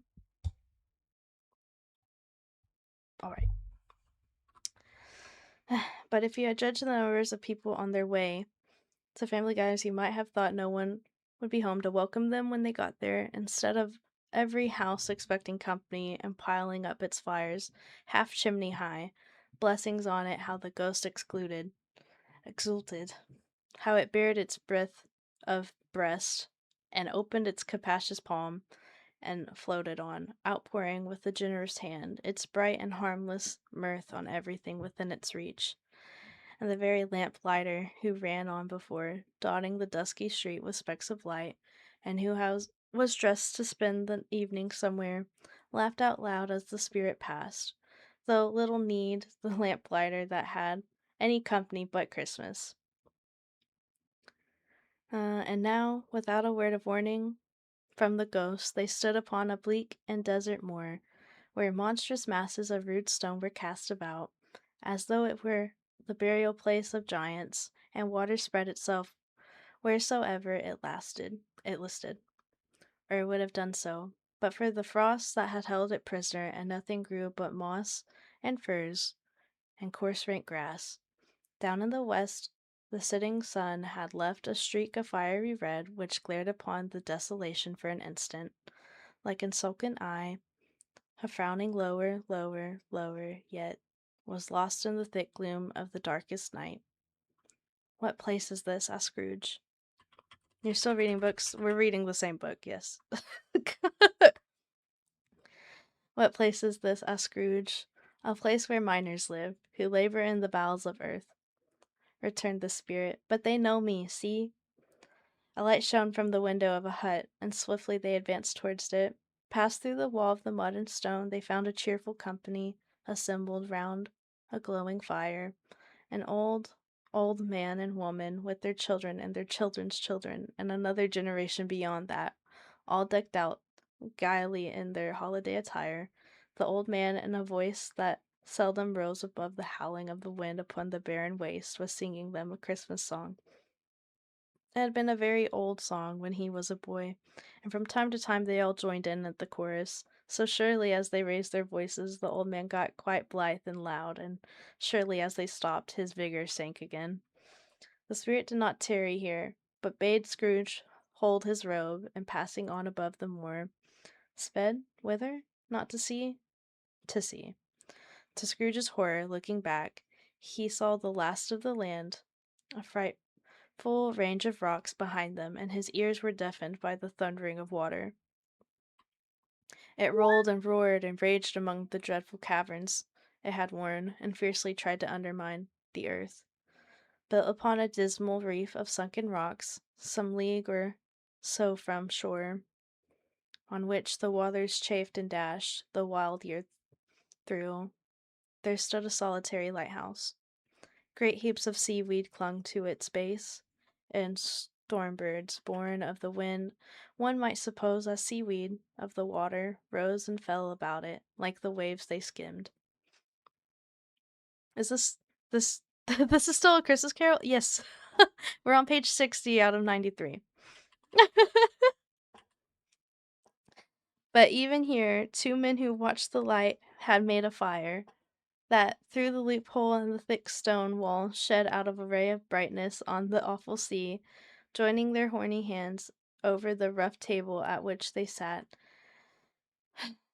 They wished each other a Merry Christmas in their can of grog, and one of them, the elder, too, with his face all damaged and scarred with hard weather, as the figurehead of an old ship might be, struck up a sturdy song that was like a gale in itself. Oh. Good night. Good night, Missy. We'll see you in the next one. Again, the ghost sped on, above the black and heavy sea, on, until, being far away, as he told Scrooge, from any shore, they lighted on a ship. They stood beside the helmsman at the wheel, and looked out in the bow. The officers who had the watch, dark, ghostly figures, in their several stations, but every man among them hummed a Christmas tune, or had a Christmas thought, or spoke below his breath to his companion of some bygone Christmas day, with homeward hopes belonging to it, and every man on board, waking or sleeping, good or bad, had a kinder word for another on that day than any other day of the year, and had shared to some extent of its festivities, and had remembered those that he cared for at a distance, and had known that they were delighted to remember him. It was great surprise to see Scrooge, while listening to the moaning of the wind, and thinking what a solemn thing it was to move on through the lonely darkness, over an unknown abyss, whose depths were secrets as profound as death. It was a great surprise to Scrooge, while thus engaged, to hear a hearty laugh. It was a much greater surprise to Scrooge to recognize it as his own nephew's, and to find himself in a bright, dry, gleaming room, the spirit standing smiling by his side, and looking at the same nephew with approving affability. "Ha ha!" laughed Scrooge's nephew. "Ha ha ha! If you should happen by any unlikely chance to know a man more blessed in a laugh than Scrooge's nephew, all I can say is, I should have liked to known him too. Introduce him to me. I'll cultivate his acquaintance." It is a fair, even-handed, noble adjustment of things, that while there is an infection in disease and sorrow, there is nothing in the world so irresistibly contagious as laughter and good humor. When Scrooge's nephew laughed in this way, holding his sides, holding his head, rolling his head, and twisting his face into the most extravagant contortions, Scrooge's niece, by marriage, laughed as heartily as he, and their ensembled friends, being not a bit behindhand, roared out lustily, "Ha ha ha ha ha! He said that Christmas was a humbug, as I live!" cried Scrooge's nephew. "He believed it too!" More shame for him, Fred, said Scrooge's niece indignantly. Bless those women. They never do anything by halves. They are always in earnest. She was very pretty, exceedingly pretty, with a dimpled, surprised-looking capital face and a ripe little mouth that seemed made to be kissed, as no doubt it was. All kinds of good little dots about her chin that melted into one another when she laughed, and the sunniest pair of eyes you've ever seen in any little creature's head. Although she was what you would have called provoking, you know, but satisfactory too. Perfectly satisfactory. He's a comical old fellow, said Scrooge's nephew. That's the truth. Not so pleasant as he might be, however. His offences carry their own punishment, and I have nothing to say against him. I'm sure he's very rich, Fred, hinted Scrooge's niece. At least you always tell me so. What of that, my dear? Said Scrooge's nephew. His wealth is of no use to him. He doesn't do any good with it. He don't make himself comfortable with it. He hasn't the satisfaction of thinking. Ha ha ha. If that is ever going to benefit the U.S. with it. I have no patience with him, observed Scrooge's niece. Scrooge's niece's sisters and all the other ladies expressed the same opinion. Oh, I have, said Scrooge's nephew. I am sorry for him. I couldn't be angry with him even if I tried. Who suffers by his ill whims himself always? Here he takes it into his head to dislike us, and he won't come and dine with us, so what's the consequence? He doesn't lose much of a dinner. Indeed, I think he loses a very good dinner, interrupted Scrooge's niece. Everybody else said the same, and they must be allowed to have the best competent judges because they just had dinner, with the dessert upon the table, and were clustered round by the fire by lamplight. Well, I'm very glad to hear it, said Scrooge's nephew, because I haven't had great faith in these young housekeepers. What do you say, Topper? Topper clearly got his eye upon one of Scrooge's niece's sisters, for he answered that a bachelor was a wretched outcast who had no right to express an opinion on the subject, whereat Scrooge's niece's sister, the plump one with the lace tucker, not the one with the roses, blushed. Do go on, Fred, said Scrooge's niece, clapping her hands. He never finishes what he begins to say. He's such a ridiculous fellow. Scrooge's nephew revelled in another laugh, and as it was impossible to keep the infection off, the plump sister tried hard to do it with aromatic vinegar. His example was unanimously followed. I was going to say, said Scrooge's nephew, that the consequence of taking a dislike to us and not making merry with us is, as I think, that he loses some pleasant moments, which could do him no harm. I am sure he loses pleasanter companions if he can find in his own thoughts, either in his mouldy old office or dusty chambers. I mean, to give him the same chance every year, whether he likes it or not, for I pity him. He may rail at Christmas till he dies, but he can't help thinking better of it. I defy him. If he finds me going in there in good temper year after year, and saying, Uncle Scrooge, how are you? If it only puts him in the vein to leave those poor clerk £50, that's something. And I think I shook him yesterday. It was their turn to laugh now at the notion of his shaking at Scrooge. But being thoroughly good-natured and not much caring what they laughed at, so they all laughed at any rate, he encouraged them in merriment and passed the bottle joyously. After tea, they had some music, for they were a musical family and knew what they were about. When they sung a glee or catch, I can assure you, especially Topper, who could growl away in the bass like a good one, and never swell the large veins in his forehead, or get red in the face over it. Scrooge's niece played well into the harp, and played among the other tunes of a simple little air, a mere nothing. You might learn to whistle it in 2 minutes, which had been familiar to the child who fetched Scrooge from the boarding school, as he had been reminded by the ghost of Christmas past. When this strain of music sounded, all of the things the ghost had shown him came upon his mind, and he softened more and more, and the thought that if he could have listened to it often years ago, he might have cultivated the kindness of his life for his own happiness, with his own hands, without resorting to the sexton's spade and that buried Jacob Marley. But they didn't devote the whole evening to music. After a while, they played at forfeits, for it was good to be a child, to be children sometimes, and never better than at Christmas, when its mighty founder was a child himself. Stop! There was a game at Blind Man's Buff, of course there was, and I no more believe Topper was really blind than I believe he had eyes in both his boots. My opinion is that it was a done thing between him and Scrooge's nephew, and that the ghost of Christmas present knew it. The way he went after the plump sister and the lace tucker was an outrage on the crudelty of human nature, knocking down the fire irons, tumbling over the chairs, bumping against the piano, smothering himself among the curtains. Wherever she went, there went he. He always knew the plump sister was. He wouldn't catch anybody else. If you had fallen asleep against him, as some did, on purpose, he would have made a feint of devouring to seize you, which might have been an affront to your understanding. And she would instantly have slitted off in the direction of the plump sister. She often cried out that it wasn't fair, and it really was not.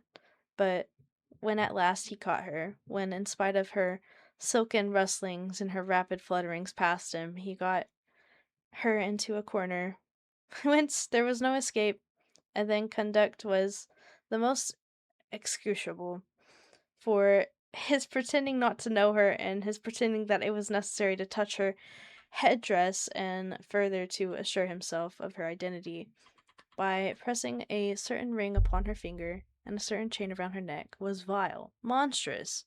No doubt she told him her opinion of it, when another blind man being in the office, they were so very confidential together behind the curtains. Scrooge's niece was not one of the Blind Man's Buff party, but was made comfortable with the large chair and a footstool in a snug corner, where the ghost and Scrooge were close behind her. But she joined in the forfeits and loved to love her admiration with all the letters of the alphabet.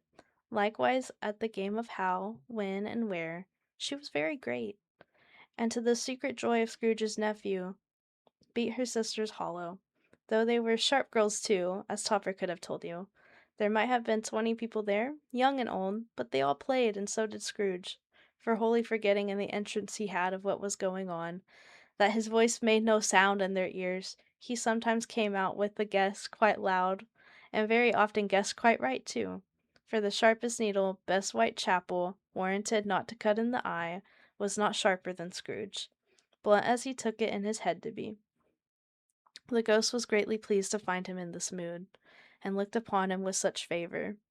But he begged like a boy to be allowed to stay until the guest departed. But this, the spirit said, could not be done. "Here is a new game," said Scrooge. "1 half-hour, spirit, only one." It was a game called Yes and No. Sorry, my foot got caught.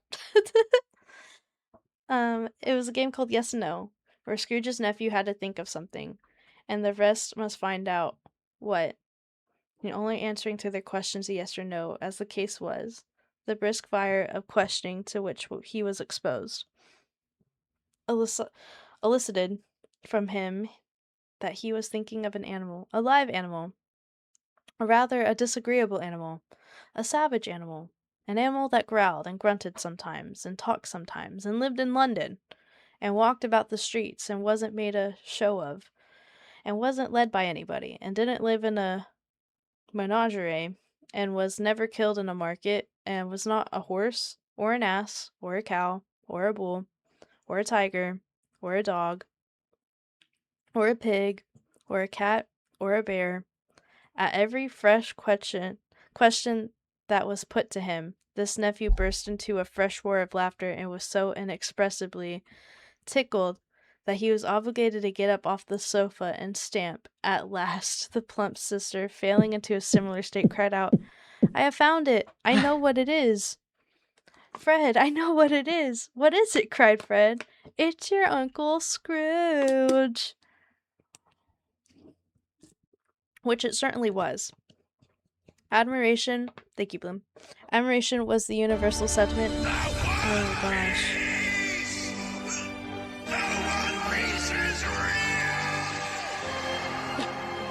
Thank you, RPG.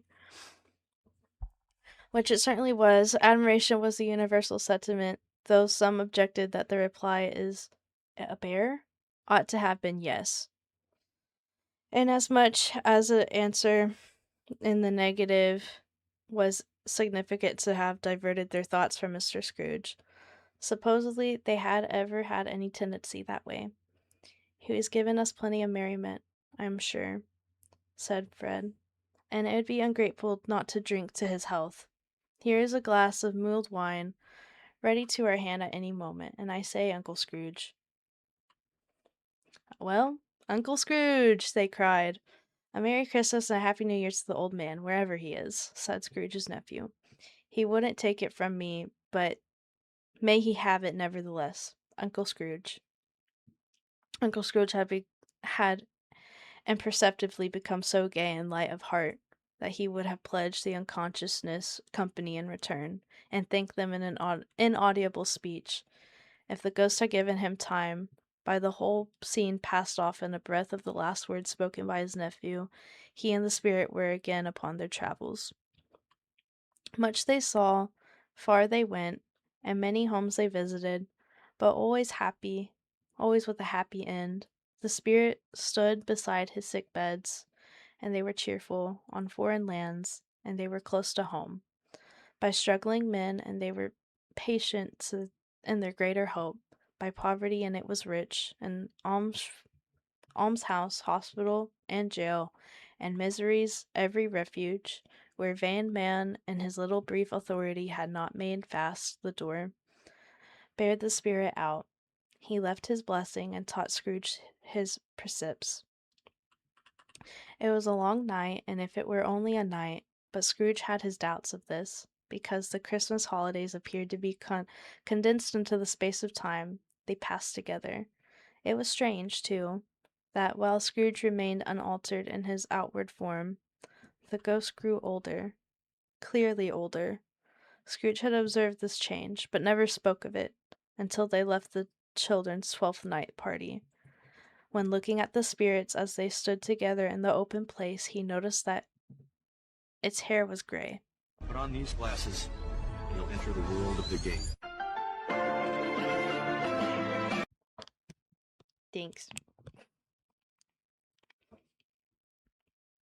There we go.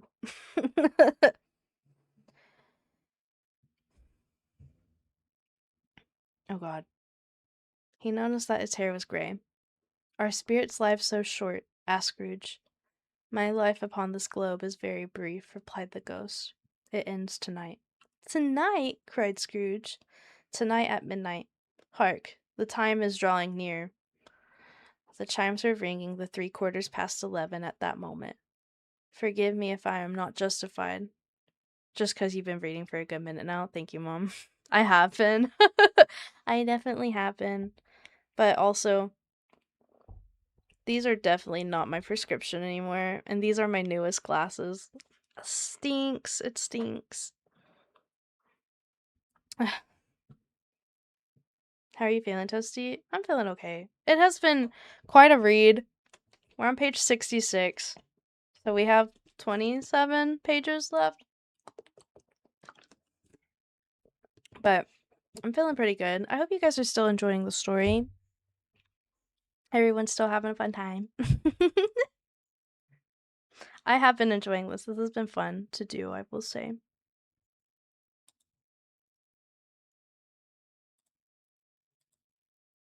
I'm still enjoying. Yay. We love you. We are holding up. Work in the AM. Ugh, I know. I hope. Well, you said you finished. Well, thankfully you did finish the project you needed to do by tomorrow. That's good. Indeed. Thank you, Cookie. Okay, I'm gonna get back to reading. Tonight, cried Scrooge. Tonight at midnight, hark. The time is drawing near. The chimes were ringing 11:15 at that moment.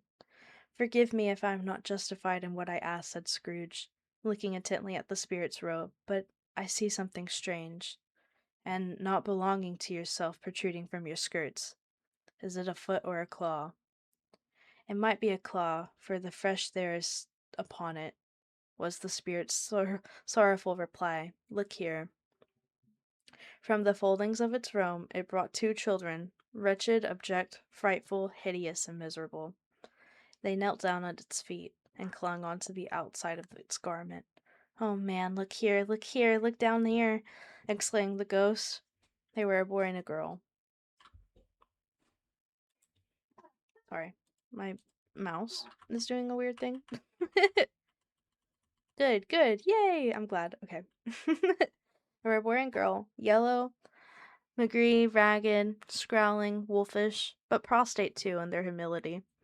Where graceful youth should have been filled with their features out and touched them with its finest tints, a stale and shriveled hand, like that of age, had pinched and twisted them and pulled them into shreds. Where angels might have sat enthroned, devils lurked, glared out menacingly. No change, no degradation, no preservation of humility. In any grade, through all of the mysteries of wonderful creation, have monsters half so horrible and dread. Scrooge started back appalled, having them shown to him in this way. He tried to say they were fine children, but the words choked themselves, rather than be parties to lie such enormous magnitude.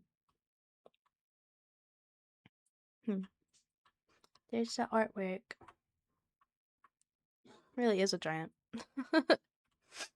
Spirit, are they yours? Scrooge could say no more. They are man's, said the spirit, looking down upon them, and they cling to me, appealing from their fathers. This boy is ignorance. This girl is want. Beware them both, and all of their degree, but most of all beware this boy, for on his brow I see that written which is doom, unless the writing be erased. Deny it, cried the spirit, stretching out its hand towards the city. Slander those who tell it to ye, admit it to your factious purposes, and make it worse, and abide the end. Have they no refuge or research? Cried Scrooge. Are there no prisons? Said the spirit, turning on him for the last time with his own words. Are there no workhouses? The bell struck 12. Scrooge looked about him for the ghost, and saw it not. As the last stroke ceased to vibrate, he remembered the prediction of the old Jacob Marley, and lifting up his eyes, beheld a solemn phantom, draped and hooded, coming, like a mist along the ground, towards him.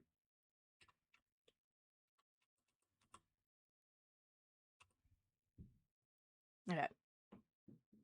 Chapter done. We are now on to chapter 4, The Last of the Spirits. So, what are our thoughts? I'm going to take a tiny break, because we are very close. I will say we are very close. I'm not going to... Okay. Yeah, I'm happy with what we got left. Ain't no way. No! You're kidding. At least I remember what page we're on. And we stopped at a chapter. Okay.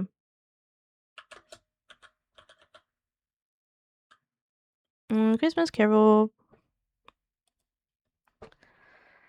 It's good. Glad everyone's still enjoying it. Same. Me too. We have made it quite far. Like, we're in, like... You can actually see the little bar now. Like, that's good. We only have, like, a little bit more left. But yeah, I knew it was gonna be a longer stream. I was like, there ain't no way I'm gonna do this in under 5 hours. We're in the end game now. We really are in the end game now. But yeah, thank you for being here with me, guys. It's nice having y'all and listening to me read. I think this is what a lot of people have been waiting for, like, this whole year. I don't know. The amount of times I've had people say I have a soothing voice that they could just listen to, or they accidentally fall asleep in my chat so many times. Like, I think this I think this might be the best stream for everyone who ever said that in my channel ever to be here. But yeah, I am having a good time. It's been quite peaceful.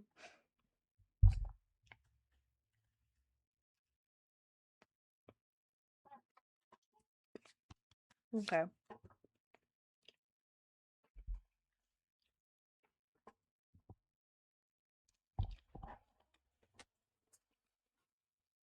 Thank you, Rover, the sleepy lurk, and the care package. How are you, Bloom? Are you still crocheting? You been chilling? I keep seeing you send the like blanket emote, so I'm gonna think you're having a great time.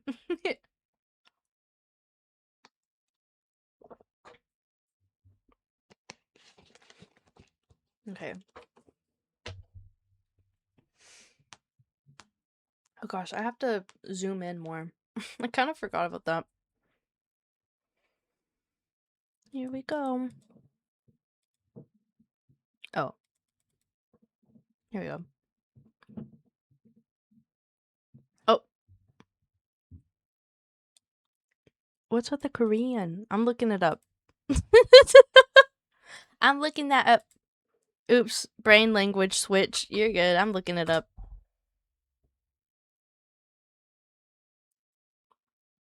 고마워요. Thank you.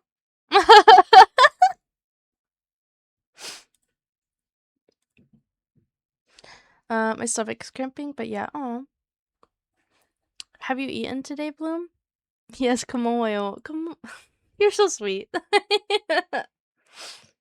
I just saw thank you, and I just remembered that's Korean. No idea what that is, Cookie. It's Korean.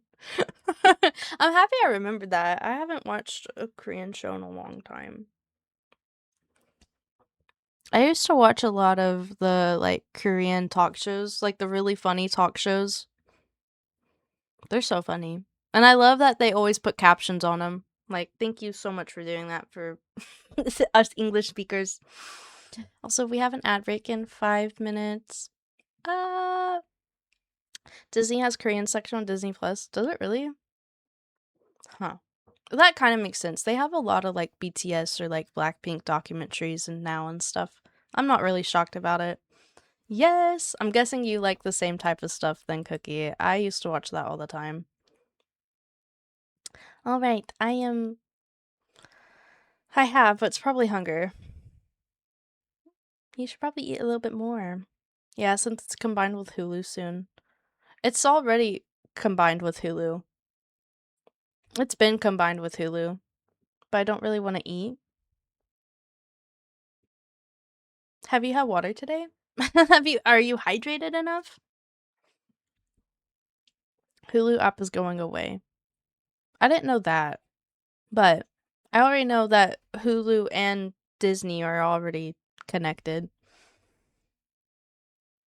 But, yep. Okay. I'm gonna continue now. Sometime next year. I don't know. It's not shocking. Okay. The phantom slowly, gravely, silently approached. When it came near him, Scrooge bent down upon his knee, for in the very air through which the spirit moved, it seemed to scatter gloom and mystery. It was shrouded in a deep black garment, which concealed its head, its face, its form, and left nothing of it visible, save one outstretched hand, but for this it would have been difficult to detach its figure from the night, and separate it from the darkness by which it was surrounded.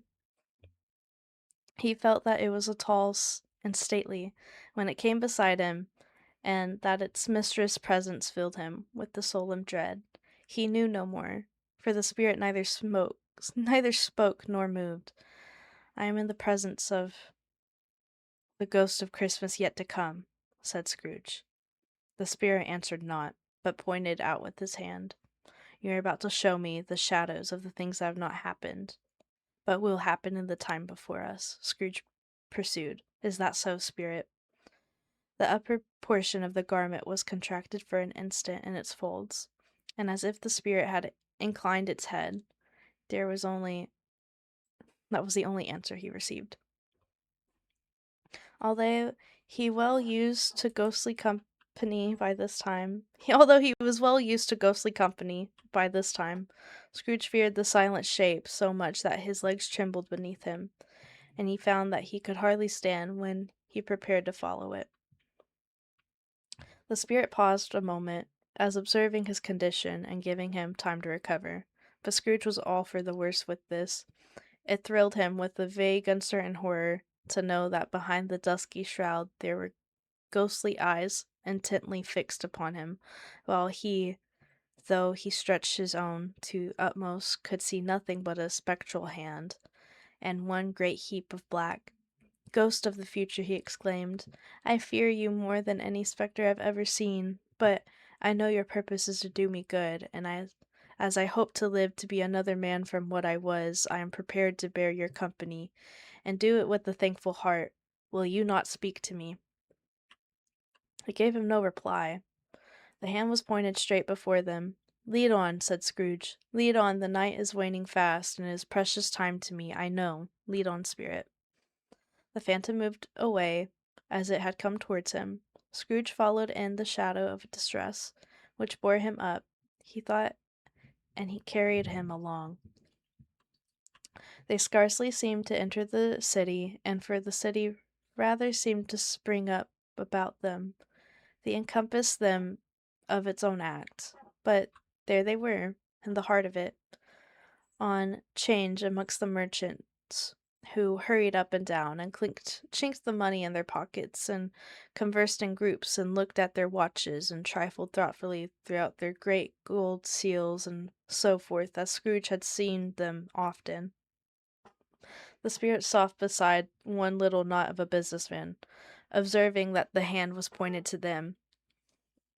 Scrooge advanced to listen to their talk. "No," said the great fat man with the monstrous chin. "I don't know much about it either, anyway. I only know he's dead." "When did he die?" inquired another. "Last night, I believe." "Why, what was the matter with him?" asked a third, taking a vast quantity of a snuff out of a very large snuff-box. "I thought he'd never die." "God knows," said the first, with a yawn. "What has he done with his money?" asked a red-faced gentleman with a pendulous excrescence on the end of its nose that shook like the gills of a turkey-cock. "I haven't heard," said the man with the large chin, yawning again. "Left it to his company, perhaps. He hasn't left it to me. That's all I know." Sorry about the ad break, guys. Please understand. This pleasantry was received with a general laugh, and it is likely to be a very cheap funeral, said the same speaker. "For upon my life I don't know of anybody to go to it. Suppose we make up a party and volunteer?" "I don't mind going if a lunch is provided," observed the gentleman with the excrescence of his nose, "but I must be fed if I make one." Another laugh. "Well, I am the most disinterested among you all after all," said the first speaker, "for I never wear black gloves, and I never eat lunch, but I'll offer to go if anybody else will. When I come to think of it, I'm not at all sure that I wasn't his most particular friend, for we used to stop and speak whenever we met. Bye-bye." Speakers and listeners strolled away, and mixed with other groups. Scrooge knew the men, and looked towards the spirit for an explanation. The phantom glided on into a street. Its finger pointed to two persons meeting. Scrooge listened again. Well, good morning, Toasty. Good morning, Angie. How are you this morning? I hope you're well. Thank you for shouting out, Angie. We are reading a Christmas classic. We are at the final stretch. And I'm not gonna be like the most talkative. I got a big thing of water. Let's go. We love water. We love water. It's early for her. It is. It is. Did you get good sleep, Angie? I hope you did. Speakers and listeners stroll away in a mix of other groups. Scrooge knew the men and looked towards the spirit for an explanation. The phantom glided onto a street. Its finger pointed to two persons meeting. Scrooge listened in again. thinking that the explanation might lie there. He knew these men, also, perfectly. They were men of business, very wealthy, and of great importance. He had made a point always of standing well in their esteem, in a business point of view, that is. Strictly in a business point of view. "How are you?" said one. "How are you?" returned the other. "Well," said the first, "old Scratch has got his own at last, hey?" "So am I told." "So I am told," returned the second. "Cold, isn't it? Seasonable for Christmas time. You're not a skater, I suppose." "No, no. Something else to think of. Good morning." I'm good. Just super tired, not happy to be up right now, but maybe I get the phone call about my job interview last week.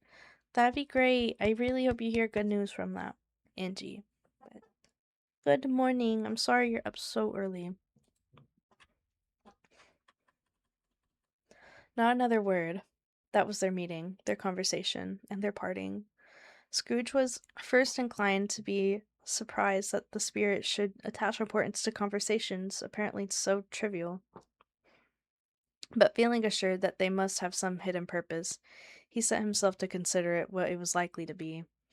They could scarcely be supposed to have any bearing of the death of Jacob, his old partner, for that was the past, and this ghost province was the future. Nor could he think of any one immediately connected with himself, to whom he could apply them, but nothing doubting that to whomever so they apply that they had some Latin moral for his own improvement, he resolved to treasure up every word he heard, and everything he saw, and especially to observe the shadow of himself when it appeared, for he had an expectation that the conduct of his future would give him the clue that he missed, and would render the solution of these riddles easy.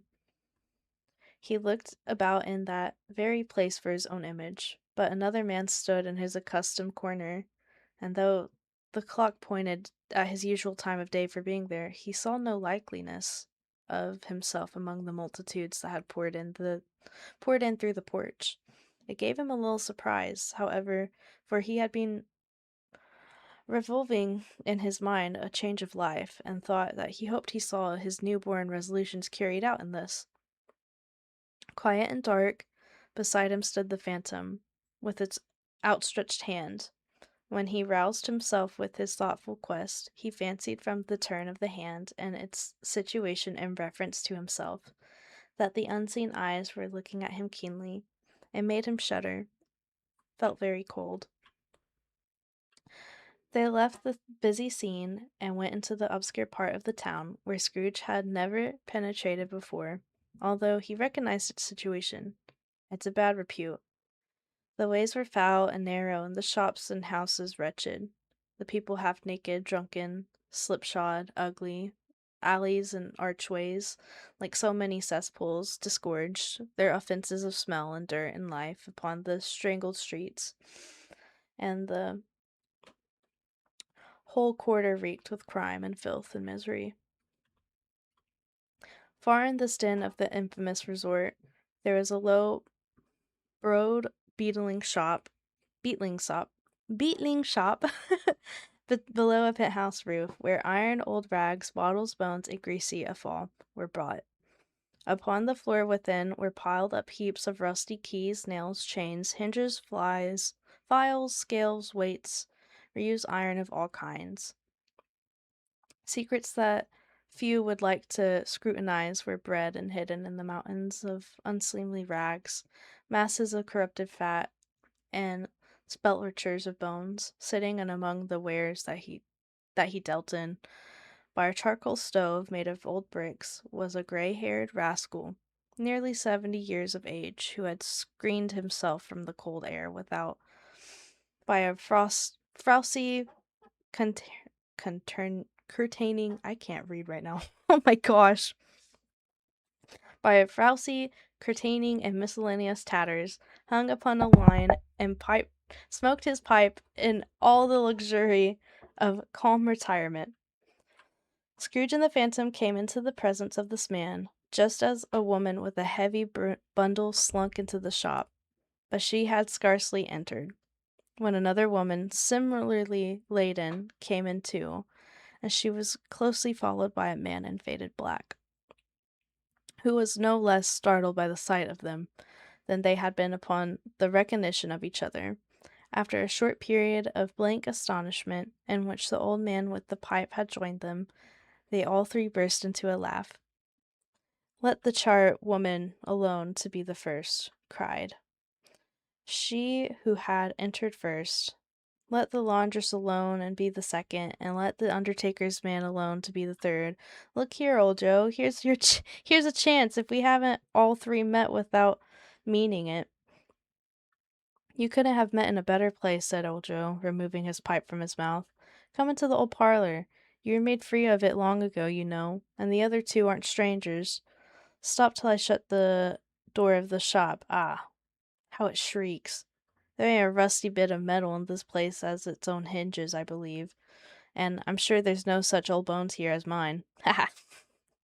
We're all suitable to our calling, and we're all well matched. Come into the parlor, come into the parlor." The parlor was spaced behind the screen of rags, and the old man raked the fire together with an old stair rod, and having trimmed his smoky lamp, for it was night, and with the stem of his pipe put it in his mouth again. While he did this, the woman who had already spoken threw her bundle on the floor and sat down in a flaunting manner on a stool, crossing her elbows on her knees and looking with a bold defiance at the other two. "What odds, then? What odds, Mrs. Dibbler?" he said the woman. "Every person has a right to take care of themselves. He always did." That's true indeed," said the laundress. "No man more so."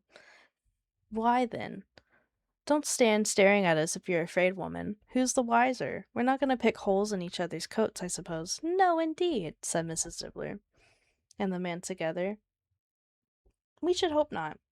"Very well, then," cried the woman. "That's enough. Who's the worse for the loss of a few things like these? Not a dead man, I suppose." "No, indeed," said Mrs. Dibbler, laughing. "If he wanted to keep 'em after he was dead, a wicked old screw," pursued the woman, why wasn't he natural in his lifetime? If he had been, he would have been somebody to look after him when he was struck with death, instead of lying gasping out of his last there alone by himself." "It's the truest word that was ever spoke," said Mrs. Dibbler. "It's a judgment on him."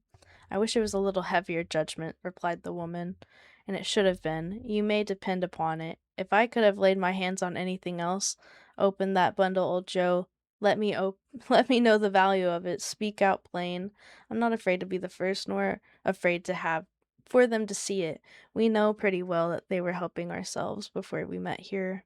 I believe it's no sin. Open the bundle, Joe." But the gallantry of her friends would not allow of this, and the man faded in black, mounting the breech first, produced his plunder. It was not extensive.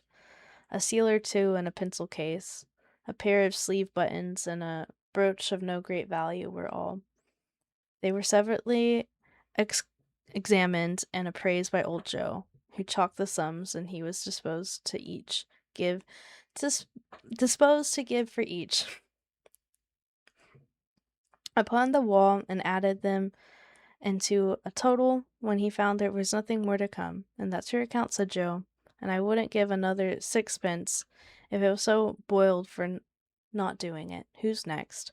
Mrs. Dibbler was next. "Sheets and towels, a little wearing apparel, 2 old-fashioned silver teaspoons, and a pair of sugar tongs, and a few boots." Her account was stated on the wall, and it's the same manner. "I always give too much to ladies. It's a weakness of mine, and that's the way I ruined myself," said Joe. "That's your account. If you asked me for another penny and you made it to an open question, I'd repent for being so liberal and knock off half a crown. And now undo my bundle, Joe," said the first woman. Joe went down on his knees from the greater convenience of opening it, and having unfastened a great many of knots, dragged out a very large and heavy roll of dark stuff. "What do you call this?" said Joe. "Bed curtains." "Ah," returned the woman, laughing and leaning toward her cross-arm. "Bed curtains! You don't mean to say you took 'em down, rings and all, with him lying there?" said Joe. "Yes, I do," replied the woman. "Why not? You were born to make your fortune, said Joe. You'll certainly do it. I certainly shan't hold my hand when I can't get anything in it by reaching out. And for the sake of such a man he was, I promise you, Joe, returned the woman coolly, don't drop that oil upon the blankets now. His blankets? Who else's do you think? Replied the woman. He isn't likely to take cold without him, I dare say. I hope you didn't die of anything catching, eh? Said old Joe, stopping in his work and looking up. Don't you be afraid of that, returned the woman. I ain't so fond of his company that I would loiter around him for such things if he did. Good night. Oh, I'm probably going to try to sleep while your stream is playing. Okay, thank you so much, Bloom, for being here. I know it's a really late stream, but thank you so much. I'll see you in the next one. Get some good eeps.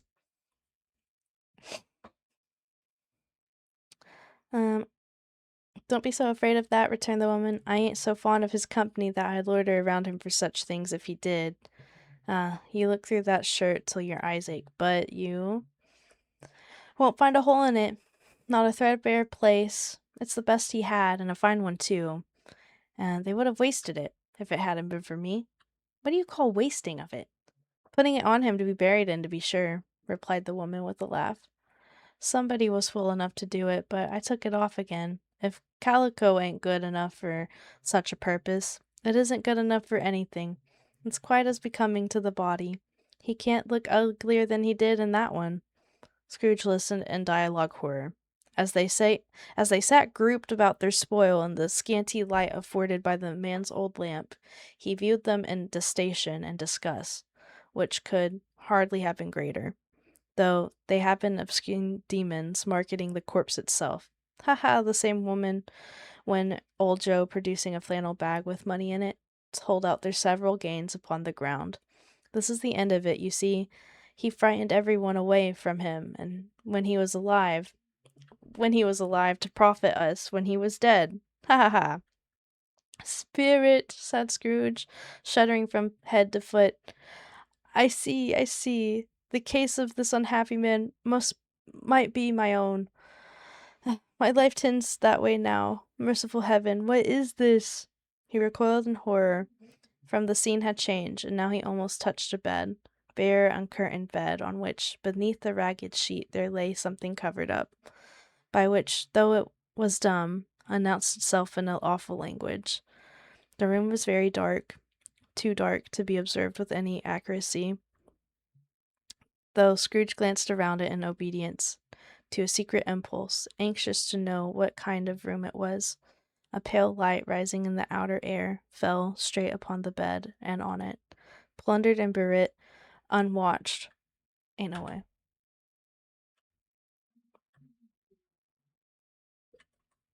I just clicked the wrong button. Oops. Anxious to know what kind of room it was, a pale light rising in the outer air fell straight upon the bed and on it. Plundered and bereft, unwatched, unwept, uncared for, was the body of this man. Scrooge glanced toward the phantom. Its steady hand was pointed to the head. The cover was so carelessly adjusted that the slightest raising of it, the motion of a finger upon Scrooge's part, would have disclosed the face. He thought of it, felt how easy it would be to do, and longed to do it, but no more power to withdraw the veil than to dismiss the spectre at his side. O cold, cold, rigid, dreadful death, set up thine altar here, and dress it with such horrors as thou hast at thy command, and this is thy dominion. But of the loved, revered, and honoured head, thou canst and not turn one hair thy dread purposes, or make one feature odious. It is not that the hand is heavy, it will fall down, and when released, it is that the heart and the pulse are still, and that the hand was open, generous, and true. The heart brave, warm, and tender, and the pulse of a man's. Strike, shadow, strike, and see his good deeds springing from the wound to sow the world with life immortal. No voice pronounced these words in Scrooge's ears, and yet he heard them when he looked upon the bed. He thought, if this man could have raised up now, what would have his foremost thoughts? What would be his thirdmost thoughts? Adverse, hard-dealing, crippling cares. And have they brought him to be a rich inn truly? He lay in the dark, empty house, with not a man, a woman, or a child to say that he was kind to me in this or that, and for the memory of one kind word I will be kind to him. A cat was tearing at the door, and there was a sound of gnawing rats beneath the hearthstone. What they wanted in the room of death, and why they were so restless and disturbed, Scrooge did not dare to think. "Spirit," he said, "this is a fearful place, and leaving it, I shall not leave its lesson. Trust me, let us go." Still the ghost pointed with an unmoved finger to the head. "I understand you," Scrooge returned, "and I would do it if I could, but I have not the power, Spirit, I have not the power." Again it seemed to look upon him. "If there is any person in town who feels emotion caused by this man's death," said Scrooge, quite agonized, "show that person to me, Spirit, I beseech you." The phantom spread its dark robe before him for a moment, like a wing, withdrawing it, revealed on a room by daylight where a mother and her children were. She was expecting someone, and with ancient eagerness, she walked up and down the room, started at every sound, and looked out the window and glanced at the clock, tried, but in vain, to work with her needle, and could hardly bear the voices of the children in their play. At the length of the long-expected knock was heard. She hurried to the door and met her husband, a man whose face was careworn and depressed, though he was young. There was a remarkable expression in it now, a kind and serious delight, of which he felt ashamed, and which he struggled to repress. He sat down to the dinner, and that had been hoarding for him by the fire, when she asked him faintly what news, which was not until after a long moment of silence. He appeared embarrassed how to answer. "Is it good?"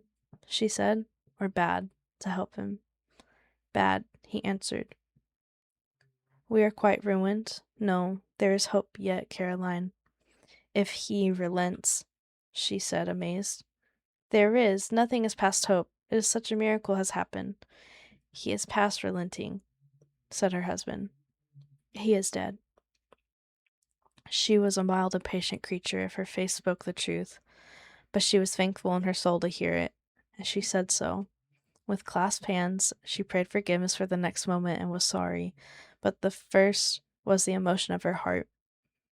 What the half-drunken woman who I told you of last night has said to me when I tried to see him and obtain a week's delay, and what I thought was a mere excuse to avoid me turns out to have been quite true. He was not only very ill, but dying then. To whom will our debt be transferred? I don't know, but before that time we shall be ready with the money. And even though we are not, it would be a bad fortune indeed to find so merciless a creditor and his successor. We may sleep tonight with light hearts, Caroline. Yes, soften it as they would, their hearts were lighter. Their children's faces, hushed and clustered round to hear what they so little understood, were brighter, and it was a happier house for this man's death. The one only emotion that the ghost could show him caused the event was one of pleasure. I think people are sleeping. Yeah, that's what I want them to do. That's good. It's 2 a.m. here. I mean, yeah, some are. Like, I want them to fall asleep. Like, please. Let me see some tenderness connected with the death, said Scrooge, or that dark chamber spirit, which we left just now, will be forever a present to me. The ghost conducted through several streets familiar to his feet. As they went along, Scrooge looked here and there to find himself, but nowhere was he to be seen. They entered poor Bob Cratchit's house, the dwelling he had visited before, and found the mother and the children seated round a fire. Quiet. Very quiet. I just feel lurking and listening. Damn, Crown! Thank you for being here. I didn't even know you were still here. I appreciate you lurking and listening, though. Sorry about all my fumbles. I'm like kind of catching myself stumbling. But we're persevering. We're doing it. You're all good. Thanks. I'm trying my best. Quiet. Very quiet. I'm usually up late anyways. I am too. I literally woke up at 5 p.m. today. It's just been a day. I just support whoever is on. That's awesome. Do you sleep in general? I'm not trying to say that in a mean way. No, that's a valid question. RPG, do you sleep? Everyone jokes you're a vampire anyways.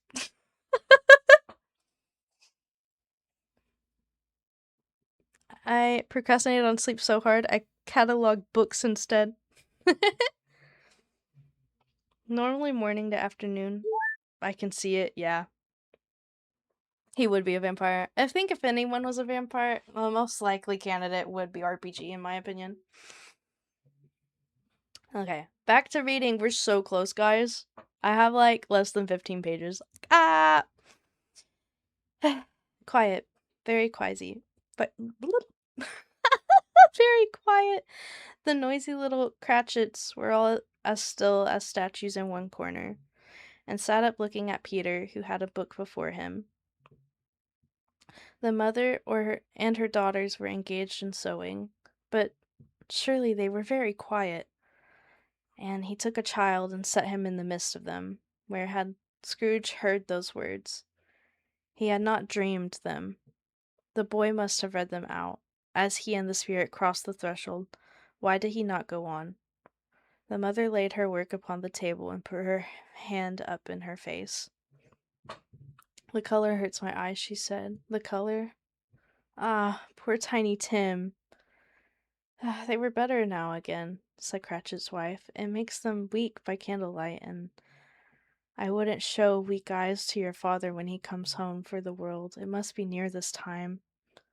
Pass it, rather, Peter answered, shutting up his book. But I think he was walked a little slower than he used these last few evenings, Mother.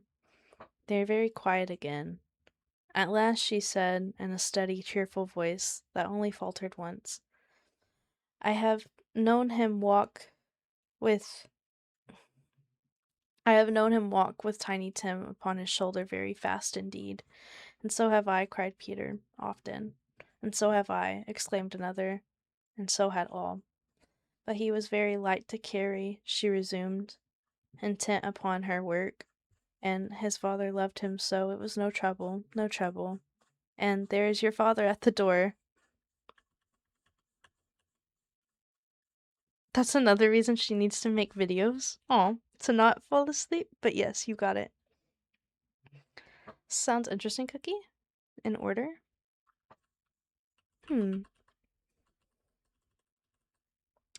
She hurried out to meet him, and little Bob and his comforter. He had need of it. Poor fellow came in. His tea was ready for him on the hob, and they all tried who should help him to it the most. Then the two young Cratchits got up upon his knees and laid each child a little cheek against his face, as if they said, Don't mind it, father, don't be grieved. Bob was cheerful with them, and spoke pleasantly to all of the family. He looked at the work upon the table and praised the industry and speed of Mrs. Cratchit and the girls. Oh, whoa. Thank you for the check-in, bro. Please enjoy your stay. Sorry, no, you're okay.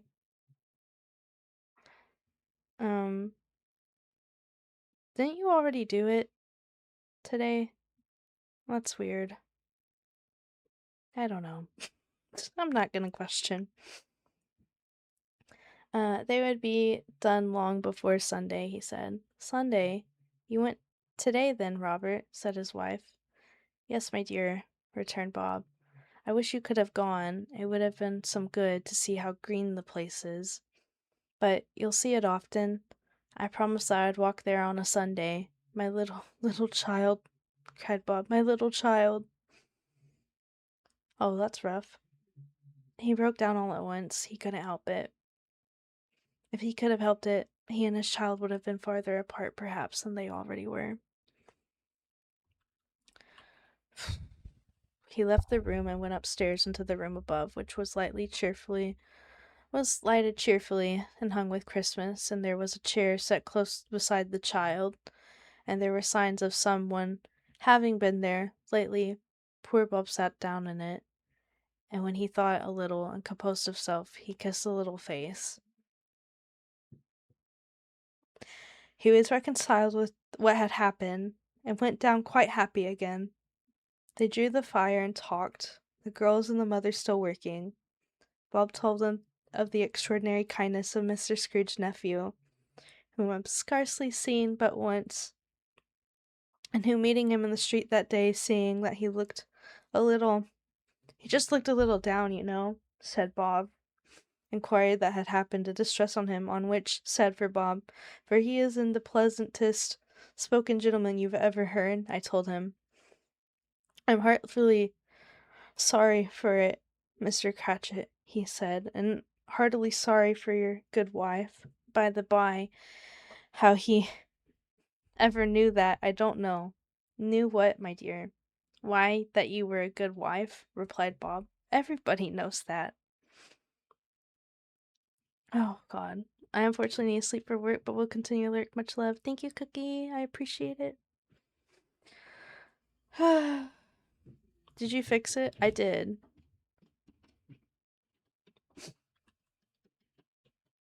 I mean, I can try it myself. I don't ever do my daily check-in either. No, he didn't do it earlier. You can only do it once per stream. I fixed it. He wrote, you just forgot to do it earlier. Thank you for the sleepy alert, Cookie. I appreciate it.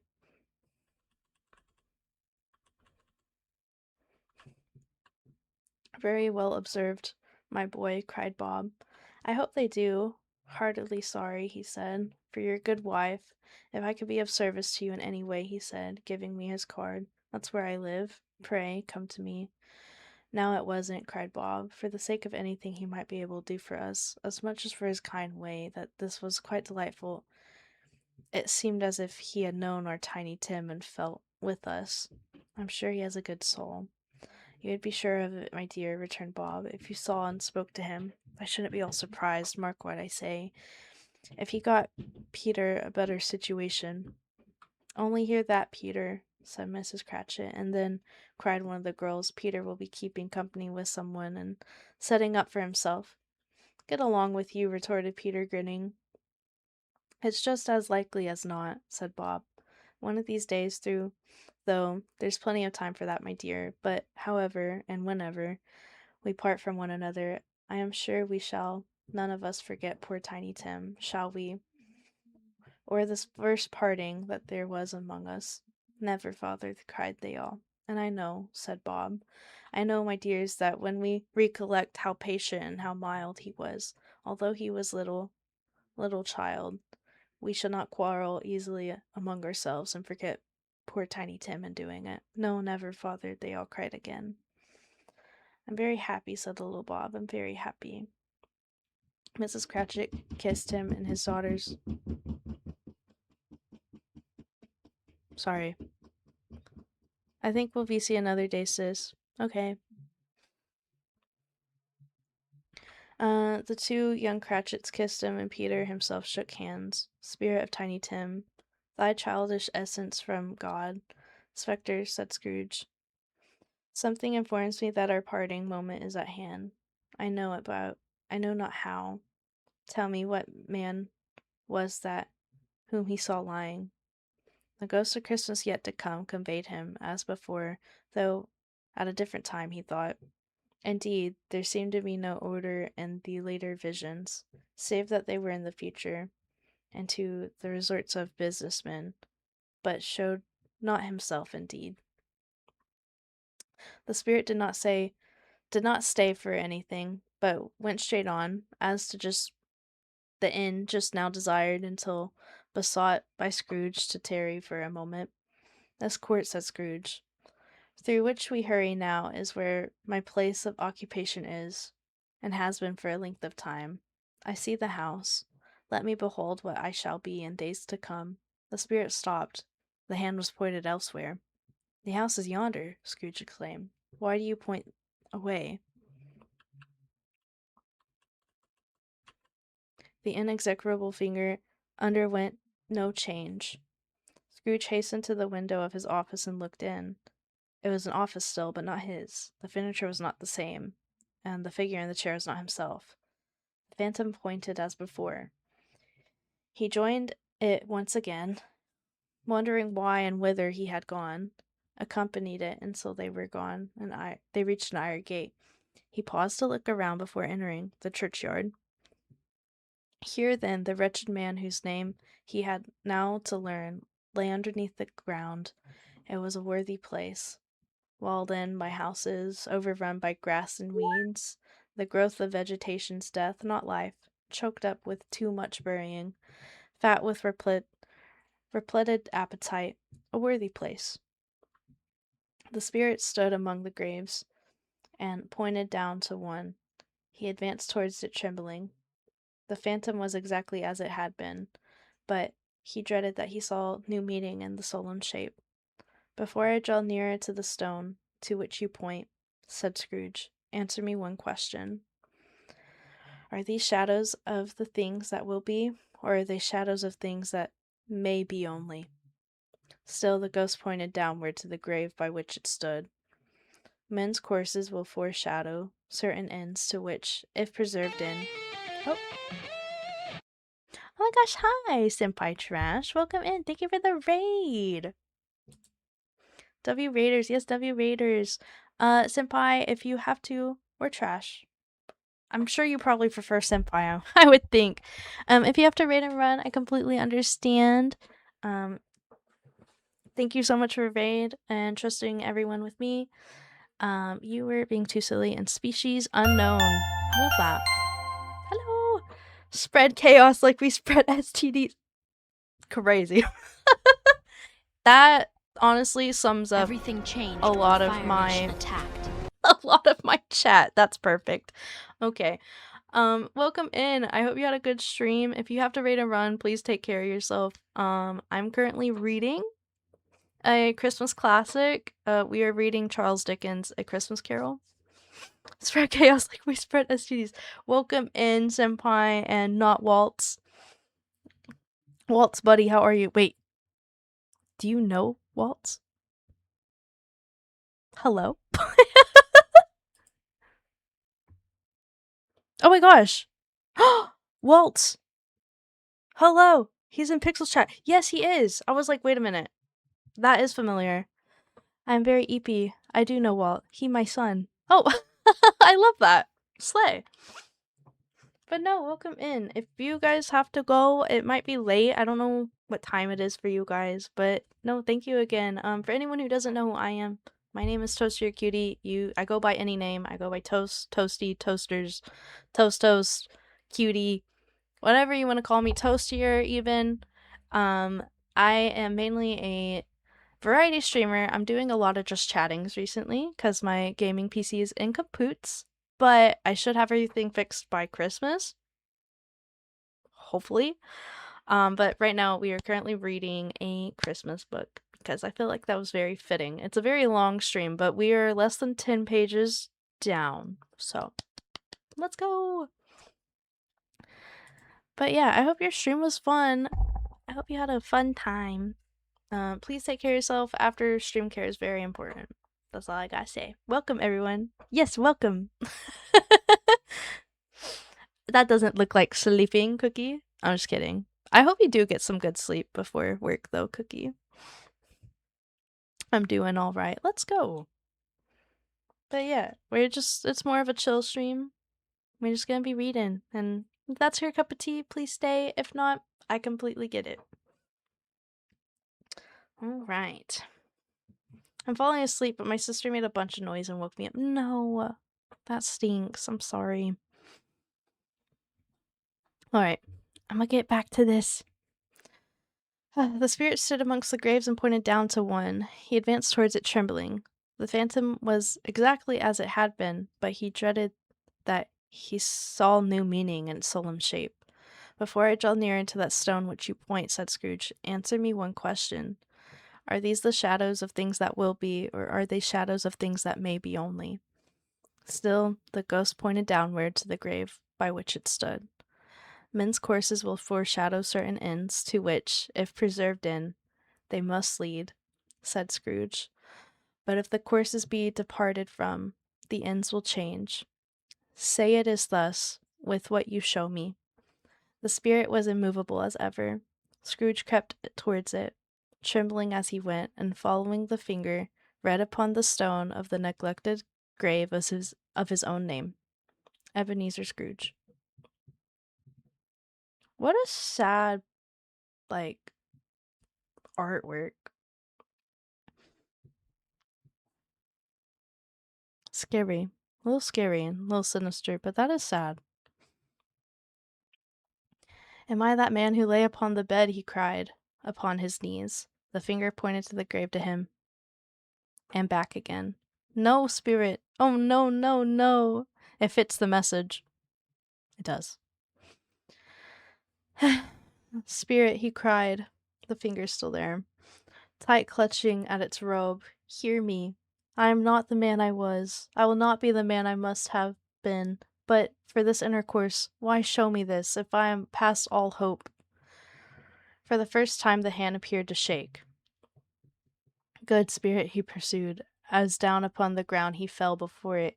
Your nature intercedes me, and pities me. Assure me that I yet may change these shadows you have shown me by an altered life.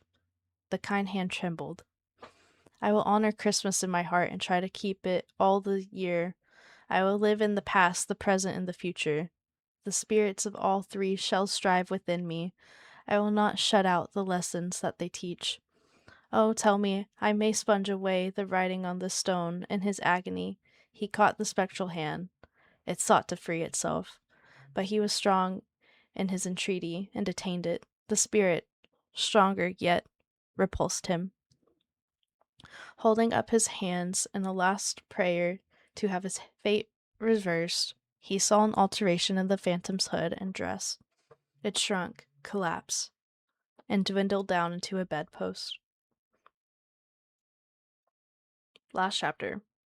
The end of it. Yes, and the bedpost was his own. The bed was his own. The room was his own. Best and happiest of all, the time before him was his own to make amends in. W, literally W. I will live in the past, the present, and the future. Scrooge repeated as he scrambled out of bed. The spirits of all three shall strive within me. O Jacob Marley, heaven and the Christmas time, be praised for this. I say it on my knees, O Jacob, on my knees. He was so fluttered and so glowing with good intentions that his broken voice would scarcely answer to his call. He had been sobbing violently in his conflict with the spirit that his face was all wet with tears. They are not torn down, cried Scrooge, folding one of his bed curtains in his arms. They are not torn down, rings and all. They are here, I am here. The shadows of all the things that would have been may be dispelled. They will be, and I know they will. His hands were busy with his garments all this time, turning them inside out and putting them on upside down, tearing them and mislaying them, making them parties to every kind of extravagance. I don't know what to do, cried Scrooge, laughing and crying at the same breath, and making a perfect lacoon of himself with his stockings. I am as light as a feather. I am happy as an angel. I am as merry as a schoolboy. I am as giddy as a drunken man. A Merry Christmas to everybody, and Happy New Year to all of the world. Hollo there, whoop hollo. He had frisked to his sitting room and was now standing there, perfectly winded. There's the saucepan that Gruel is in, cried Scrooge, started off again, and going round around the fireplace. There's the door by which Ghost of Jacob Marley entered. There's the corner where the ghost of Christmas past present sat. There's the window where I saw the wandering spirits. It's all right, it's all true. Lurk, thank you so much for the lurk waltz, I appreciate it.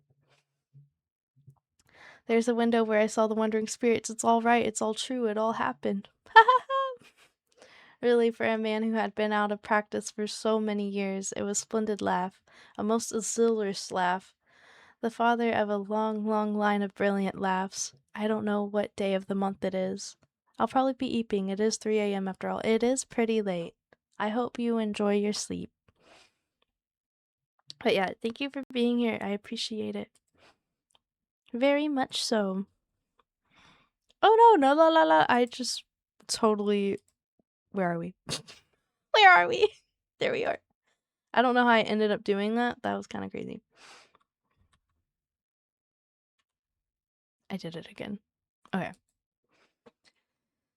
I didn't notice the time. The time has been past me as well.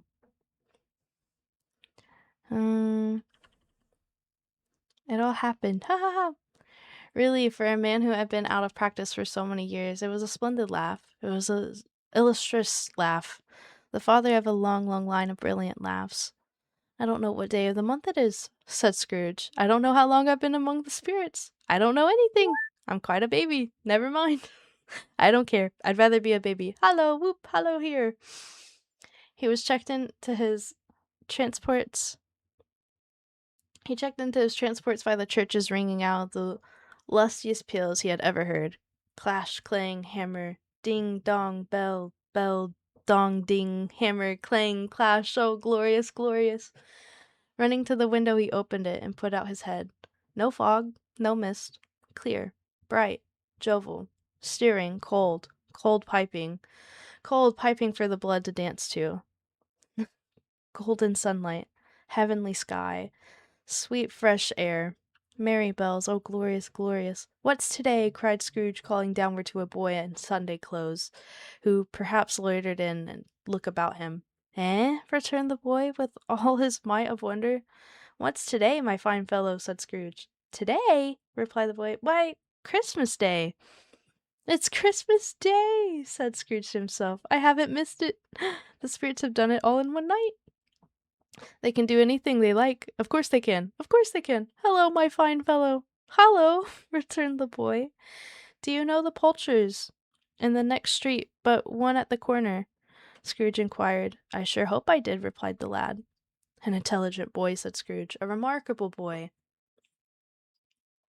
Do you know whether they've sold the prize turkey that was hanging up there? Not the prize turkey. The big one? What? The one as big as me, returned the boy. What a delightful boy, said Scrooge. It's a pleasure to talk to him. Yes, my buck. It's hanging there now, replied the boy. Is it? Said Scrooge. Go and buy it. Walker, exclaimed the boy. No, no, said Scrooge. I am in earnest. Go and buy it. Tell him to bring it here, and I may give them the direction of where to take it. Come back with the man. I'll give you a shilling. Come back with him in less than 5 minutes, and I'll give you half a crown. The boy shot off like a shot. He must have had a steady hand at a trigger who could have got a shot off half so fast. I'll send it to Bob Cratchit's, whispered Scrooge, rubbing his hands and splitting with a laugh. He shan't know who sends it. It's twice the size of Tiny Tim. Joe Miller never made such a joke as sending it to Bob's will be.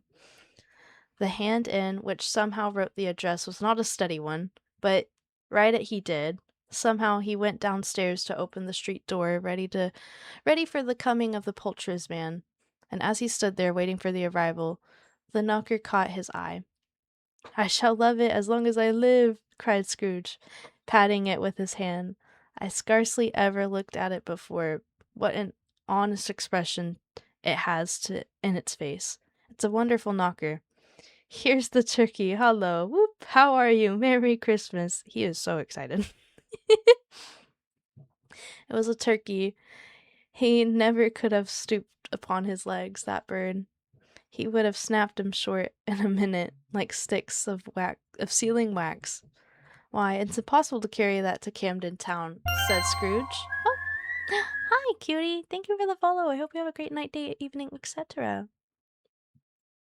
Follower gold man. Oh my gosh, 420. Oh, that's so funny. But no, welcome in. Why, it's impossible to carry that to Camden Town. I forgot how loud that was. It is pretty loud. You must have a cab.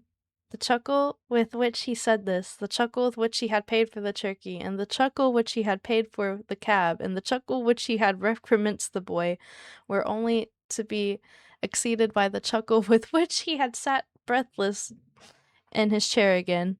He chuckled till he cried.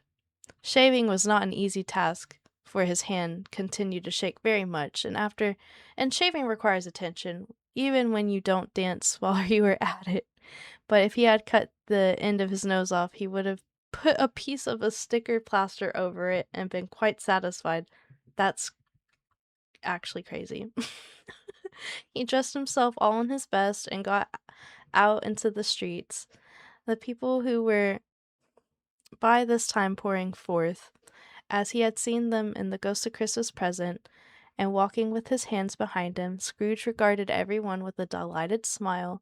He looked so irresistibly pleasant, in a word, that 3 or 4 good-humoured fellows said, "Good morning, sir, a Merry Christmas to you," and Scrooge said often afterwards that of all of the blithe sounds he had ever heard, that those were the blithest in his ears.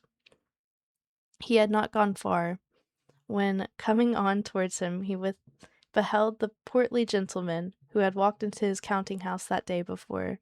Said Scrooge and Marley's, I believe? It sent a pang across his heart to think of how this old gentleman would look upon him when they met, but he knew what path lay straight before him, and he took it. "My dear sir," said Scrooge, quickening his pace, and taking the old gentleman by both of his hands, "how do you do?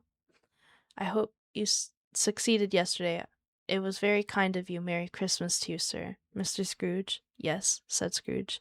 "That is my name, and I fear it might not be as pleasant to you. Allow me to ask your pardon, and you will have the goodness." Here Scrooge whispered in his ear. "Lord bless me!" cried the gentleman, as if the breath were taken away. "My dear Scrooge," whispered "My dear Scrooge, are you serious?" "If you please," said Scrooge. "Not a farthing less. A great many back payments are included in it, I assure you. Will you do me that favor?" "My dear sir," said the other, shaking hands with him, "I don't know what else to say. Such Don't say anything, please," retorted Scrooge. "Come and see me. Will you come and see me?" "I will," cried the old gentleman, and it was clear he meant to do it. "Thank ye," said Scrooge. "I am much obliged to you. I thank you 50 times, bless you." He went to church and walked past the streets and watched the people hurrying to and fro, and patted children on the head, and questioned beggars, and looked down into the kitchens of houses and up to the windows, and found that everything quite yielded him pleasure. He had never dreamed that anything could give him so much happiness.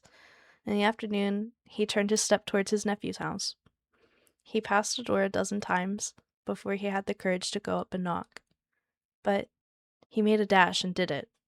"Is your master at home, my dear?" said Scrooge to the girl. "Nice girl, very." "Yes, sir." "Where is he, my love?" said Scrooge. "He's in the dining room, sir, along with mistress. I'll show you upstairs, if you please." "Thank ye. He knows me," said Scrooge, with his hand already on the dining room lock. "I'll go in there, my dear." He turned it gently and sidled his face in round the door. They were looking at the table, which was spread out in array. A great array. For these young housekeepers are always nervous on such points, and like to see everything is right. "Fred!" said Scrooge. Dear heart alive, how his niece by marriage started! Scrooge had forgotten for a moment about her sitting in the corner with the footstool. Oh, he wouldn't have had done it on any account. "Why, bless my soul," cried Fred, "who is that?" "It's I, your Uncle Scrooge. I have come to dinner. Will you let me in, Fred?" Let him in? It is a mercy he didn't shake his arm off. He was at home in 5 minutes, and nothing could be heartier. His niece looked like the same. So did Topper when he came. And so did the plump sister when she came. And so did everyone when they came. Wonderful party. Wonderful games. Wonderful unanimity. Wonderfulness and happiness. But he was early at the office next morning. Oh, he was early at the office the next morning. He was early there. If he could be there first and catch Bob Cratchit coming late. That was the thing he had set his heart upon, and he did it. Yes, he did. The clock struck 9. No Bob. 1/4 past. No Bob. He was a full 18 minutes and a half behind his time.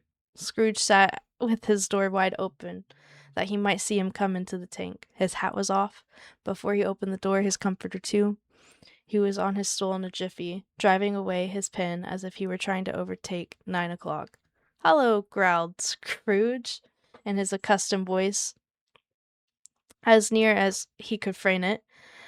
"What do you mean by coming here at this time of day?" "I'm very sorry, sir," said Bob. "I am behind on my time." "You are?" repeated Scrooge. "Yes, I think you are. Step this way, sir, if you please."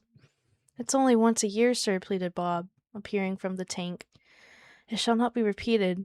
I was making rather merry yesterday, sir." "Now, I'll tell you what, my friend," said Scrooge. "I'm not going to stand this sort of thing any longer, and therefore," he continued, leaping from his stool and giving Bob such a dig in the waistcoat that he staggered back into the tank again, "and therefore, I'm about to raise your salary." Bob trembled and got a little nearer to the ruler. He had a momentary idea of knocking Scrooge down with it holding him and calling to the people in the court for help and strapped waistcoat. "A Merry Christmas, Bob," said Scrooge, with an earnestness that could not be mistaken, as he clapped him from the back. "A Merry Christmas, Bob, my good fellow. Then I have given you for many a year. I'll raise your salary, and endeavor you to assist your struggling family, and we will discuss your affairs this very afternoon over a Christmas bowl of smoking bishop, Bob. Make up the fires, and buy another coal scuttle before you dot another I, Bob Cratchit." Oh. Scrooge was better than his word. He did it all, and infinitely more. And to Tiny Tim, who did not die, he was a second father. He became a good friend, a good master, and as good as a man as the good old city knew, or any good old city, town, or borough in the good old world. Some people laughed to see the alteration in him, but he let them laugh, and little heeded them, and were wise enough to know that nothing ever happened on this globe for good, at which some people did not have their fill of laughter in the outset, and knowing that such of these would be blind anyway, he thought it quite. Oh, we have an ad break in 5 minutes. I'm snoozing that. No ad break in the last literal 3 pages of this book. And with knowing that such of these would be blind anyway, he thought it quite as well that they would wrinkle up in their in their eyes and grins, as have the milady in the less attractive forms. His own heart laughed, and that was quite enough for him. He had no further intercourse with spirits, but lived upon a total abstinence principle ever afterwards, and it was always said of him that he knew how to keep Christmas well. If any man alive possessed the knowledge, may that be truly said of us, and all of us. And so, as Tiny Tim observed, God bless us, everyone.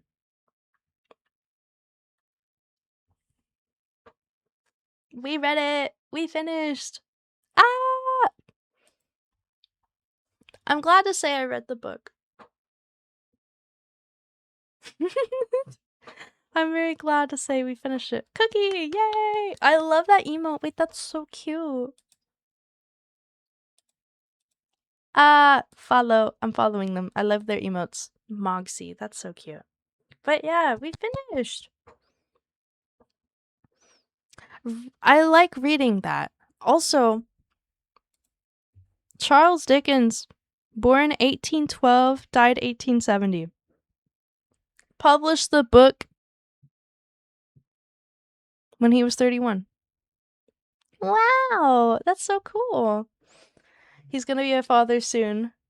And such a fun streamer. Oh, is he really? Oh, congratulations. Took about 6 hours, minus interrupting.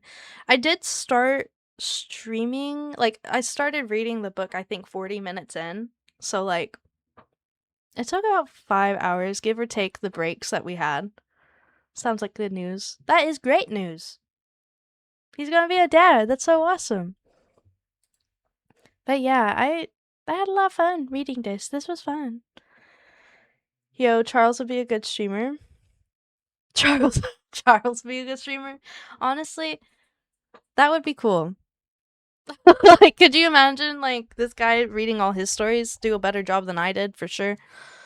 I had a fun time reading that, though. That was really nice. Yeah. Also, I love the news. When I hear people, like, okay, I don't want kids for a long time, but I get so excited now when I'm like, oh my gosh, you're gonna be a parent. When my friends tell me, they're like, "Oh yeah, we're expecting," I'm like, "You're gonna be a mom?" Like, I get so excited. I love hearing announcements about like families, and I don't know. I don't want kids for a long time, but I'm glad I caught your stream and could hear the story in English for once. Angie, you're still here? Oh, thank you. I appreciate that. I want kids at some point. I hope you get them at some point. I hope everyone who ever wants kids can have them.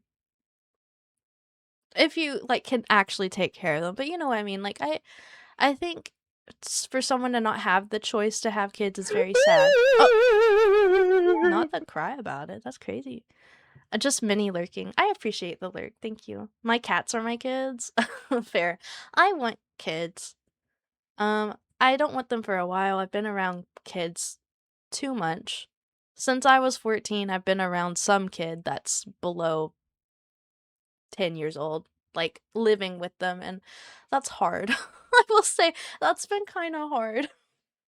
But I don't know. In a few years, hopefully I find my someone and I could have that, because that's a dream I want.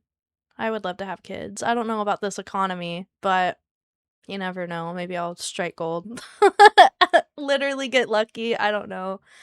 But yeah, kids are something I've always wanted, even if I don't want them anytime soon. But yeah, it seems like you and your mom done a good job with her. She's great. I'll probably surrogate or adopt. Me thinks, but I'm single, so yeah. Same girl. Also single. I'm not getting kids, but that's VC, and my overthinking brain will be insane if I do it with everything. But I'm happy for those who have or is getting them. That's kind of how I am too. I want kids though. That's the one thing. Like, I definitely want kids. Also, I don't know if anyone noticed. Also single, by the way. So many people. So many people. But yeah, I don't know if anyone noticed, but I did when we were reading the part where Tiny Tim dies in A Christmas Carol. That hurt so bad to read. And to hear, I think what really got me was Bob Cratchit, when he repeats the words, my little child, my little child. I pray no one else has had to witness this, but I've actually witnessed my best friend's parents say that about my best friend a few years ago, and that was really hard. So reading it in a book of what I've experienced or seen in real life was really hard, and I don't know if anyone caught the fact that I was choking up when I was reading that. And I hope you guys didn't, but like, I don't know, there's one thing about kids or like teenagers who are gone too soon, or anyone who's gone too soon, because a lot of people are. But to hear the grieving parents say that about their child, that's a whole different hurt. That's a whole different ballgame. Because, like, I was grieving too. I was grieving my friend, but to hear my friend's dad grieving her in front of me, and, like, he's disheveled, like, I could tell you exactly where we were. Literally, he just fell on the pavement by his car in this parking lot, and it was so hard. But, I don't know. That got me. I'm glad that Tiny Tim doesn't have that fate in the end, though, and that Scrooge could help change that, but oh god, to experience that in person is rough. Mine's by choice right now, with itchy, scratchy paralysis. I get that. I definitely get that. I like how we're all single. We're single and proud. Yeah. I've been a happy single Pringle for like 3 years now. That's so crazy to say out loud. I don't know. Okay, I don't talk about it, but I used to be like a serial dater. I wasn't a cheater. The dating will be awful right now. It really 100%. But like, I don't know. So when I started dating, the moment I started dating, I was always in a relationship. I don't know. I think it was like I was a insecure little teenager where I was like, if I'm not dating someone, I'm not cared about. No one cares about me. But like, no, that's not it. I think I realized way too late 3 years ago. I was 19 on one random, I'm guessing Tuesday. I think it was a Tuesday, actually. One random Tuesday, I got broken up with, and I was like, no, never. At this point, I was like, never again. No, Never again. But now I'm like, okay, 3 years. I could be single many more years and be happy about it, but like the little pat on the back I give myself to be like, "Oh, yes. I don't need somebody. I have myself to love and I love it." If you see me stream and scratch my arms and legs a lot, that's why. I mean, I know what psoriasis is. I know it's hard. I see it on people I've been around with in the past. It's not fun. So, this is I forgot, like, I'm not mirrored, so I'm, like, doing opposite of what I wanna do. I've been single for 7 years, I think. That's not bad, Angie. Honestly, I'd be the same way. I might. You never know. I don't know. No one knows, but I don't know. It's been a good 3 years learning more about myself and being myself. I should try to sleep again, ugh. I think you should. I am also gonna head that way. Alright. On that note, guys, if anyone celebrates Merry Christmas, early, or Happy Holidays, I'll be here tomorrow. Tomorrow is day 22. I'll be live later today, basically.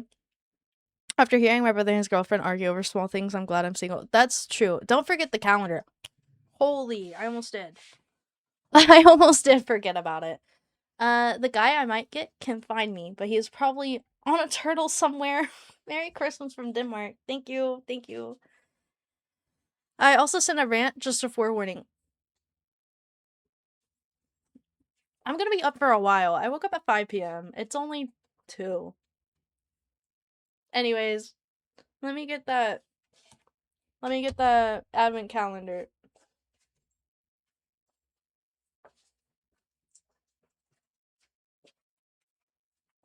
Alright. I'm about to snooze these ads, bro. These ads gotta leave me alone. Okay, day 21, we're opening the raccoon. We have 3 days left. That's crazy. Absolutely crazy. And then it's my affiliate anniversary. Cute. Cute but feral. Me too, girl. Me too. Cute but feral. We love to see it. Yay, 3 days. Why is it so broken? Wait, what's so broken? Oh, the calendar? Man, fuck that calendar. That calendar? We celebrated the 24th here in Denmark. Oh, really? Wow. It's almost Christmas, actually, for you then. Want to unpin the message? It's fine. I mean, we are really ending right after, but it's okay.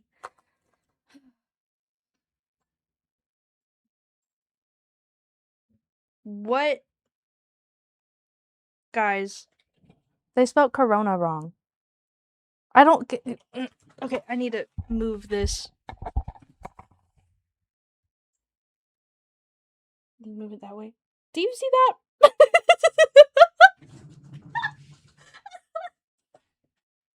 Oh, that kills me. Excuse me. I don't know, that kills me because all the other ones are right. And then that one's just...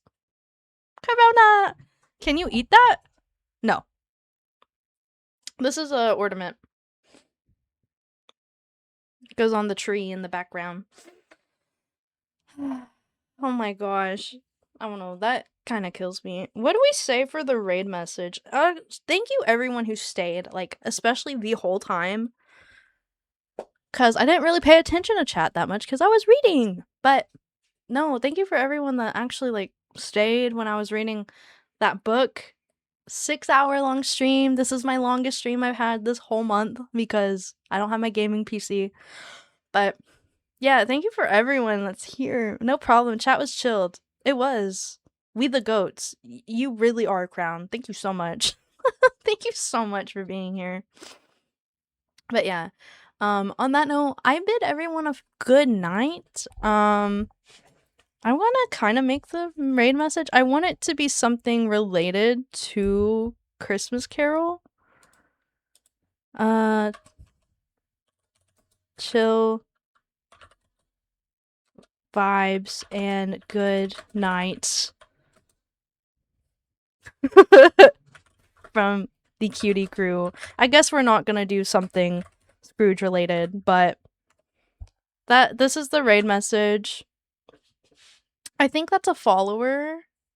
I actually don't know. Oh, it is. Okay. That's the raid message. The raid message is follower friendly. You don't have to be subbed. But there we go. Oh, wait. Bryce, what the? Thank you for the 25 biddies. You don't have to send me any, but thank you. That's so sweet. What? So we had 6 nice subs, 420 follows. You're so right. In the same stream, we had 69 subs and 420 follows. That's funny. Aw. Wait, I love that. Okay. Okay, yeah, everyone copy that last message I sent. I don't know who we're raiding out to, but we will be raiding out to somebody. Let's see. Anyone else in, like, this category? Do you guys want more?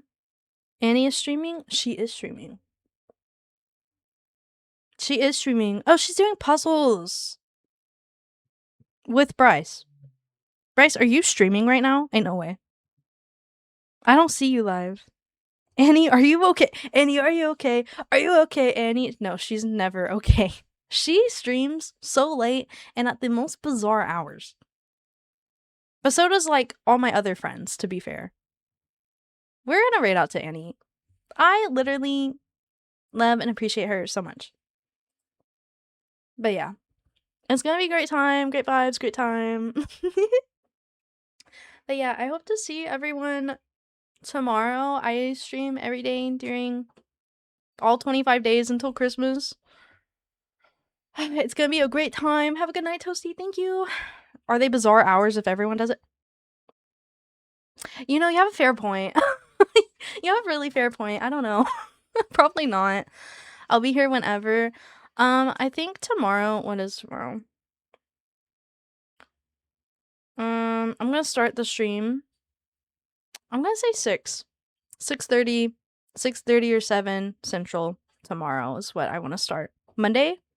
Oh, I meant time. Monday. Monday, yeah. Monday at 6:30 or 7 p.m. CST is what I would like to start. 7:30. No, 6:30 to 7 is the start time tomorrow. That is. Ew, Monday. Yeah, Mondays are kind of grody. But yeah. I'm gonna copy this. And I'm posting it one more time. But yeah, everyone send some good love to Annie. I'll see you guys tomorrow. And I'll be here. Thank you for being here with me. Bye, y'all. Bye. Annie, are you okay? Are you okay, Annie?